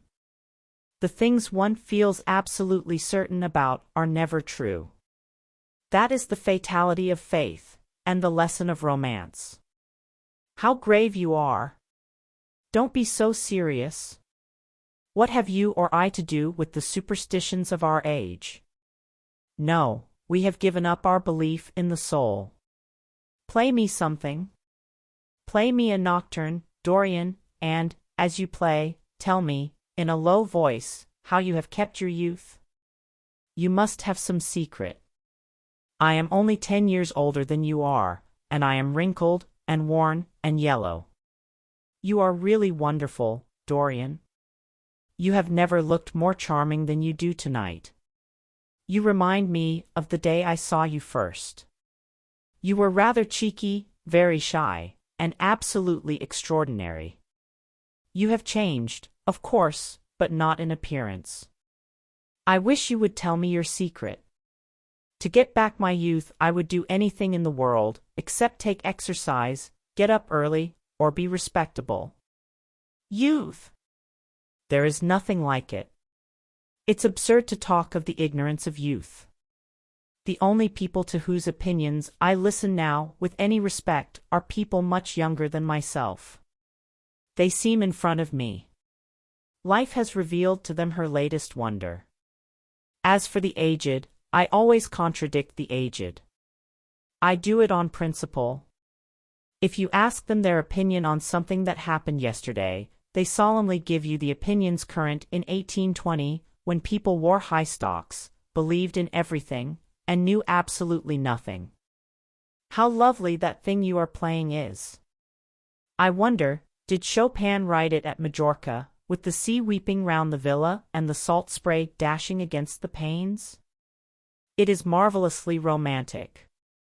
What a blessing it is that there is one art left to us that is not imitative. Don't stop. I want music tonight. It seems to me that you are the young Apollo and that I am Marsyas listening to you. I have sorrows, Dorian, of my own, that even you know nothing of. The tragedy of old age is not that one is old, but that one is young. I am amazed sometimes at my own sincerity. Ah, Dorian, how happy you are! What an exquisite life you have had! You have drunk deeply of everything. You have crushed the grapes against your palate. Nothing has been hidden from you. And it has all been to you no more than the sound of music. It has not marred you. You are still the same. I am not the same, Harry. Yes, you are the same. I wonder what the rest of your life will be. Don't spoil it by renunciations. At present you are a perfect type. Don't make yourself incomplete. You are quite flawless now. You need not shake your head, you know you are. Besides, Dorian, don't deceive yourself. Life is not governed by will or intention. Life is a question of nerves, and fibers, and slowly built-up cells in which thought hides itself and passion has its dreams. You may fancy yourself safe and think yourself strong. But a chance tone of color in a room or a morning sky, a particular perfume that you had once loved and that brings subtle memories with it, a line from a forgotten poem that you had come across again, a cadence from a piece of music that you had ceased to play, I tell you, Dorian, that it is on things like these that our lives depend. Browning writes about that somewhere, but our own senses will imagine them for us. There are moments when the odor of Lillis Blanc passes suddenly across me, and I have to live the strangest month of my life over again. I wish I could change places with you, Dorian. The world has cried out against us both, but it has always worshipped you. It always will worship you. You are the type of what the age is searching for, and what it is afraid it has found. I am so glad that you have never done anything, never carved a statue, or painted a picture, or produced anything outside of yourself. Life has been your art. You have set yourself to music. Your days are your sonnets. Dorian rose up from the piano and passed his hand through his hair. Yes, life has been exquisite, he murmured, but I am not going to have the same life, Harry. And you must not say these extravagant things to me. You don't know everything about me. I think that if you did, even you would turn from me. You laugh. Don't laugh. Why have you stopped playing, Dorian? Go back and give me the nocturne over again. Look at that great, honey-colored moon that hangs in the dusky air. She is waiting for you to charm her, and if you play, she will come closer to the earth. You won't? Let us go to the club, then. It has been a charming evening, and we must end it charmingly. There is someone at White's who wants immensely to know you, young Lord Poole, Bournemouth's eldest son. He has already copied your neckties, and has begged me to introduce him to you. He is quite delightful and rather reminds me of you. I hope not, said Dorian with a sad look in his eyes. But I am tired tonight, Harry. I shan't go to the club. It is nearly 11, and I want to go to bed early. Do stay. You have never played so well as tonight. There was something in your touch that was wonderful. It had more expression than I had ever heard from it before. It is because I am going to be good, he answered, smiling. I am a little changed already. You cannot change to me, Dorian, said Lord Henry. You and I will always be friends. Yet you poisoned me with a book once. I should not forgive that. Harry, promise me that you will never lend that book to anyone. It does harm. My dear boy, you are really beginning to moralize. You will soon be going about like the converted, and the revivalist, warning people against all the sins of which you have grown tired. You are much too delightful to do that. Besides, it is no use. You and I are what we are, and will be what we will be. As for being poisoned by a book, there is no such thing as that. Art has no influence upon action. It annihilates the desire to act. It is superbly sterile. The books that the world calls immoral are books that show the world its own shame. That is all. But we won't discuss literature. Come round tomorrow. I am going to ride at 11. We might go together, and I will take you to lunch afterwards with Lady Branksome. She is a charming woman, and wants to consult you about some tapestries she is thinking of buying. Mind you come. Or shall we lunch with our little Duchess? She says she never sees you now. Perhaps you are tired of Gladys? I thought you would be. Her clever tongue gets on one's nerves. Well, in any case, be here at 11. Must I really come, Harry? Certainly. The park is quite lovely now. I don't think there have been such lilacs since the year I met you. Very well. I shall be here at 11, said Dorian. Good night, Harry. As he reached the door, he hesitated for a moment, as if he had something more to say. Then he sighed and went out. Chapter 20. It was a lovely night, so warm that he threw his coat over his arm and did not even put his silk scarf round his throat. As he strolled home, smoking his cigarette, 2 young men in evening dress passed him. He heard one of them whisper to the other, "That is Dorian Gray." He remembered how pleased he used to be when he was pointed out, or stared at, or talked about. He was tired of hearing his own name now. Half the charm of the little village, where he had been so often lately, was that no one knew who he was. He had often told the girl whom he had lured to love him that he was poor, and she had believed him.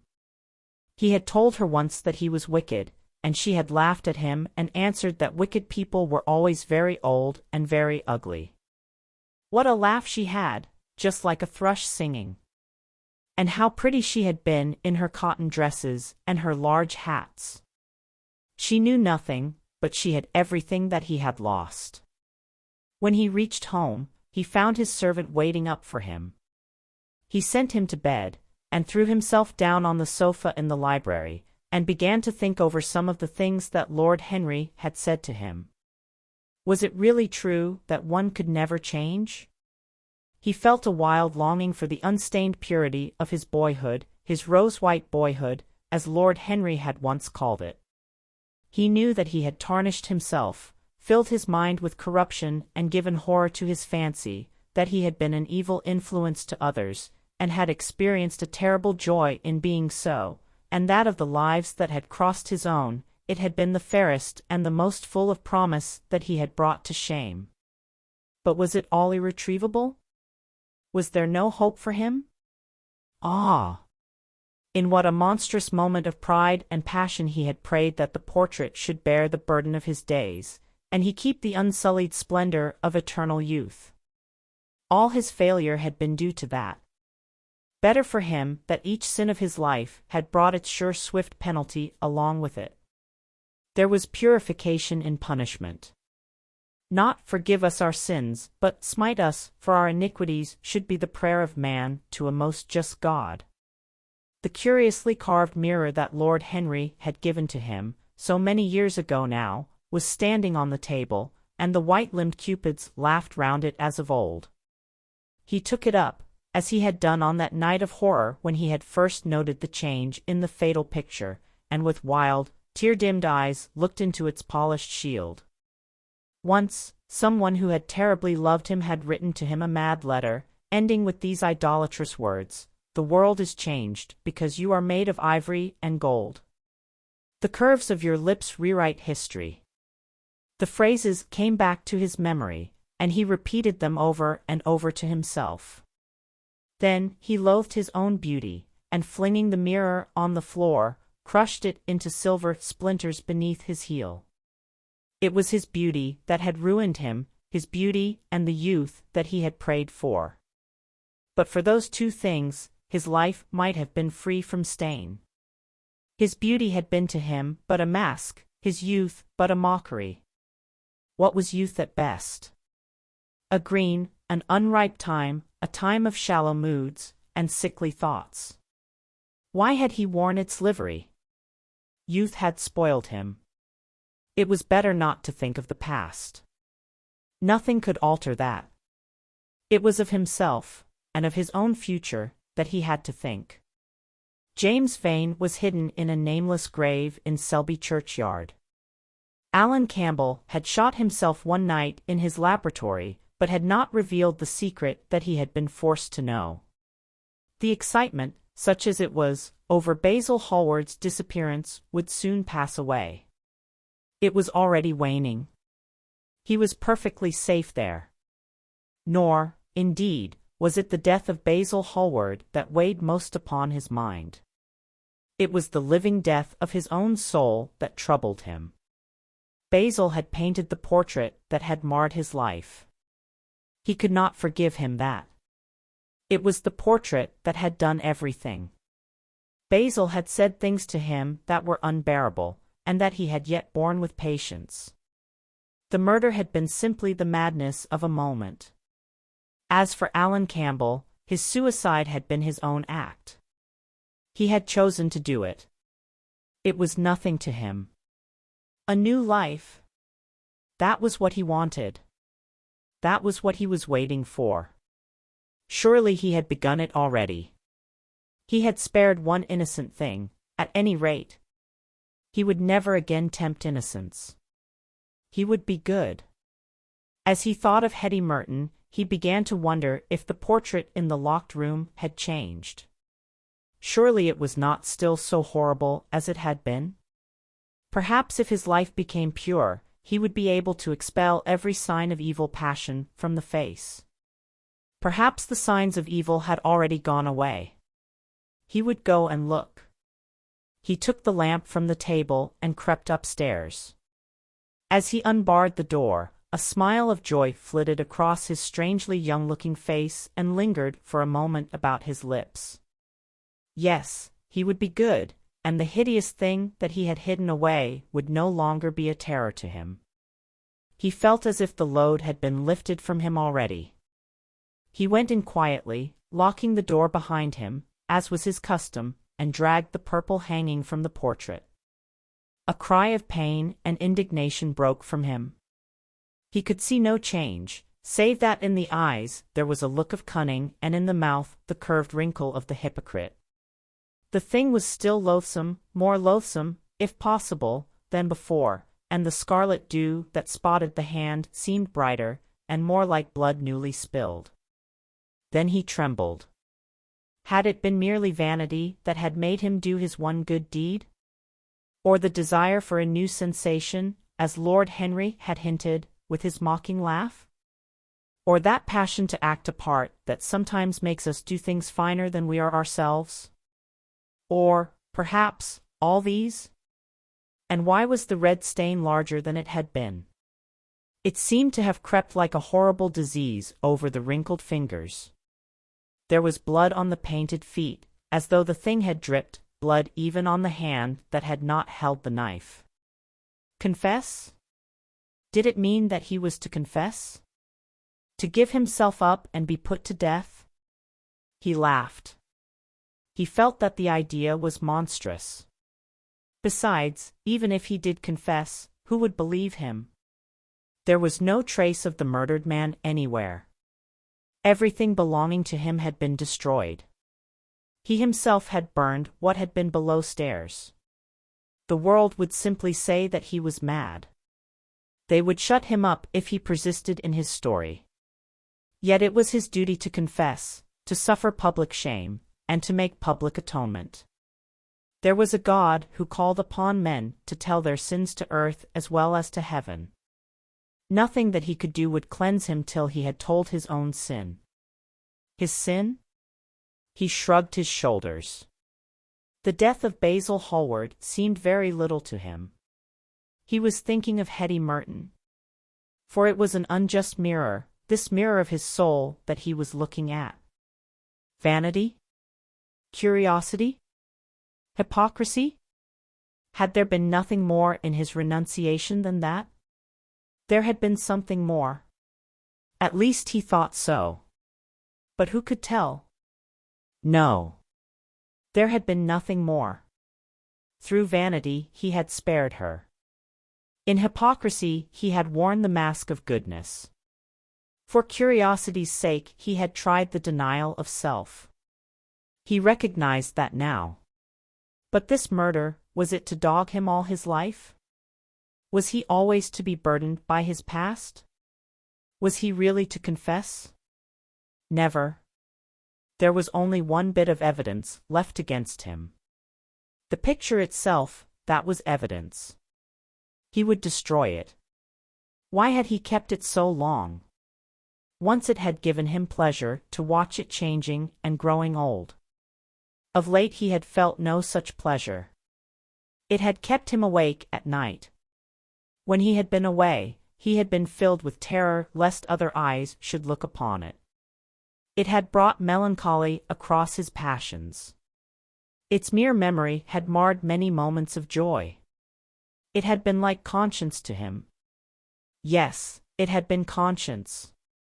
He would destroy it. He looked round and saw the knife that had stabbed Basil Hallward. He had cleaned it many times, till there was no stain left upon it. It was bright, and glistened. As it had killed the painter, so it would kill the painter's work, and all that that meant. It would kill the past, and when that was dead, he would be free. It would kill this monstrous soul life, and without its hideous warnings, he would be at peace. He seized the thing, and stabbed the picture with it. There was a cry heard, and a crash. The cry was so horrible in its agony that the frightened servants woke and crept out of their rooms. Two gentlemen, who were passing in the square below, stopped and looked up at the great house. They walked on till they met a policeman and brought him back. The man rang the bell several times, but there was no answer. Except for a light in one of the top windows, the house was all dark. After a time, he went away and stood in an adjoining portico and watched. "Whose house is that, constable?" asked the elder of the two gentlemen. "Mr. Dorian Gray's, sir," answered the policeman. They looked at each other, as they walked away, and sneered. One of them was Sir Henry Ashton's uncle. Inside, in the servants' part of the house, the half-clad domestics were talking in low whispers to each other. Old Mrs. Leaf was crying and wringing her hands. Francis was as pale as death. After about a quarter of an hour, he got the coachman and one of the footmen and crept upstairs. They knocked, but there was no reply. They called out. Everything was still. Finally, after vainly trying to force the door, they got on the roof and dropped down on to the balcony. The windows yielded easily, their bolts were old. When they entered, they found hanging upon the wall a splendid portrait of their master as they had last seen him, in all the wonder of his exquisite youth and beauty. Lying on the floor was a dead man, in evening dress, with a knife in his heart. He was withered, wrinkled, and loathsome of visage. It was not till they had examined the rings that they recognized who it was. The end.